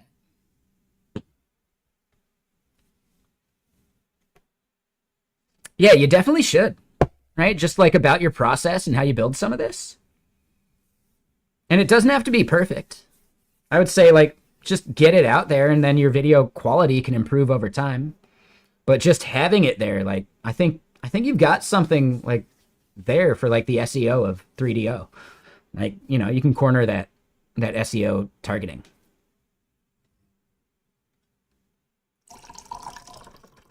Now, is that going to lead to a lot of stuff? I don't know, but bare minimum, it's a good way to help grow your channel.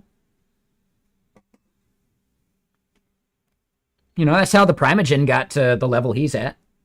He was sitting at around like 100 to 200 people on average until he like really put in the effort for YouTube, and then bam, he's at 2,000, you know?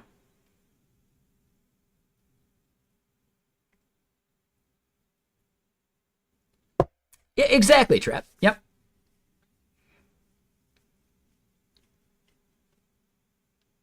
Oh, he is super smart. Like, yeah. Nothing I was saying is contesting that whatsoever.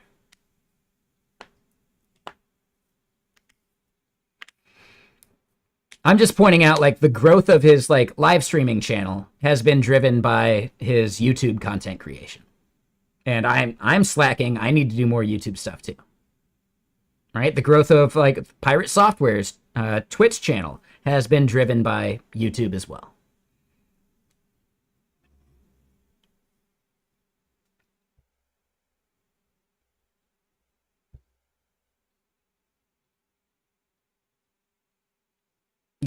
Yeah, exactly. So, yeah, just making content elsewhere is a good way to bring people to your channel here on Twitch.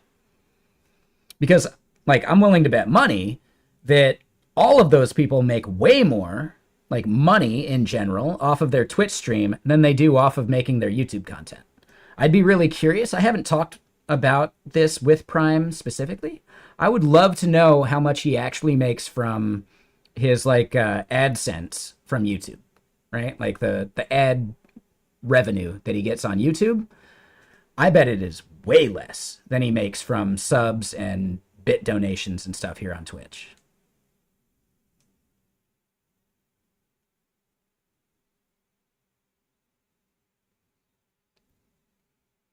Oh, I mean, AKA, have you actually seen him do any front end?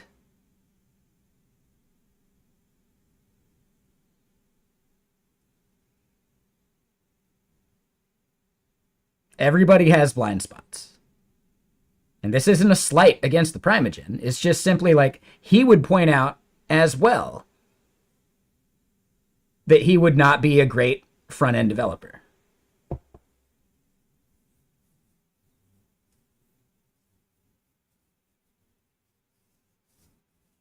Right? So, like, yeah, everybody has blind spots.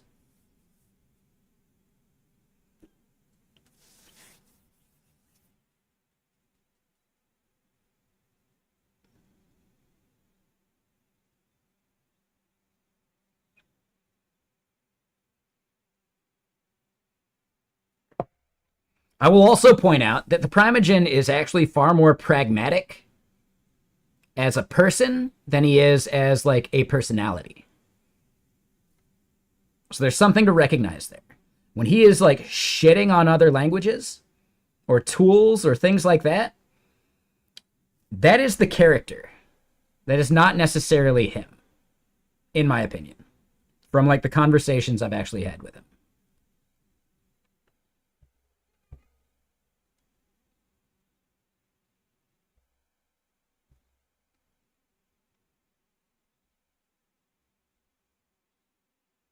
Anyone who remembers watching Prime 4 or 5 years ago, right, probably remembers when he talked about, yeah, he had to use Android Studio for some Java stuff he was doing at work.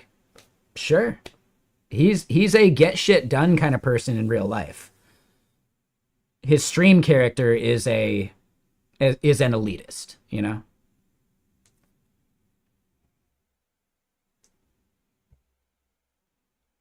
I think him as a person is more pragmatic than the character he plays on TV.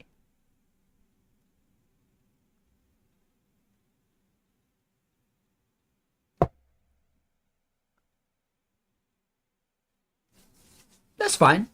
Yeah, yeah, yeah.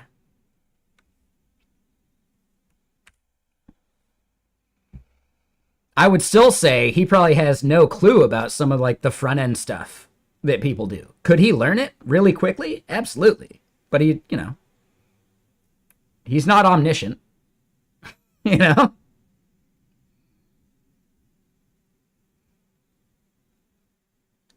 Sure, exactly, right? Yeah, exactly. Right? Again, like, there's entertainment value to him hating on React. There's absolute entertainment value to him shitting on things. But if he needed to get something done in React, he'd be fine. He could totally do it. He would just need some time. Yeah, it's a meme. He's doing it for entertainment's sake. I totally get it.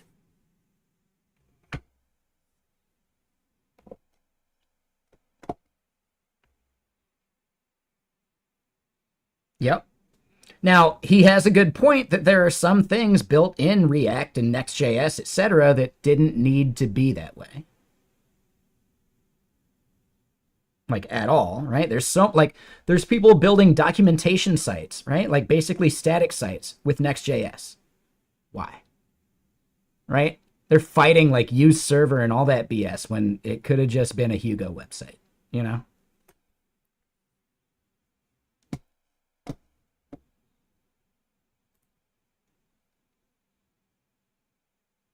So he's got a major point there. There are plenty of things where people worry about like the use server, use client things when it could have just been a client-side React dashboard. Totally. And so I would say he is right in at least pointing out the fact that some people are like Next.js pilled when they shouldn't be.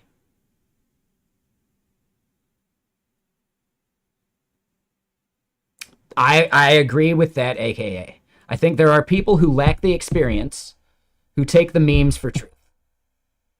And that is where it becomes somewhat problematic.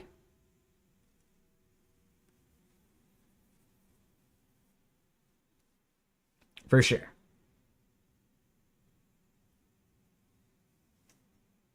But you know what? Sitting on the fence doesn't get you viewers. It really doesn't. Being pragmatic and situation based and recognizing that there's nuance to everything just really, really doesn't get you viewers.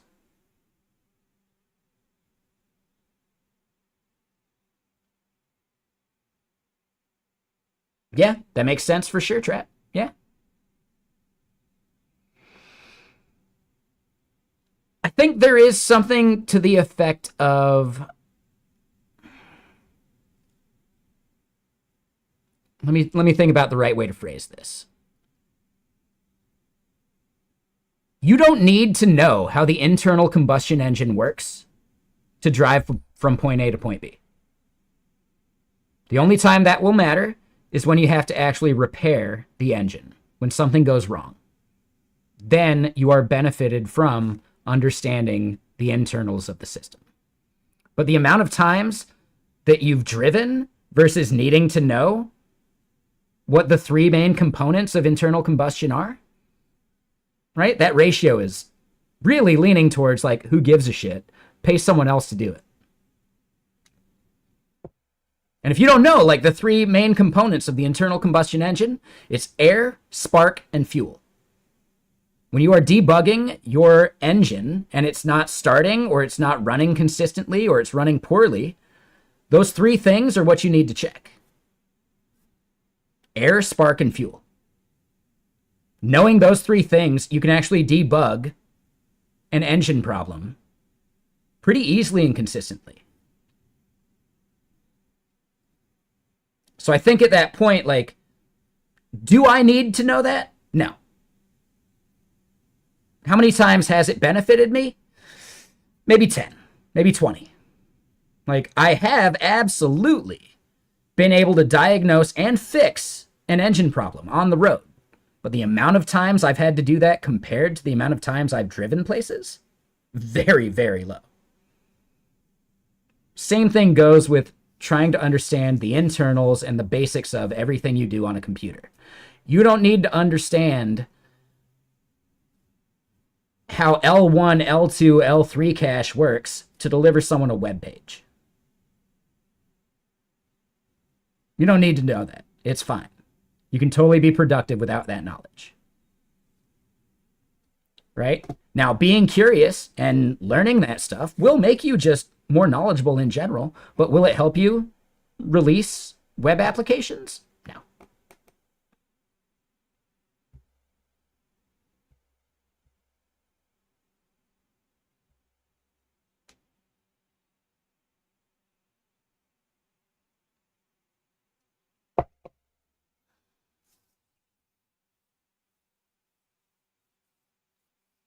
Yeah, and that's fine. Trap exit. Yeah, that's awesome.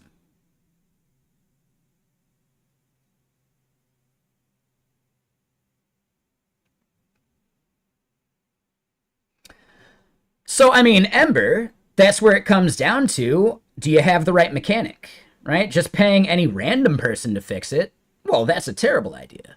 But paying the right person to fix it is totally worthwhile.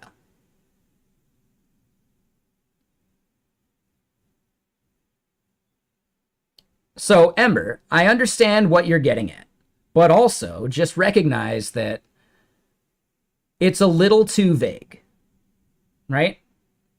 When we're talking about fixing our own problems, we need to be more specific. What problem are we talking about? Do you need to understand how HTTPS is rationalized in the browser and that entire like workflow to deliver a web application? No, you don't. Not at all. I've been in an interview for a senior role where someone actually asked me that. Dude, the browser just does it. It is not going to affect my ability to deliver a good web application. I don't care. HTTPS should just work. If it doesn't work, something's wrong.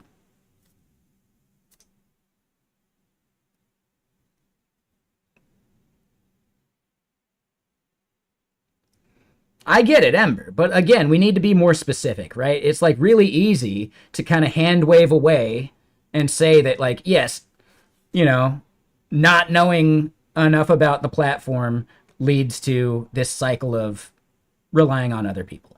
I get it, but it's a bit of a cop-out. It's almost like a logical fallacy at that point because it's so vague that it's not actually analyzing the scope at which it matters. You'll never know everything. You have to focus on the things that are actually going to help you solve the problems that you run into.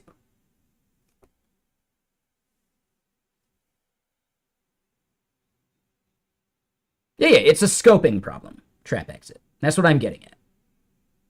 If you're a web application developer, you don't need to know how I/O works at the Linux level. You just don't. Who gives a shit?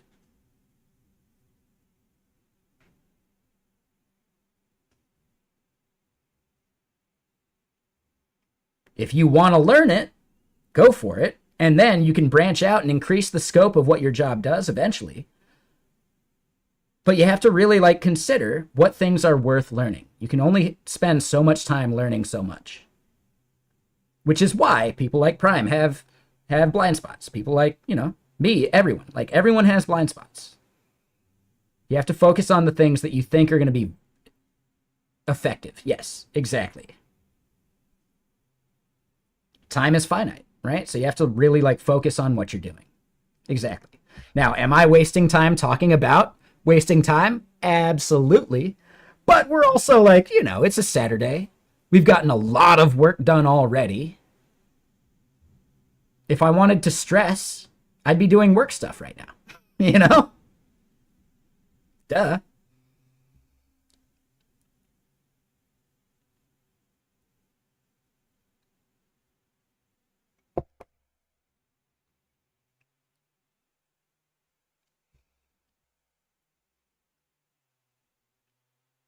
One of my favorite things that I've quoted recently is the Primogen. Within the past, I want to say 2 years, just learned about git commit -- amend. He just learned about that within a very short time frame. Does that make him a stupid person? Hell no. It means that he just didn't need it. If you're going to be squashing commits anyway, then just add a new commit. You don't need to amend. Who gives a shit? Right? Was it important for him to know that? No. And the moment at which he needed it, well, cool, he could learn it. And that's fine. Again, it's not a slight against anybody. Not knowing about -- amend doesn't make anybody stupid. It just means that you didn't need to learn it yet. That's all.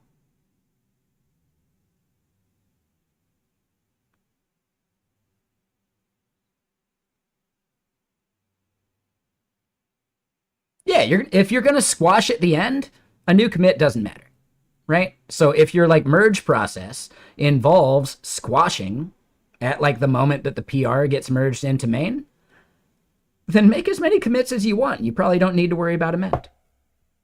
Boom, good to go.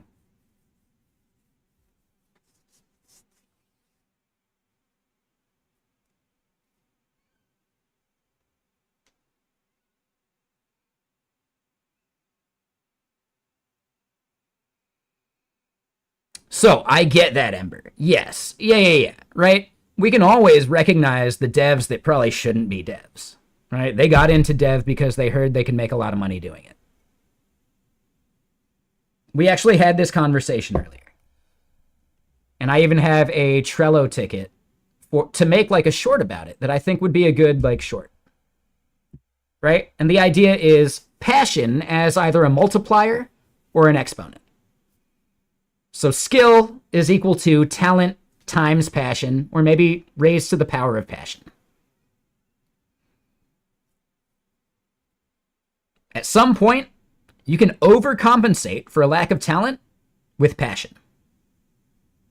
Right? You can actually fill that gap with extra passion and time put in. With zero passion, you'll only live at the level that your natural talent gave you.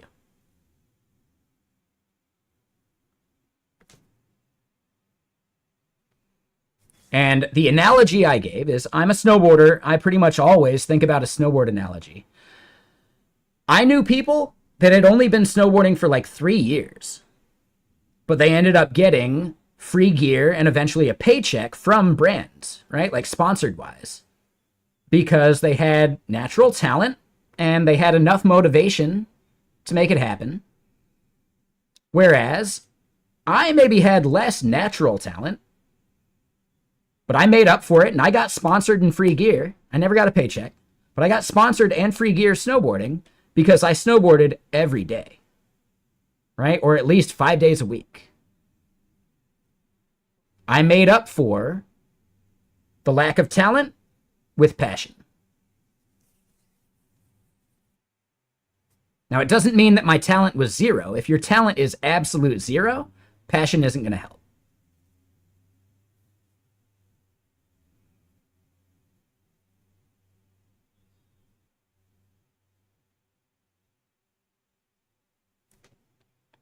It depends on the thing, Gavin, for sure. Snowboarding, you still got to be pretty good. Like snowboarding, you know, enough people watching you will help. But not people aren't going to watch you if you're not actually kind of good at it.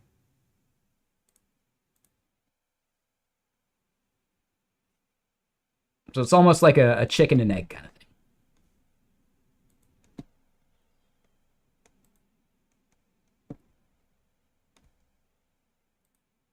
Streaming is very different.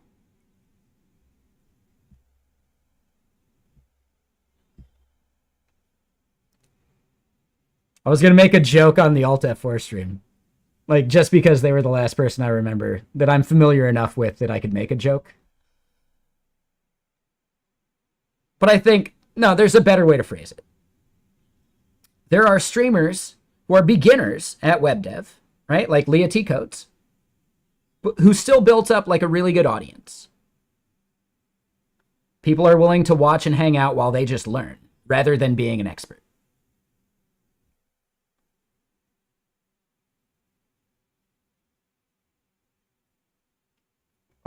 Right. So, Gavin, you're talking about outliers.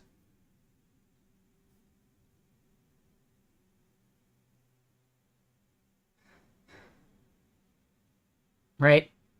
It's hard to like make a justification for the outliers. Those because they're outliers. So I would say don't try and make points based on outliers.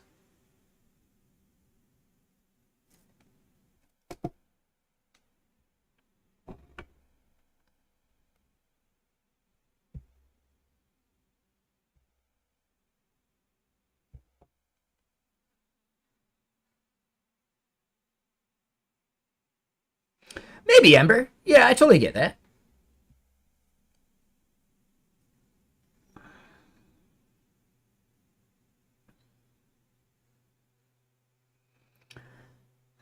I think some of that speed is also artificial. Right? Does he need to change screens that much? Does he need to like move around his editor and spit out code as quick as he does? Or could he just think about it a little bit longer and then write the code that mattered first?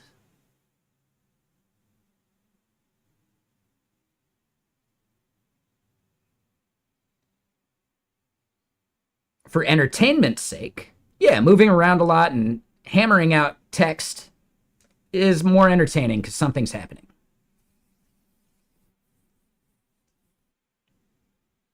But does it make you a more effective dev? No. It's theater at that point.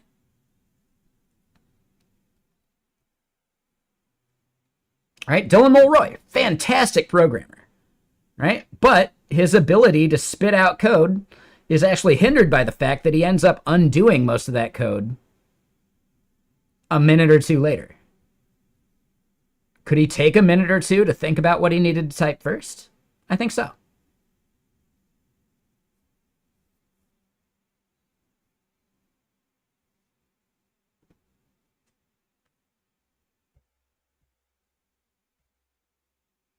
Now, there are some people, right? Like people with aphantasia who can't actually like mentally picture and think about and like model the code they need to write. I'm not saying Dylan is that person. I'm saying those people exist. And for them, hammering out the code is more effective to them because then they can actually see what they would need to change about it to make it right. So, there's that edge case. But I don't think Primogen or Dylan actually fall into that category. Personally. I don't know. I'm not sure. But a lot of the people I see that really think typing speed matters and the speed of your editor matters, I see them undoing so much of what they've already done that I don't know if it's actually that valuable.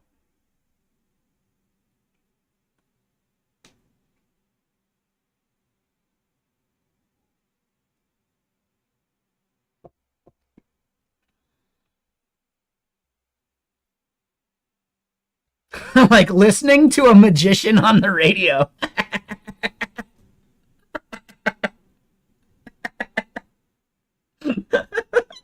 That's really good. That was really good. Oh yeah, Steel Toad. That's solid. That's a good analogy. I like it.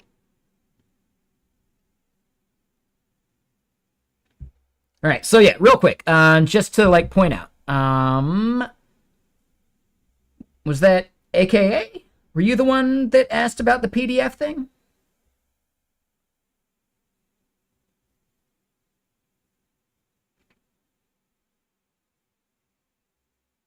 I think you were, right? No, no, you were the video comment. The person asking about PDFs. Yeah, check out PDF.js. I have definitely generated a PDF on the client using PDF.js before. Right? No server involved. So it could be worth checking out. Yeah, I forget who actually asked about that. So I'm sorry.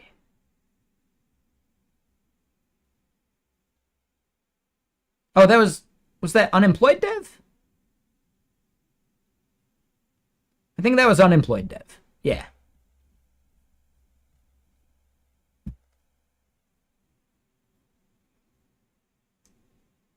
Oh, you guys were doing it on the server? Again, like it's a universal JS thing, so you can do it in the browser or on the server. No, no, their name is literally unemployed dev.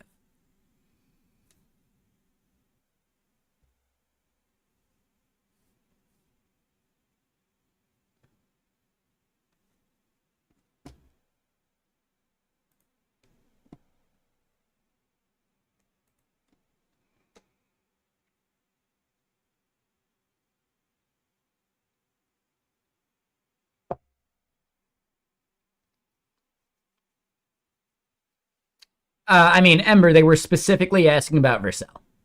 So maybe you're lacking the context, but their context was Node.js.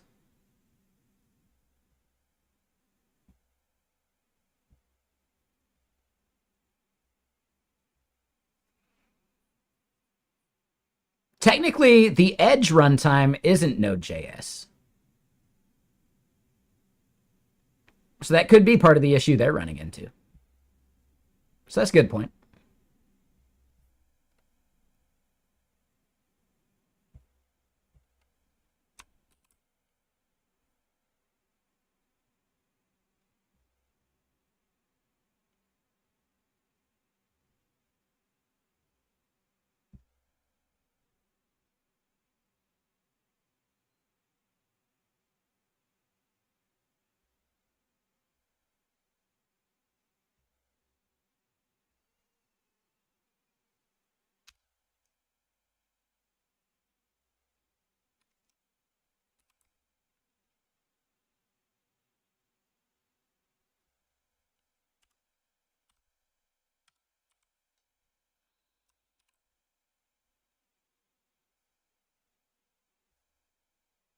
All right, so we still don't see this this element rendering. I think now it's just not getting like a full height like it should.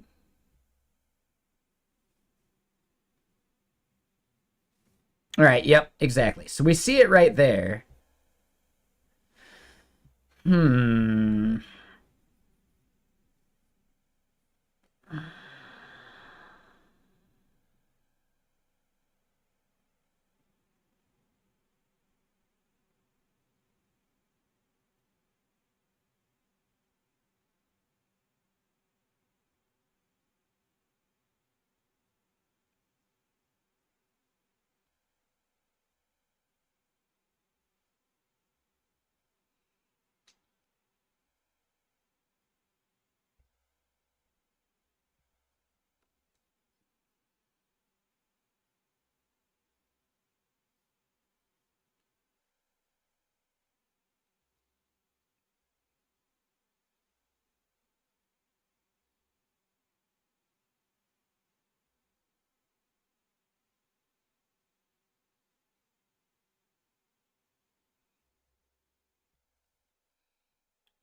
Flexbox.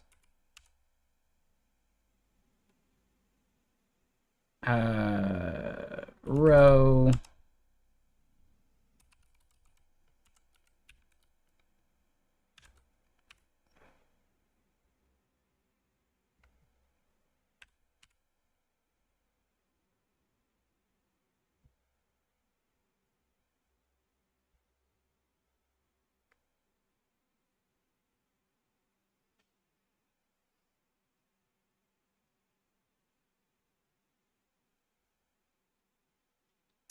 So the container needs a set height.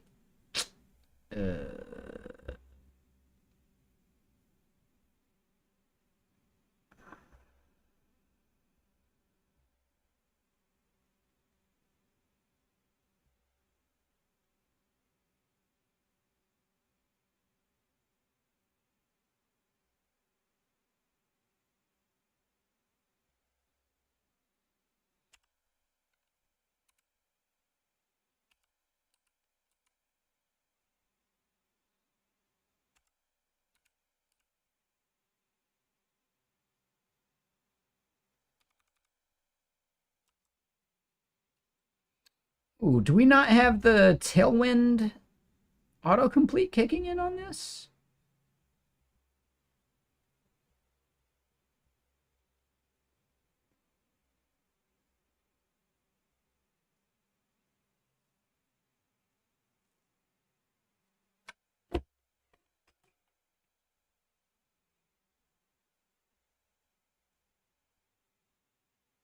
We don't.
Huh.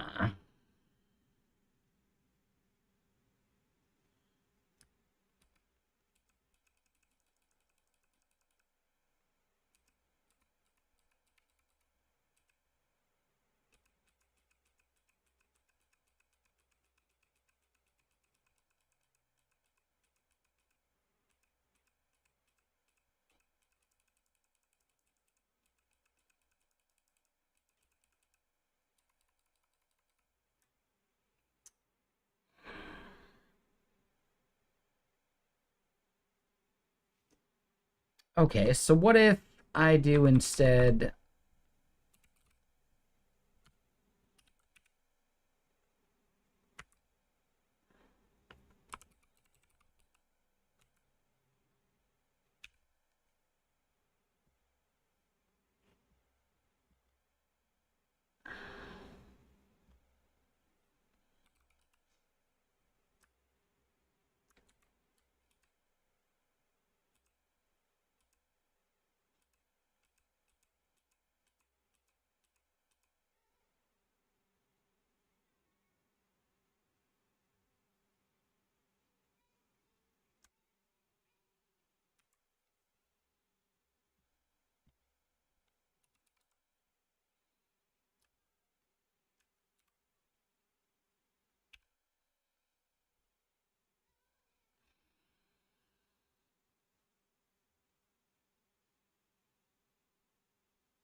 So I think it's this element that I need to figure out the styling for.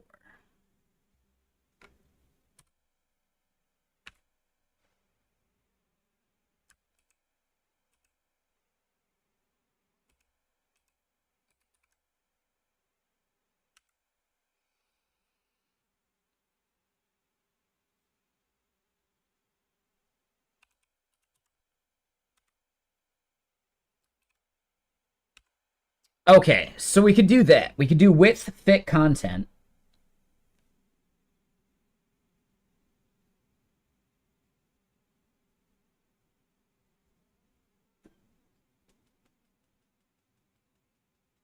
And then margin auto.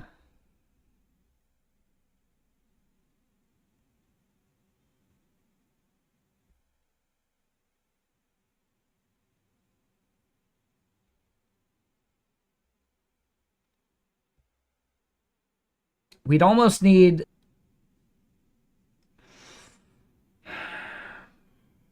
We'd almost need like another div around it.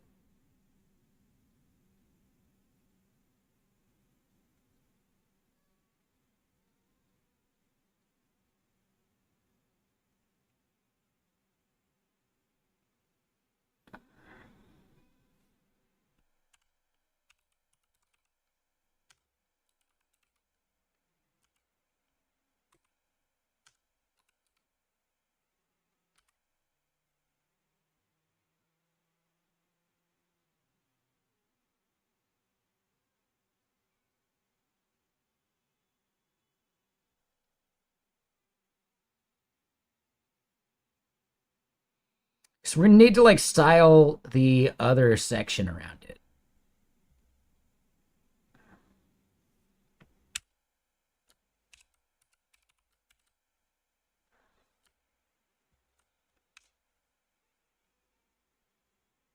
So yeah, we're getting into some div soup at this point.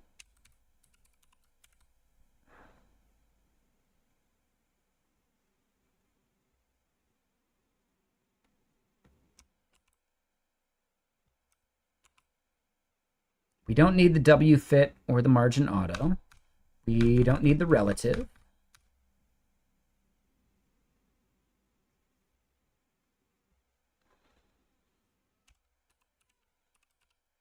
We'll hard code the background color for now.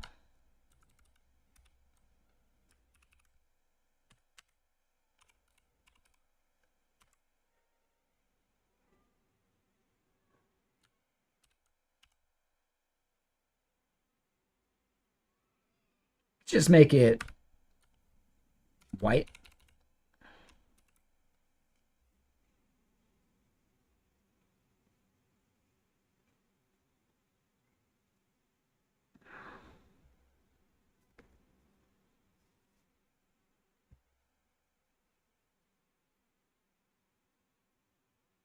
Yep.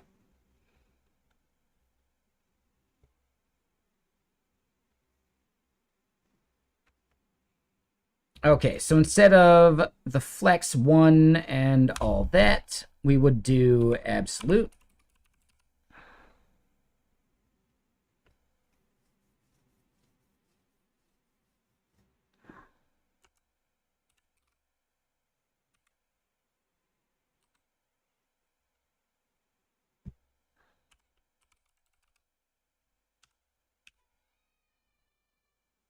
And instead, let's do left, and I think we can do 100%, right?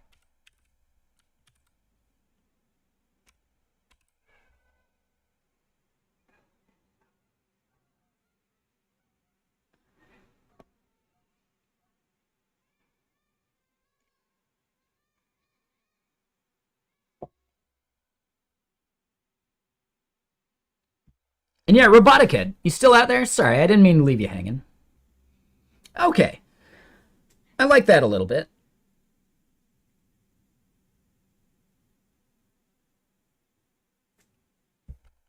All right, so what I might do is, yeah, how you doing? We'll do a calc.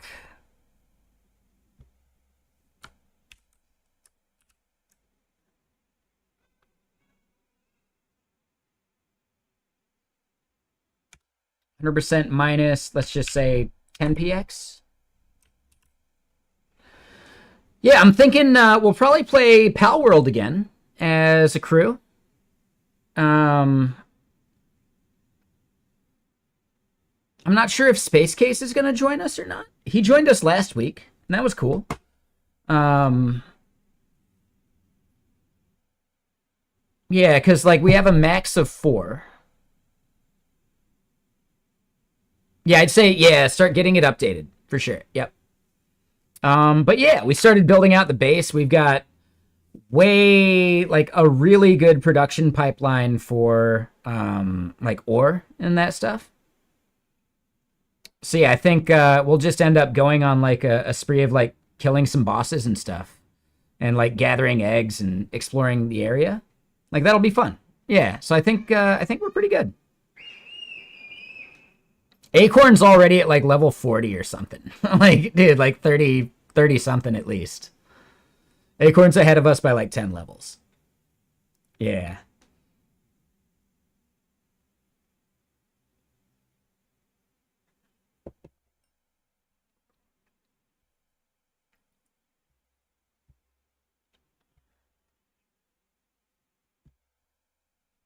All right. So yeah, we do that. What I want to end up doing now is we want our padding to be configurable.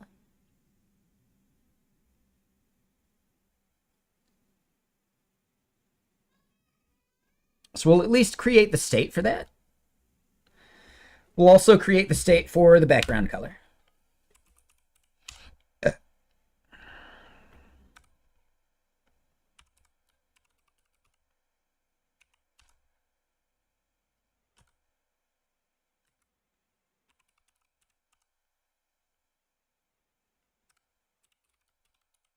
Or let's do X padding, Y padding. The default value will start out at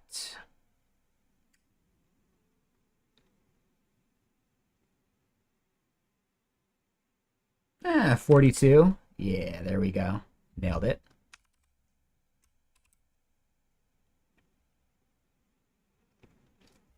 All right, so we need to bring those values into some stuff.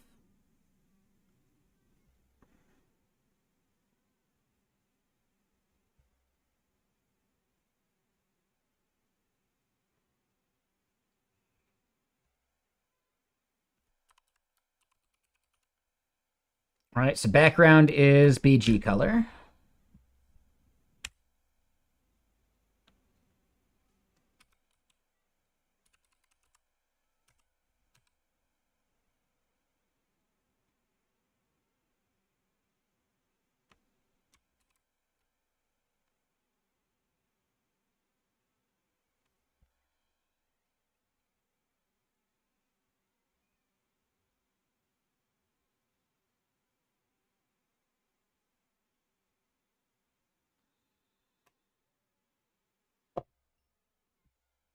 All right, we'll switch to water/T.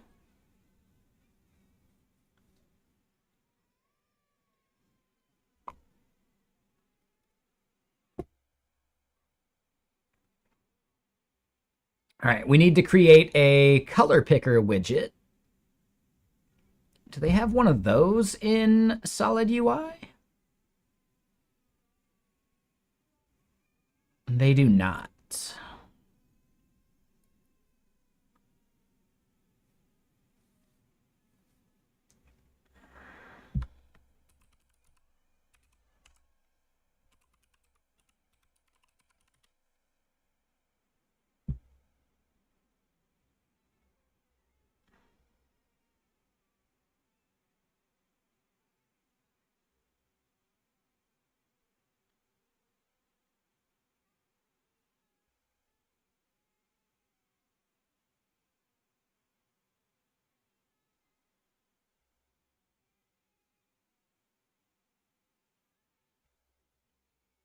Wait, hold on.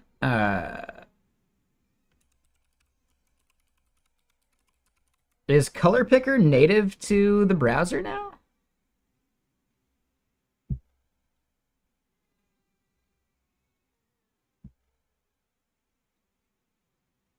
Ooh, that looks pretty close. Yeah, I think we're good. All right. So yeah, we'll just do like the browser native color picker.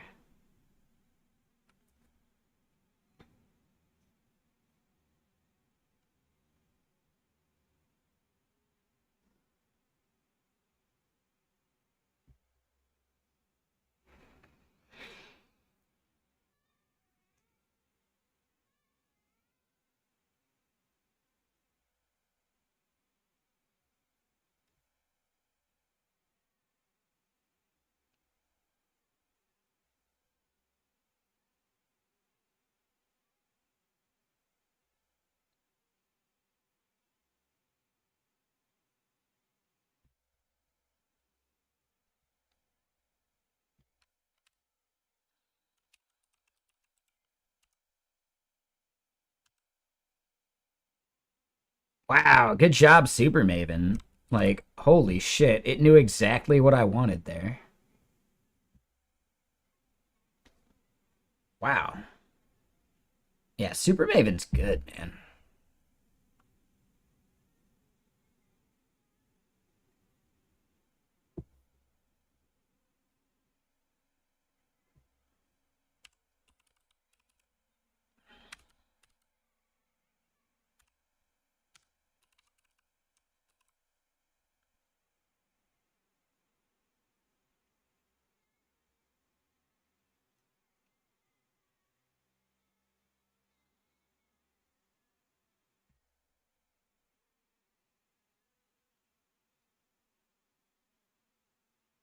Okay, cool.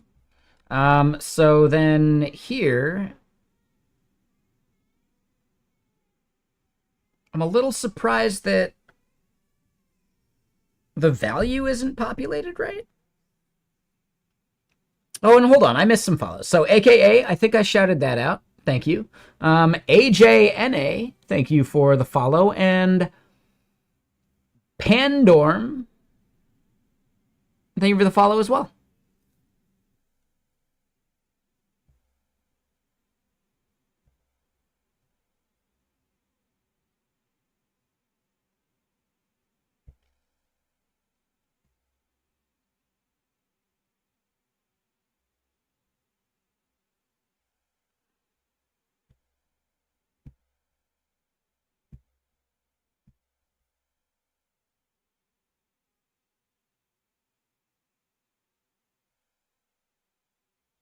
Oh, hey, we actually saw it update.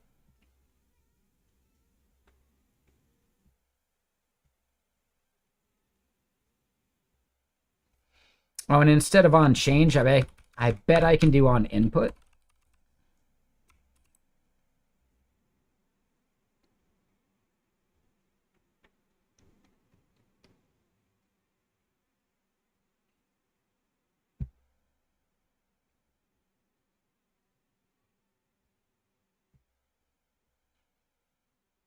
Yep. All right, perfect.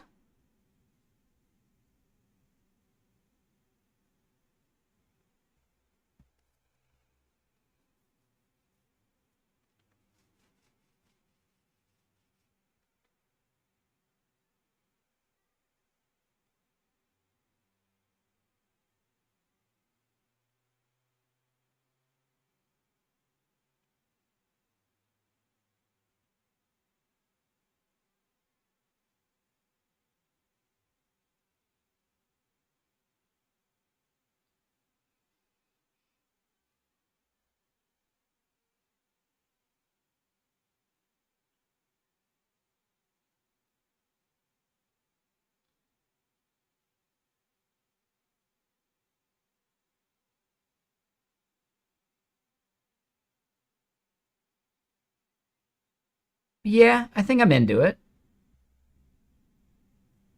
I'm a little curious why it doesn't get the default value properly.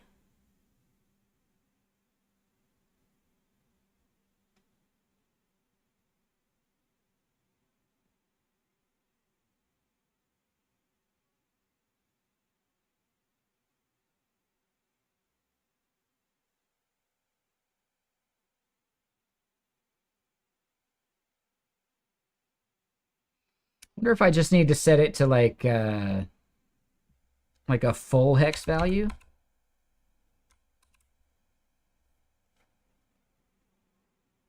I bet that's it.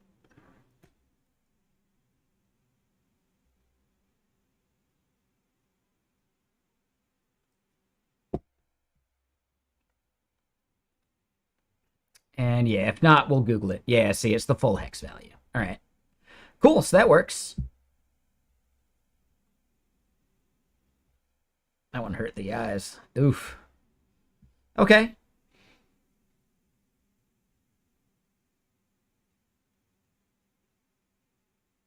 Mm-hmm. Hacking on a thon. Not a thong. Thon.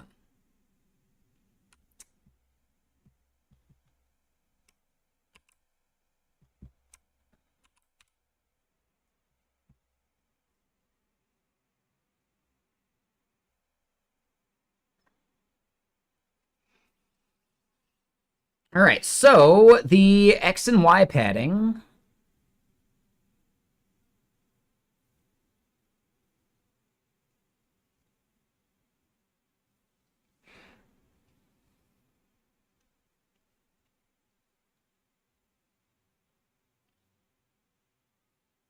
That part we probably want to put into a similar carbon style settings widget.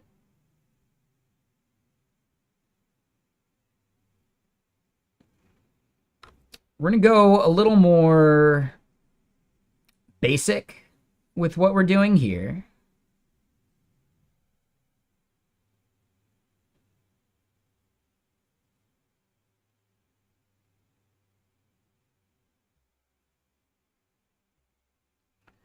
Jason's web dev challenge? You mean Jay Langsdorff's challenge? He has a challenge going?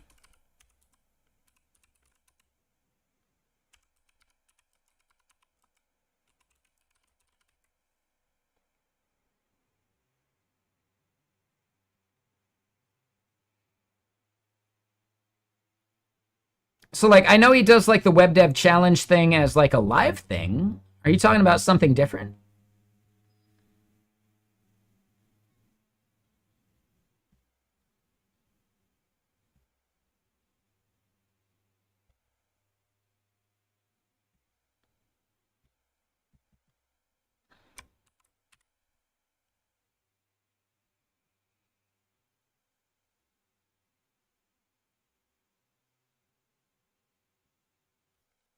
Oh, I see. So yeah, Josh Siri, Amy Dutton, and Lawrence.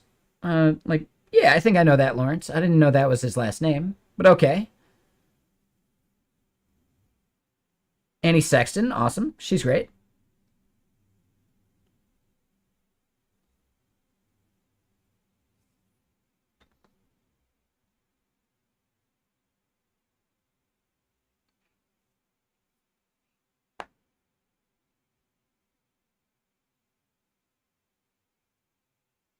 Oh, that's cool.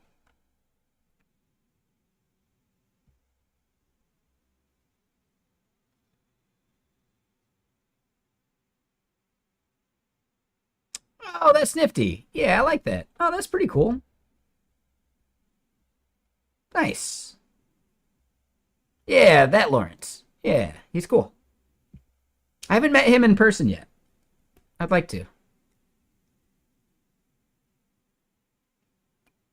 Hmm. Nice.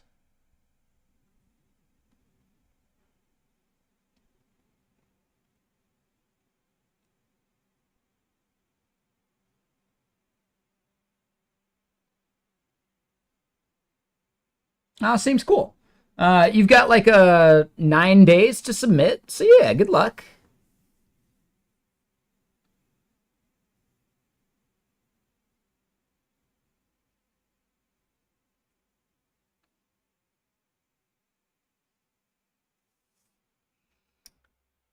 So wait, would we say that the thing I'm building would qualify?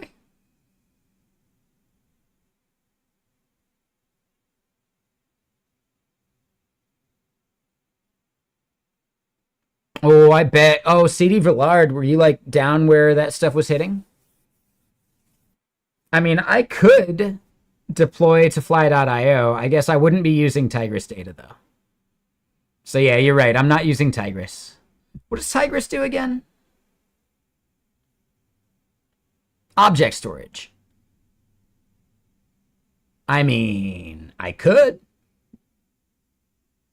What's their pricing like again?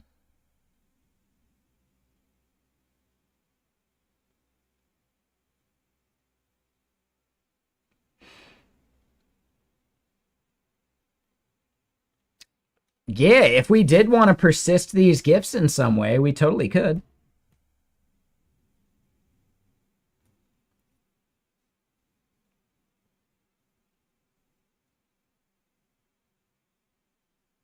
It's been a stressful week. Yeah, I bet.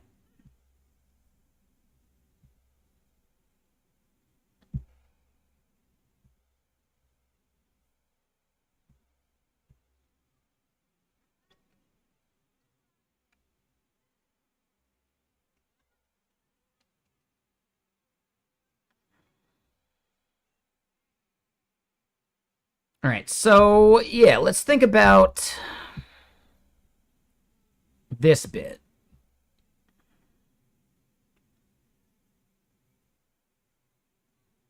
So that's all like font size stuff, which we would want to make configurable at some point.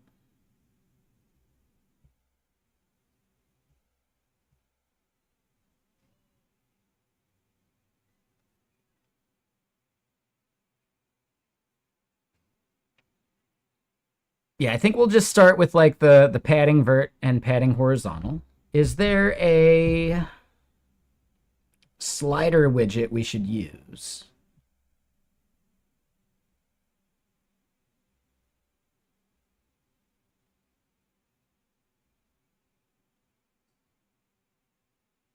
That one's not bad.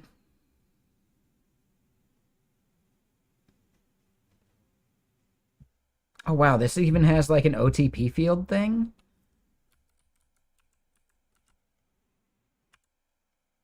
Oh, why did I build my own of that when I could have just used ShadCN or something related? Blowing it.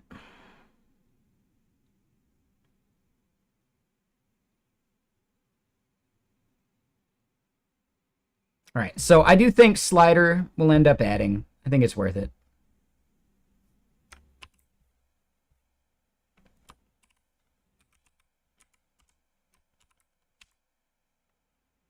I know, right? Four wheel, like, oh shit. You mean I could have just used it instead of building it?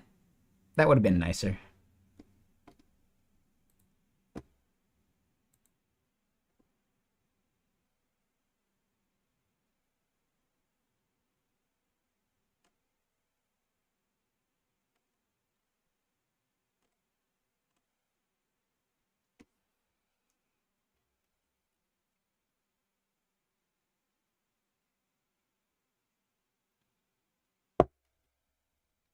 Ooh, running out of water. Let's check with the rest of the group, see when they're all gonna be ready for gaming.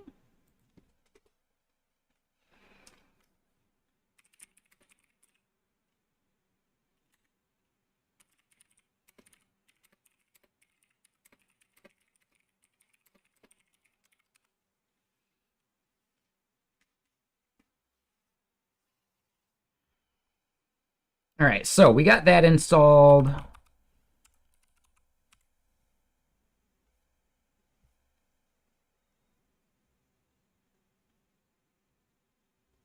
I think it was drop down menu that we would do that stuff in. Yep. And pretty sure we installed that one already.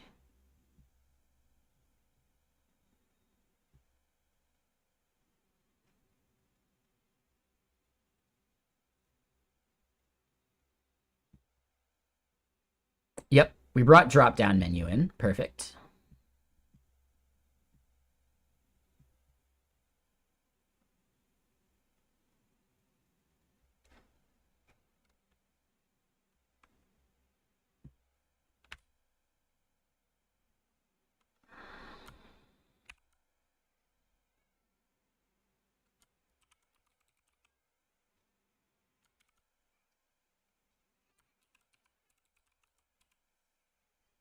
Oh, and hold on.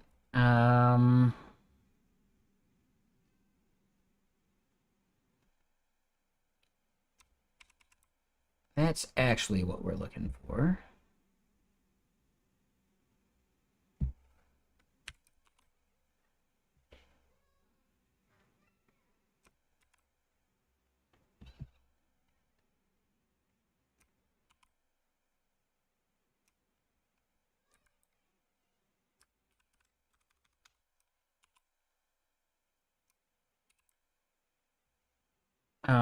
Let me get another album going. We'll do a good short one. Does synthwave belong in a museum, Junior? Oh, it looks like Algo's ready. Looks like it's about 20 minutes for you, Robotic Head. Perfect. Damn, I didn't realize the update was that big.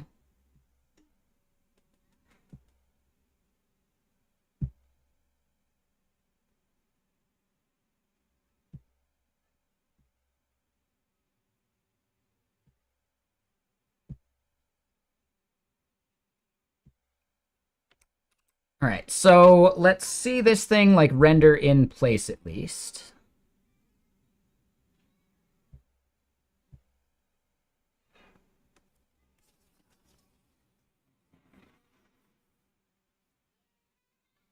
The hell is that sound?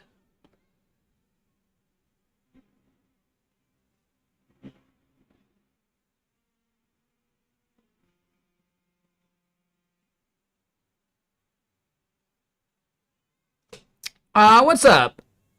I always mess up pronouncing that name. I'm guessing it's Portuguese, right? Is it Joao?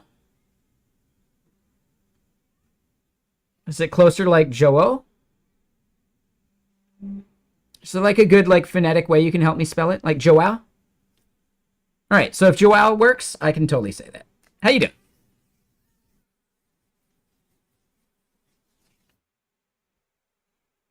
Yeah, you're not the first person with that name to be here in chat, but I mess it up every time. So yeah, sorry about that. Let's see. So I don't see that drop down menu. I feel like we should, though.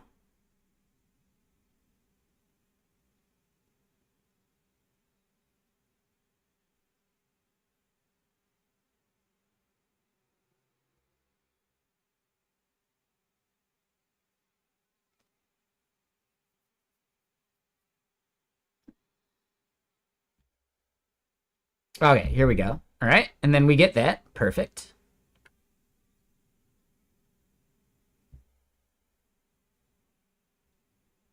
But it's very common. Yeah, like, yeah, we've seen a few of you.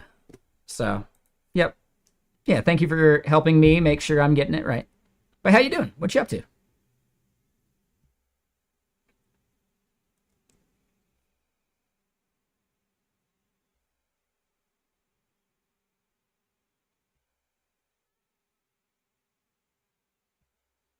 I'm doing all right.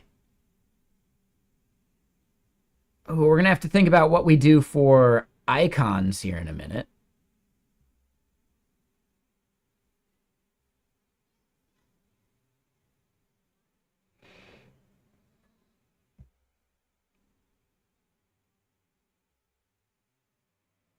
We can deal with icons later.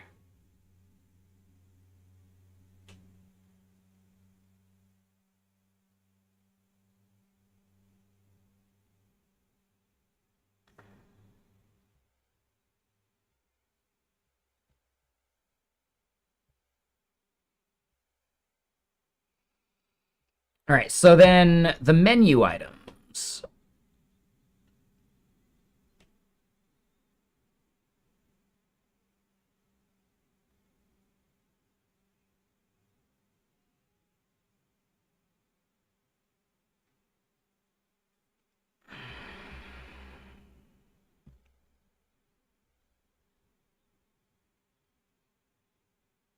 All right, so label-wise, this will be layout. Sure. And then inside of this menu item, yeah, drop-down menu might not be the right thing.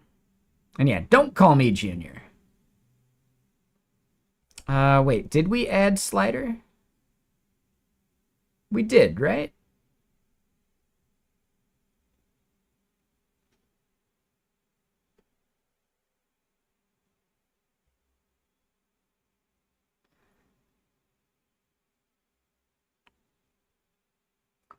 Feel like we did. Hold on, let me double check components here. We did. Yeah, we added slider. So then let's grab an example of one.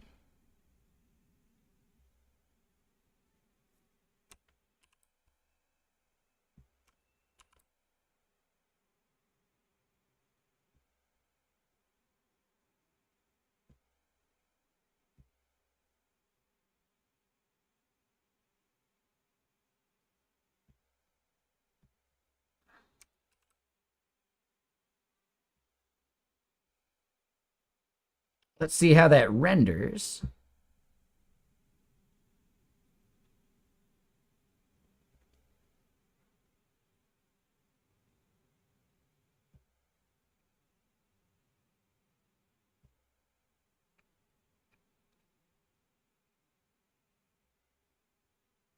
Okay, that's not bad.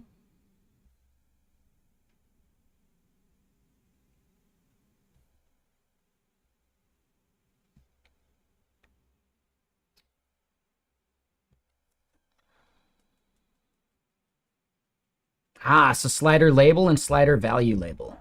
Nice.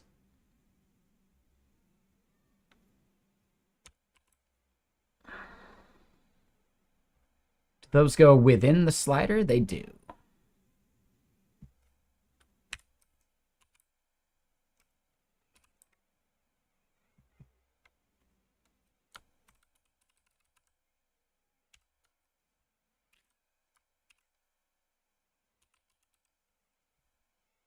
Now, how does carbon do that? Vert versus horiz, which I'm a little less keen on, but whatever.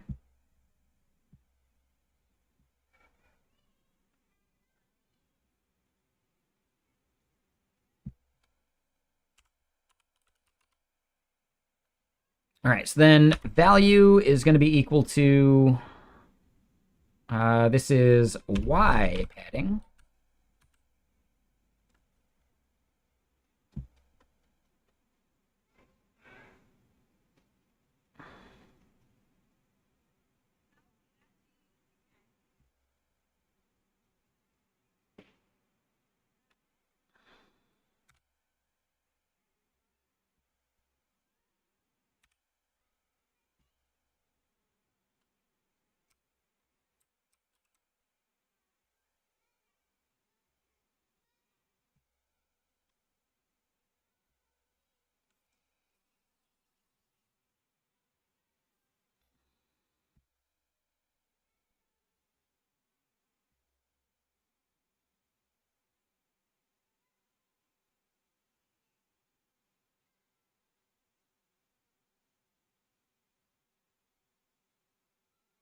Interesting. So we don't see that actually changing.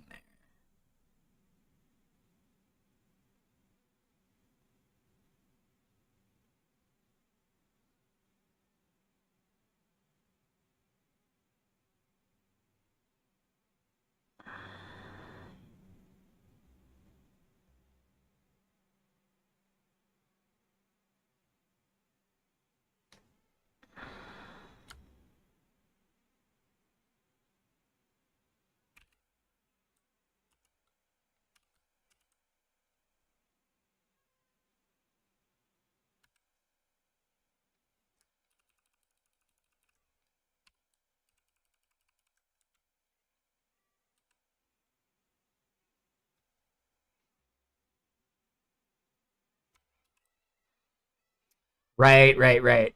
So I bet it gives us a range value, even if it's a single one.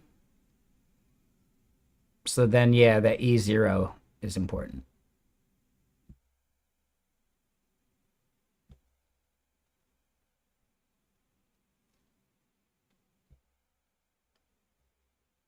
No.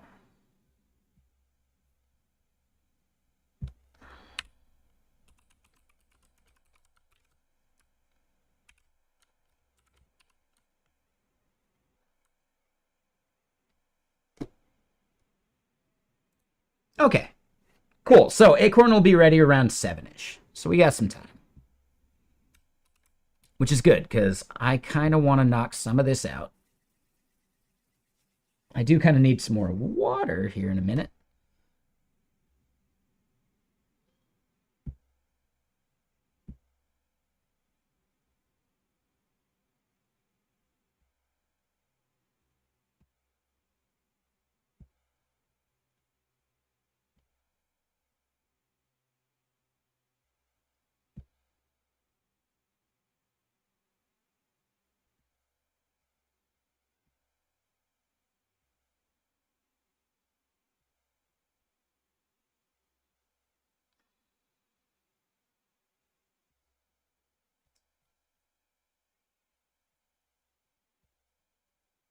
So yeah, we see that value end up as 75.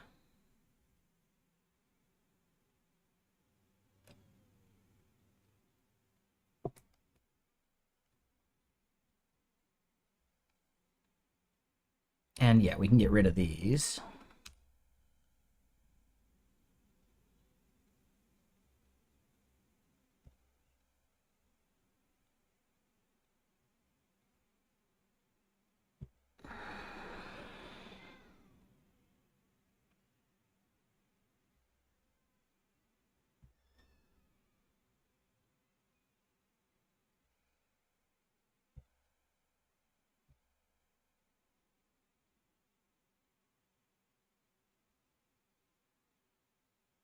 Oh. No, that should be right.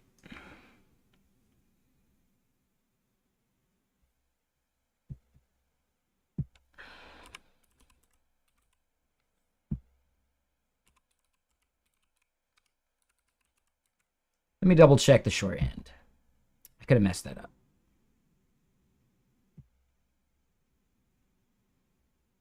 First value is y. always mess that up.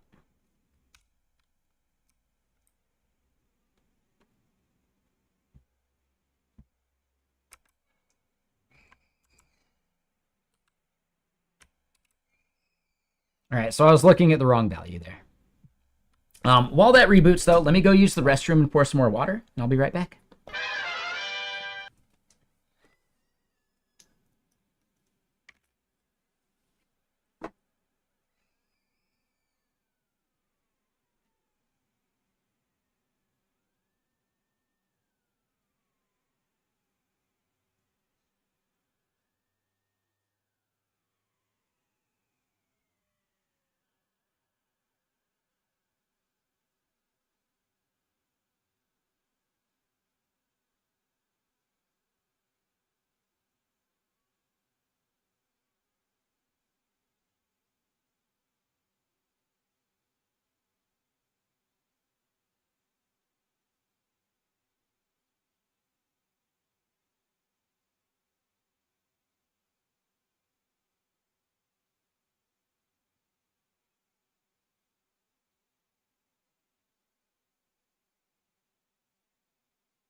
Okay.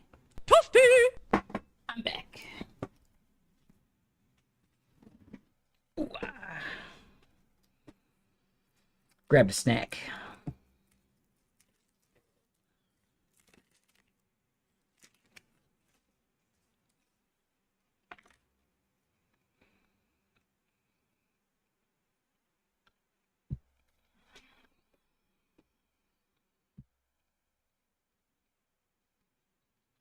All right, sweet.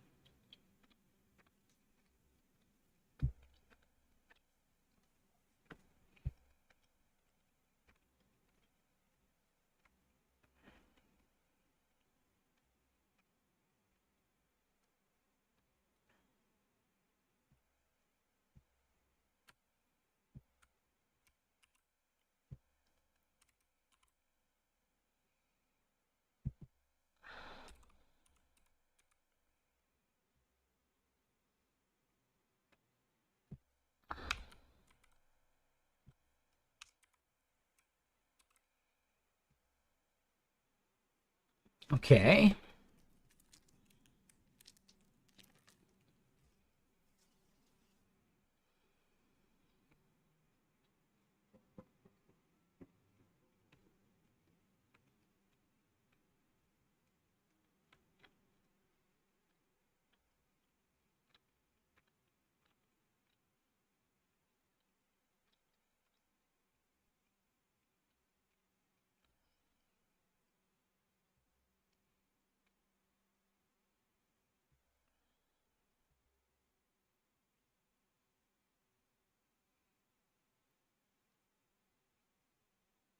Okay, so if we set like a width value, on the slider itself. That might be the move, but what if instead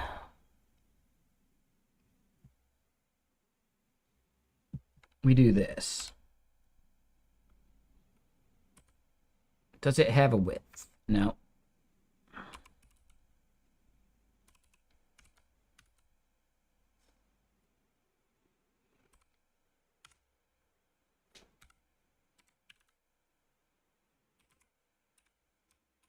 Let's try it at 200 pixels.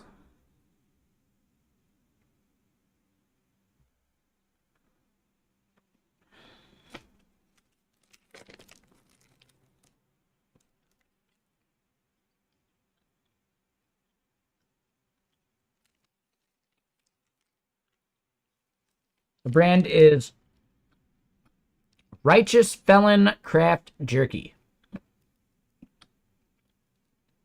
Eh.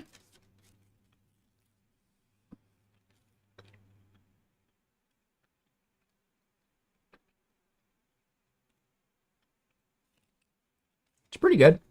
Not the best beef stick I've ever had.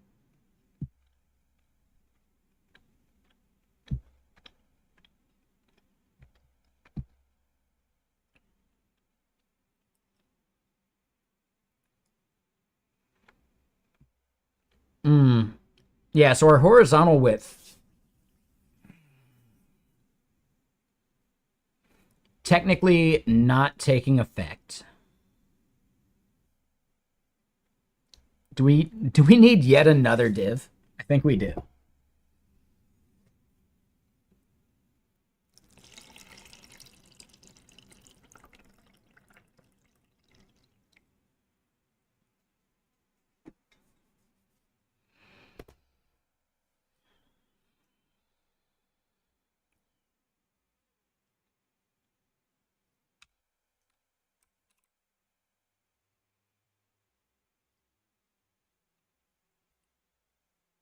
Heard you like divs, so we put a div around your div.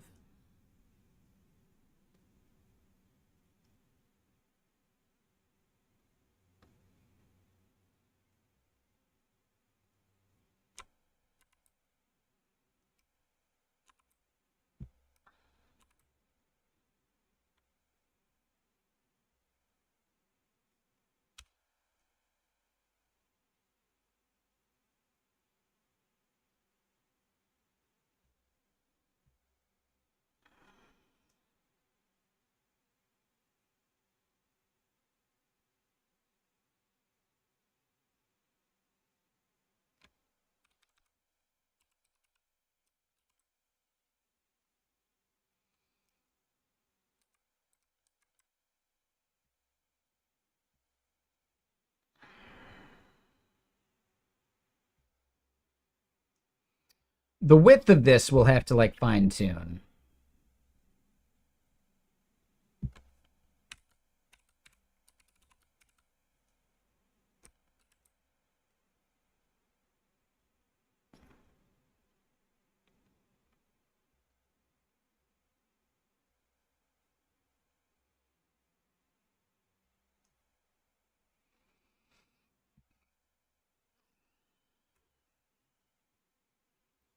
Oh no, never mind. We're good.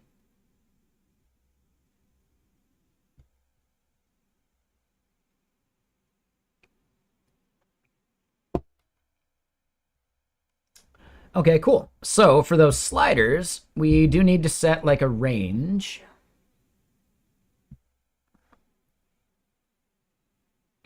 So min value, max value. Yep, min, I believe, is 0.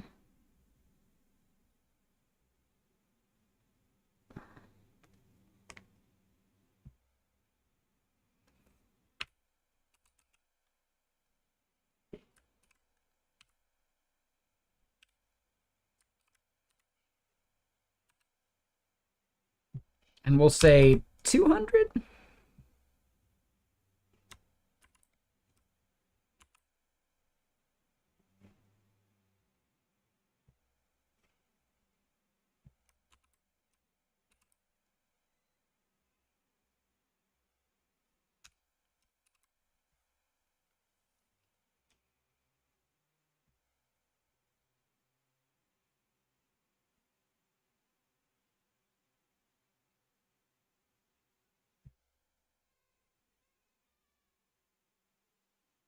All right, so we haven't done the slider like dragging value with this thing yet. I just figured it was nice to maybe hammer out some of this first.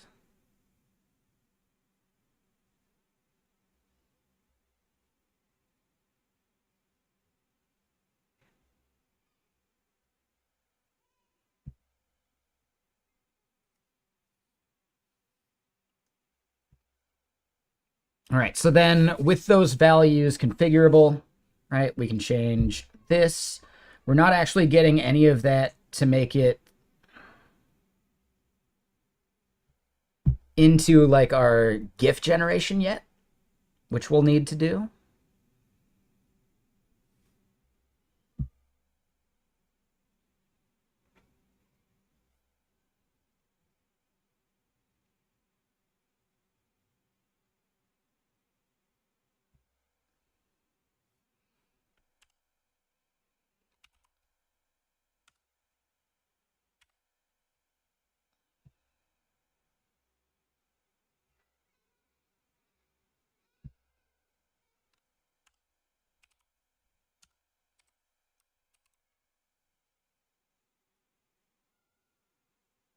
And honestly, instead of like vert and horizontal, we can just do X and Y as far as our labels go.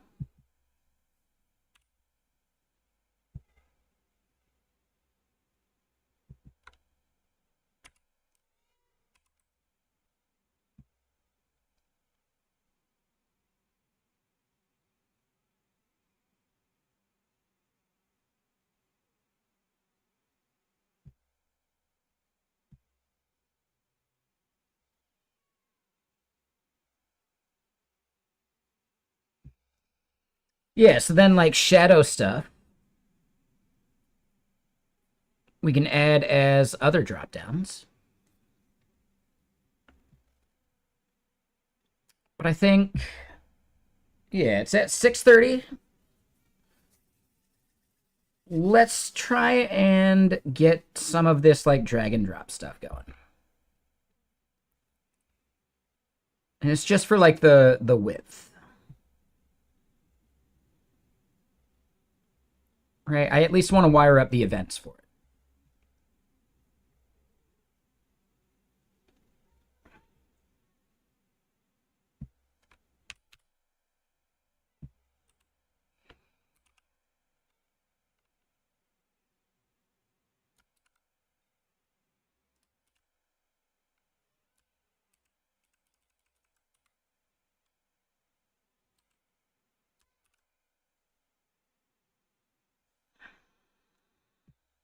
I don't think I actually want to prevent default.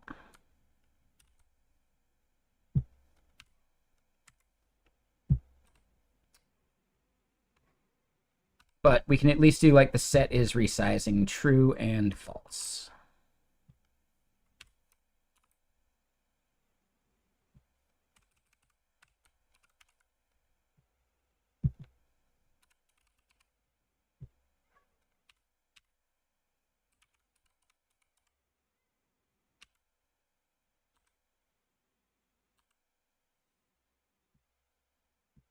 And that is just totally wrong.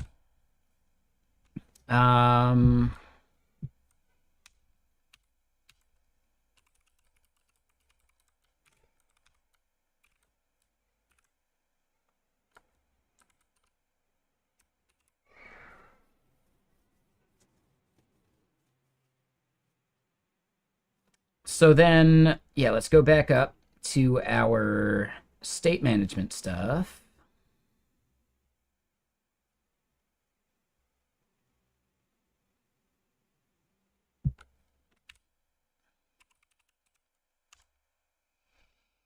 And this will be width.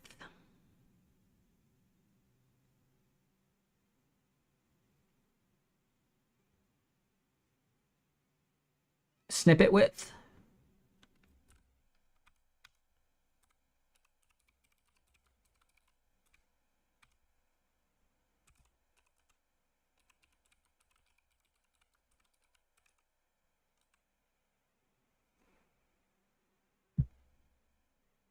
And we'll just set this at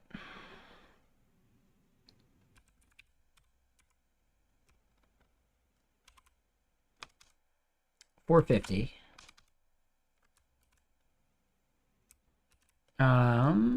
Yeah, let's get another quick album going.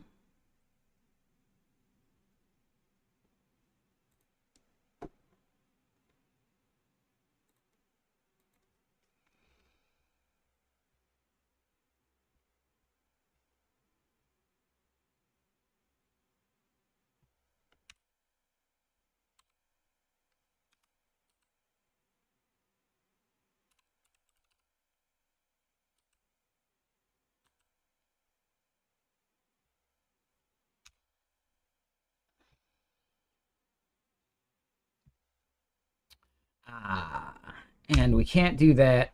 It needs to be this.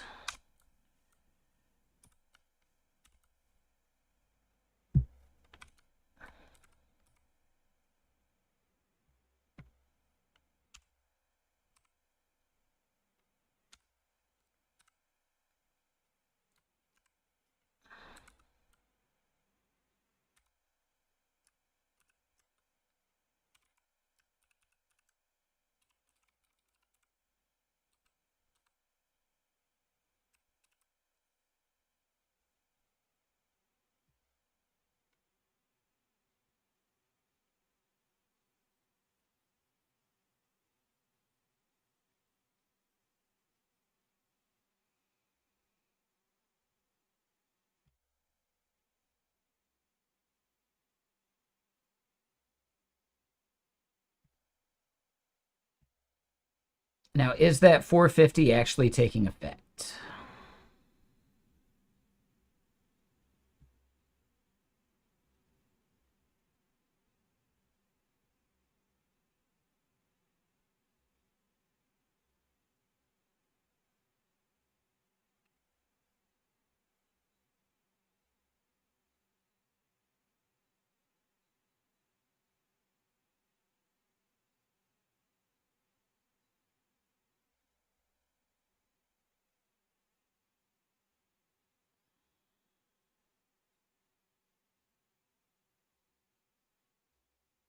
I don't think it is.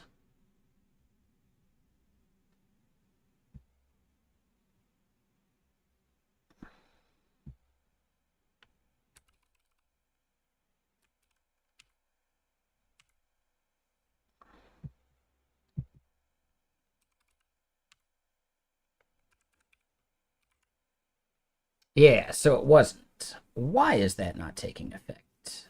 Right? W dash. Oh, right. Shit. Mm,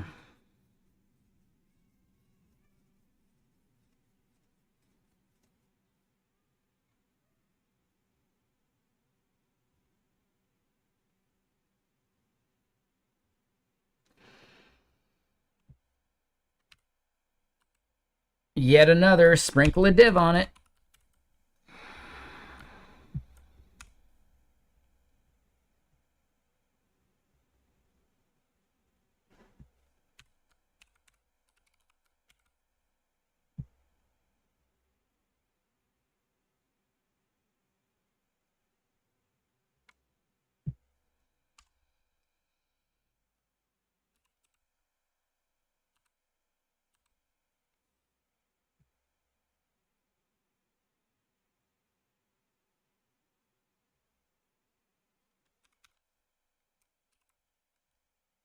Yeah, because class gets evaluated at build time, so you can't use a dynamic value for it.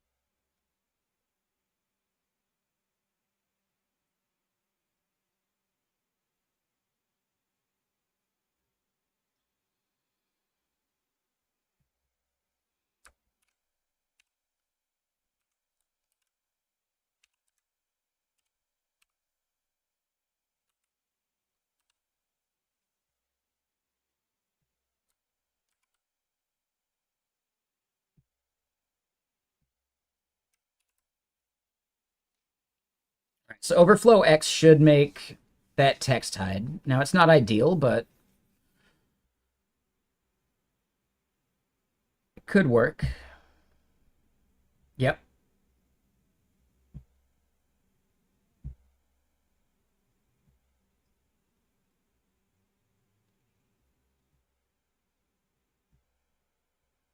All right, so then if I try and drag it, we get nothing.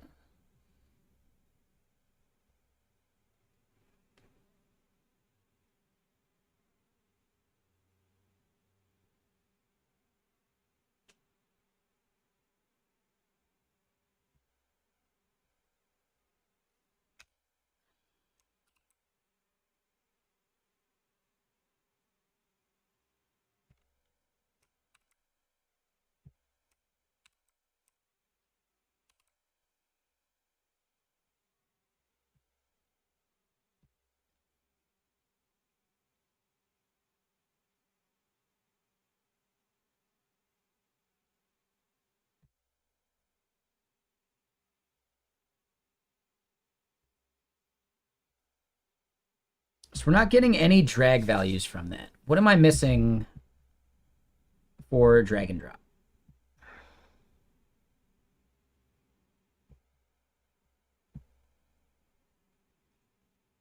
Draggable true. That's it.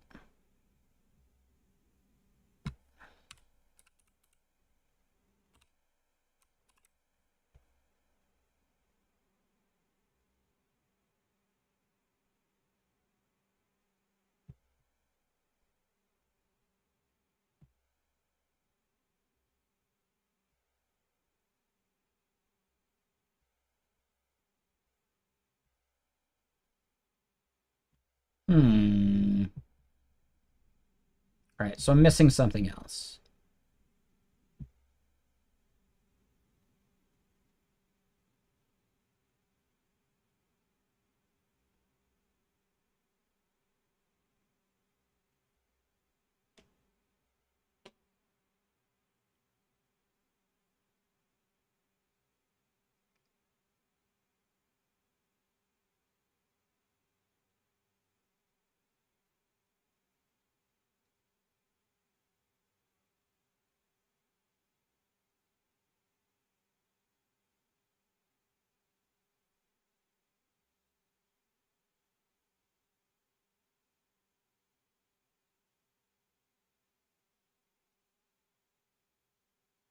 Interesting. Is it because we have it set as absolute?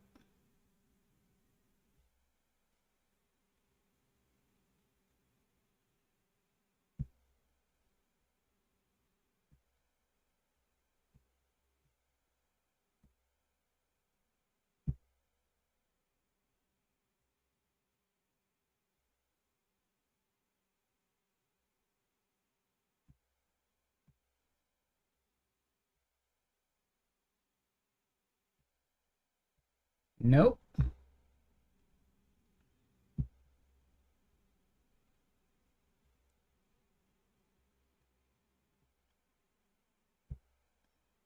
Just having draggable there should be enough.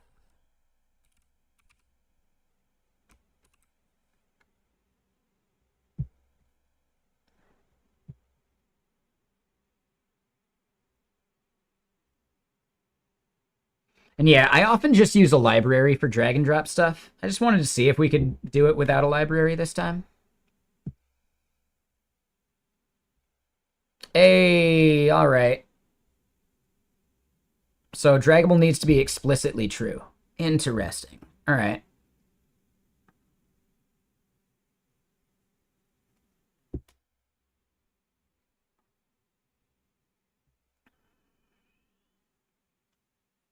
Okay, so now we want to restrict it to being just the x-axis.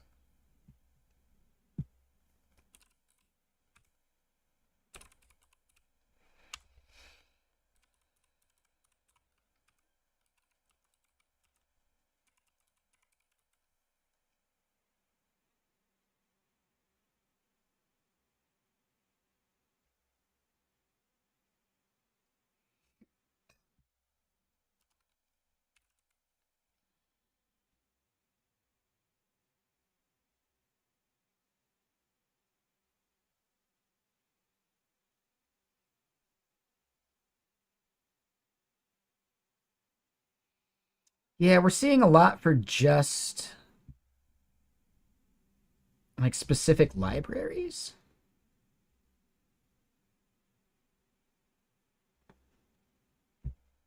Hmm.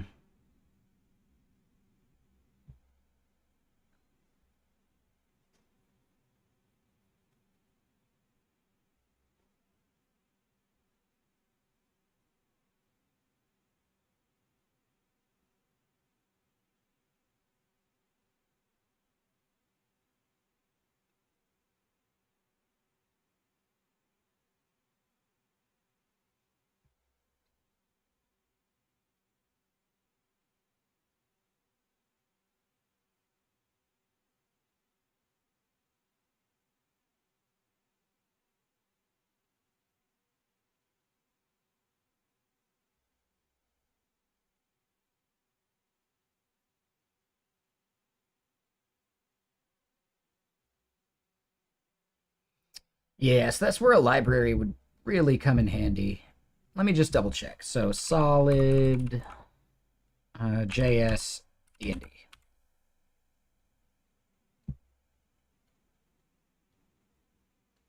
Let's see if there's a way that they kind of like do this for us.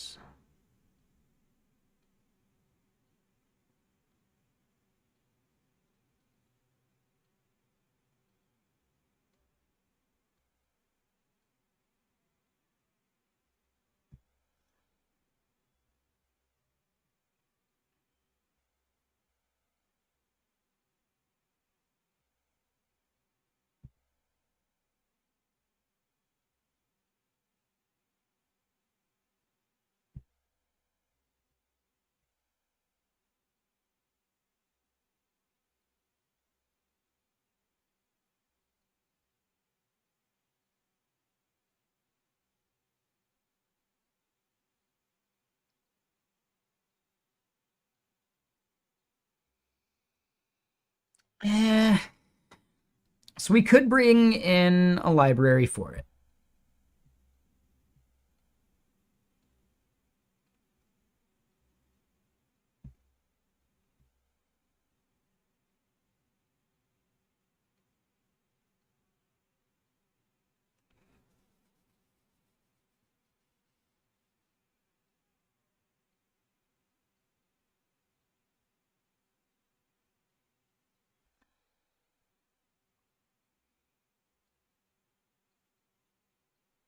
Okay, so for the time being, we'll just hold off on it, right? Dragging this should give us some kind of log value. Yeah, we get the event.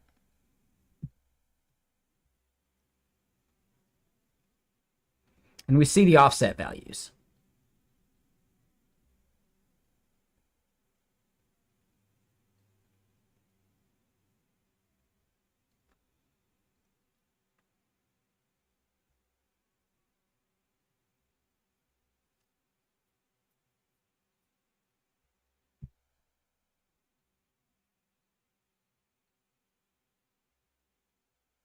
Now I want to see that event just to make sure that I'm understanding how these values update.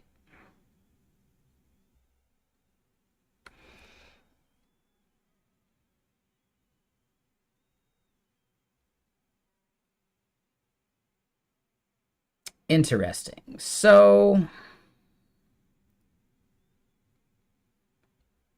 right, we see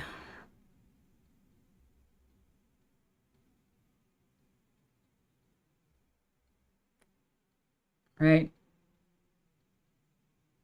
-745, -623. If we were to go up and look at this,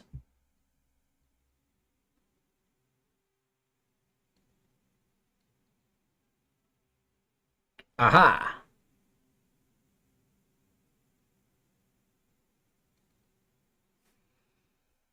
Okay, so if we were to do this, then it would be something like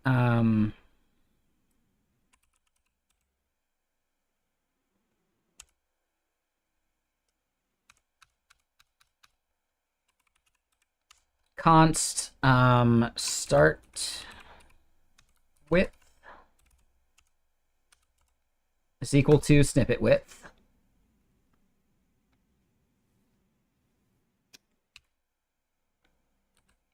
That looks fine. That looks kind of fine too.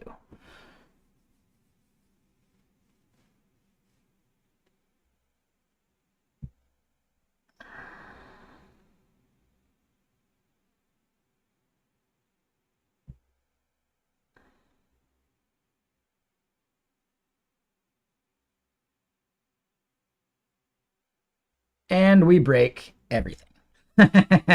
Fun.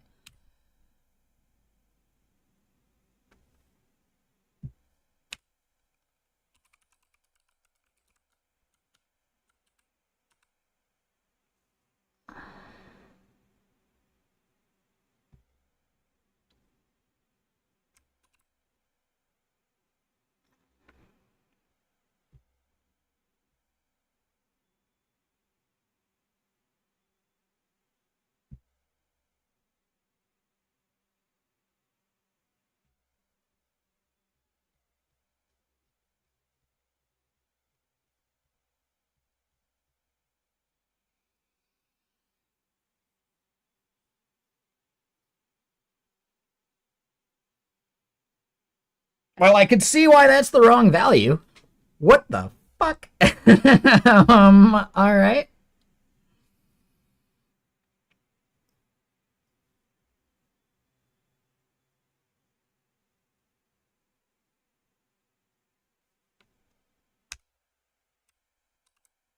I think it's just offset X that we care about.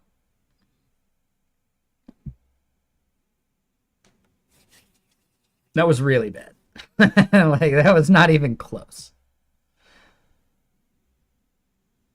Oh, yeah.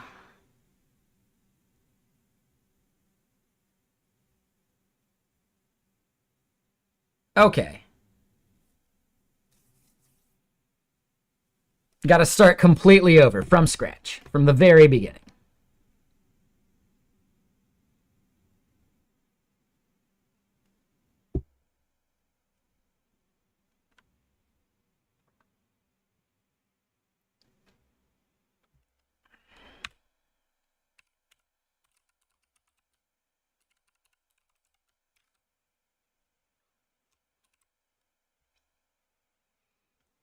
So I think if we prevent default, then the item doesn't actually drag.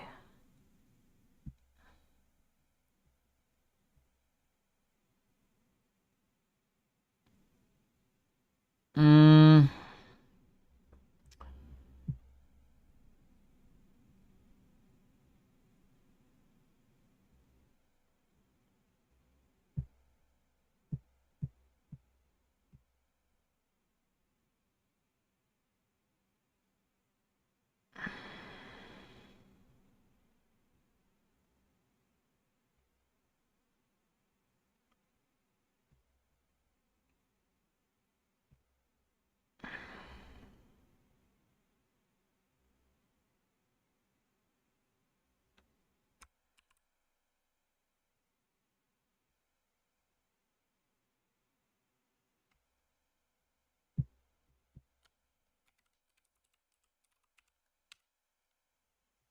There you go. There's a command for it.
I mean, maybe go click those links and you'll get more of an idea for it.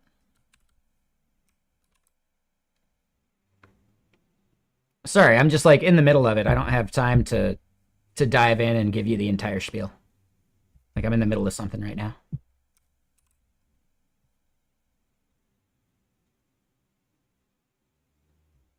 Yeah, no worries.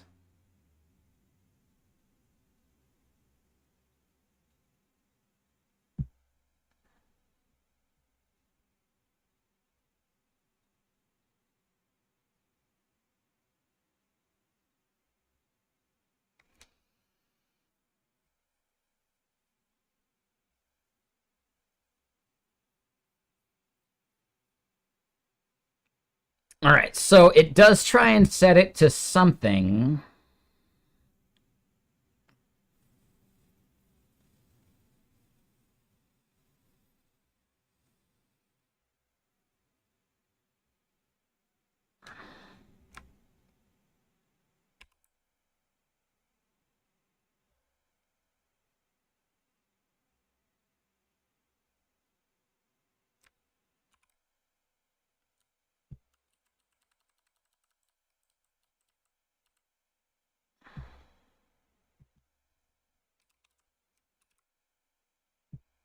And yeah, I think we're pretty close.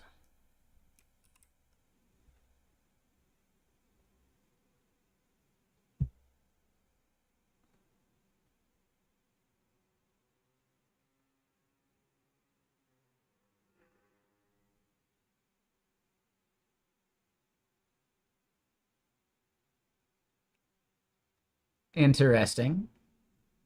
Thank you for the follow.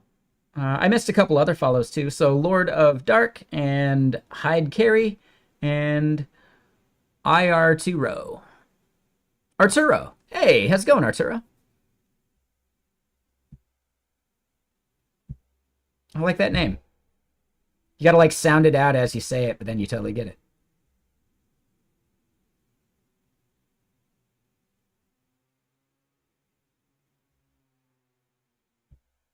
I wish it wasn't showing an image icon though.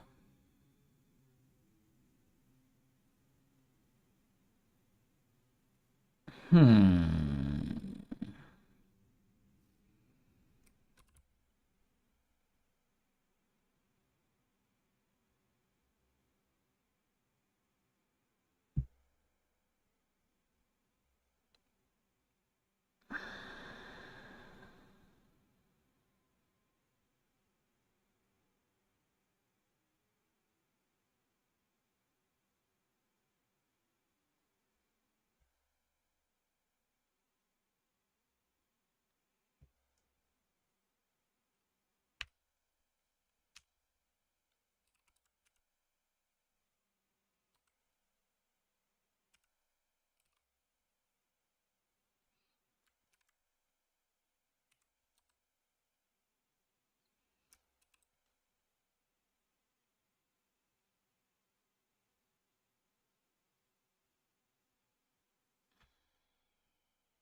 So yeah, I don't know how we can prevent that icon.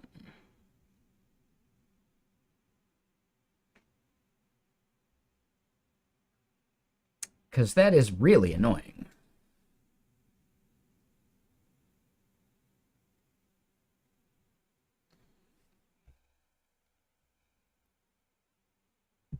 Well, hold on.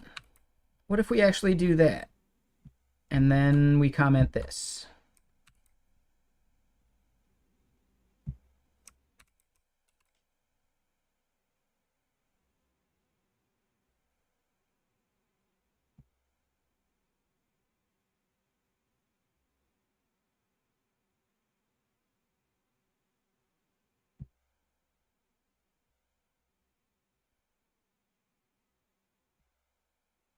So that doesn't do it.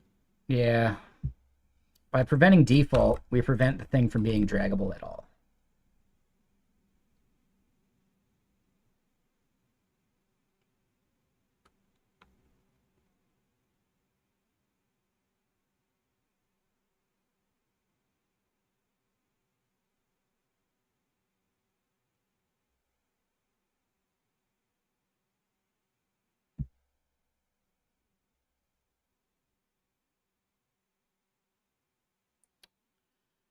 Right, so I basically want to prevent that overlay from happening.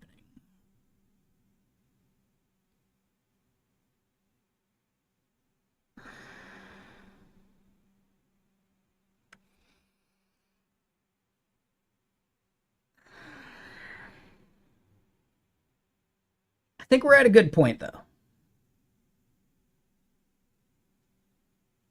All right, this is definitely something we could pick back up on Monday. Because, yeah, we're about to hop into some gaming. Looks like Acorn will be ready in about 10 minutes or so. I mean, I need to cook some food still anyway. I'm going to make some dumplings. They're going to be delicious.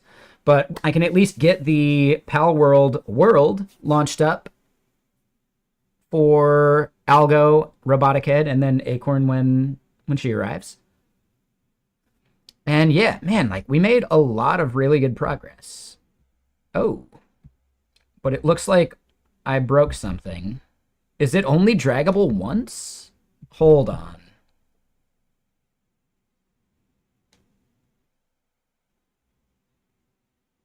Hold on. I at least want to like make sure I'm leaving off on a point where I understand where we're leaving off.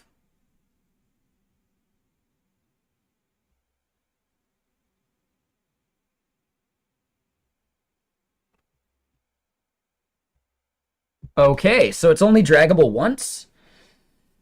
Plot thickens.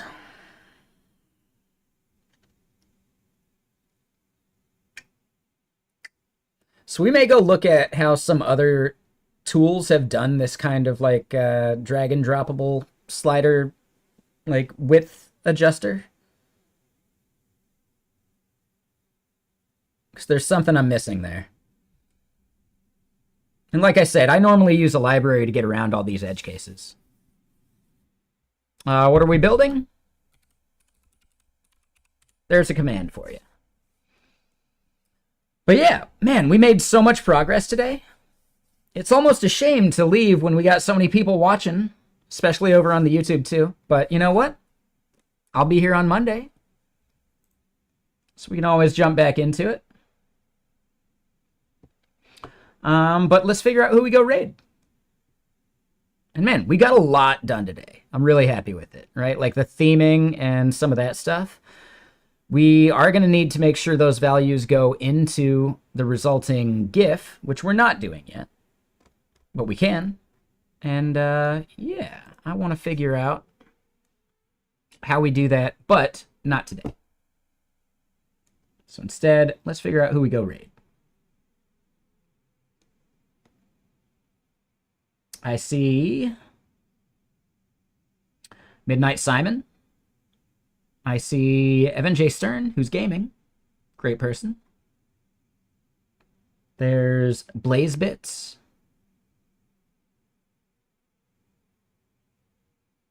Vexillus.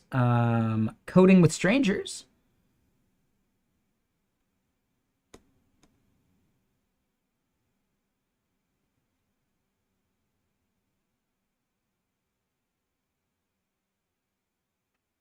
Let's go raid Coding with Strangers. Yeah, he's great. Ooh, and I got a sub to shout out over there. That's always fun.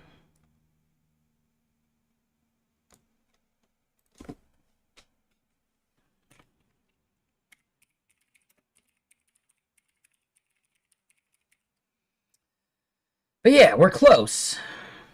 We got more work to do. I would say we are probably at least 3 or 4 streams away from getting this like publishable. and like submittable to the hackathon.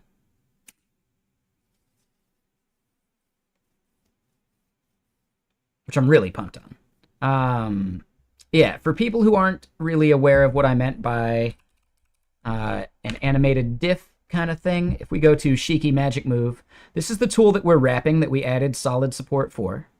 And when we animate between states, that's what we're going to be turning into a GIF. And we already do the GIF generation part, but there's some other things we got to fix. So real quick, YouTube, Algora, and Twitter, thank you all for hanging out. We had a great stream today. Thank you all for chilling and lurking. I will see y'all on Monday.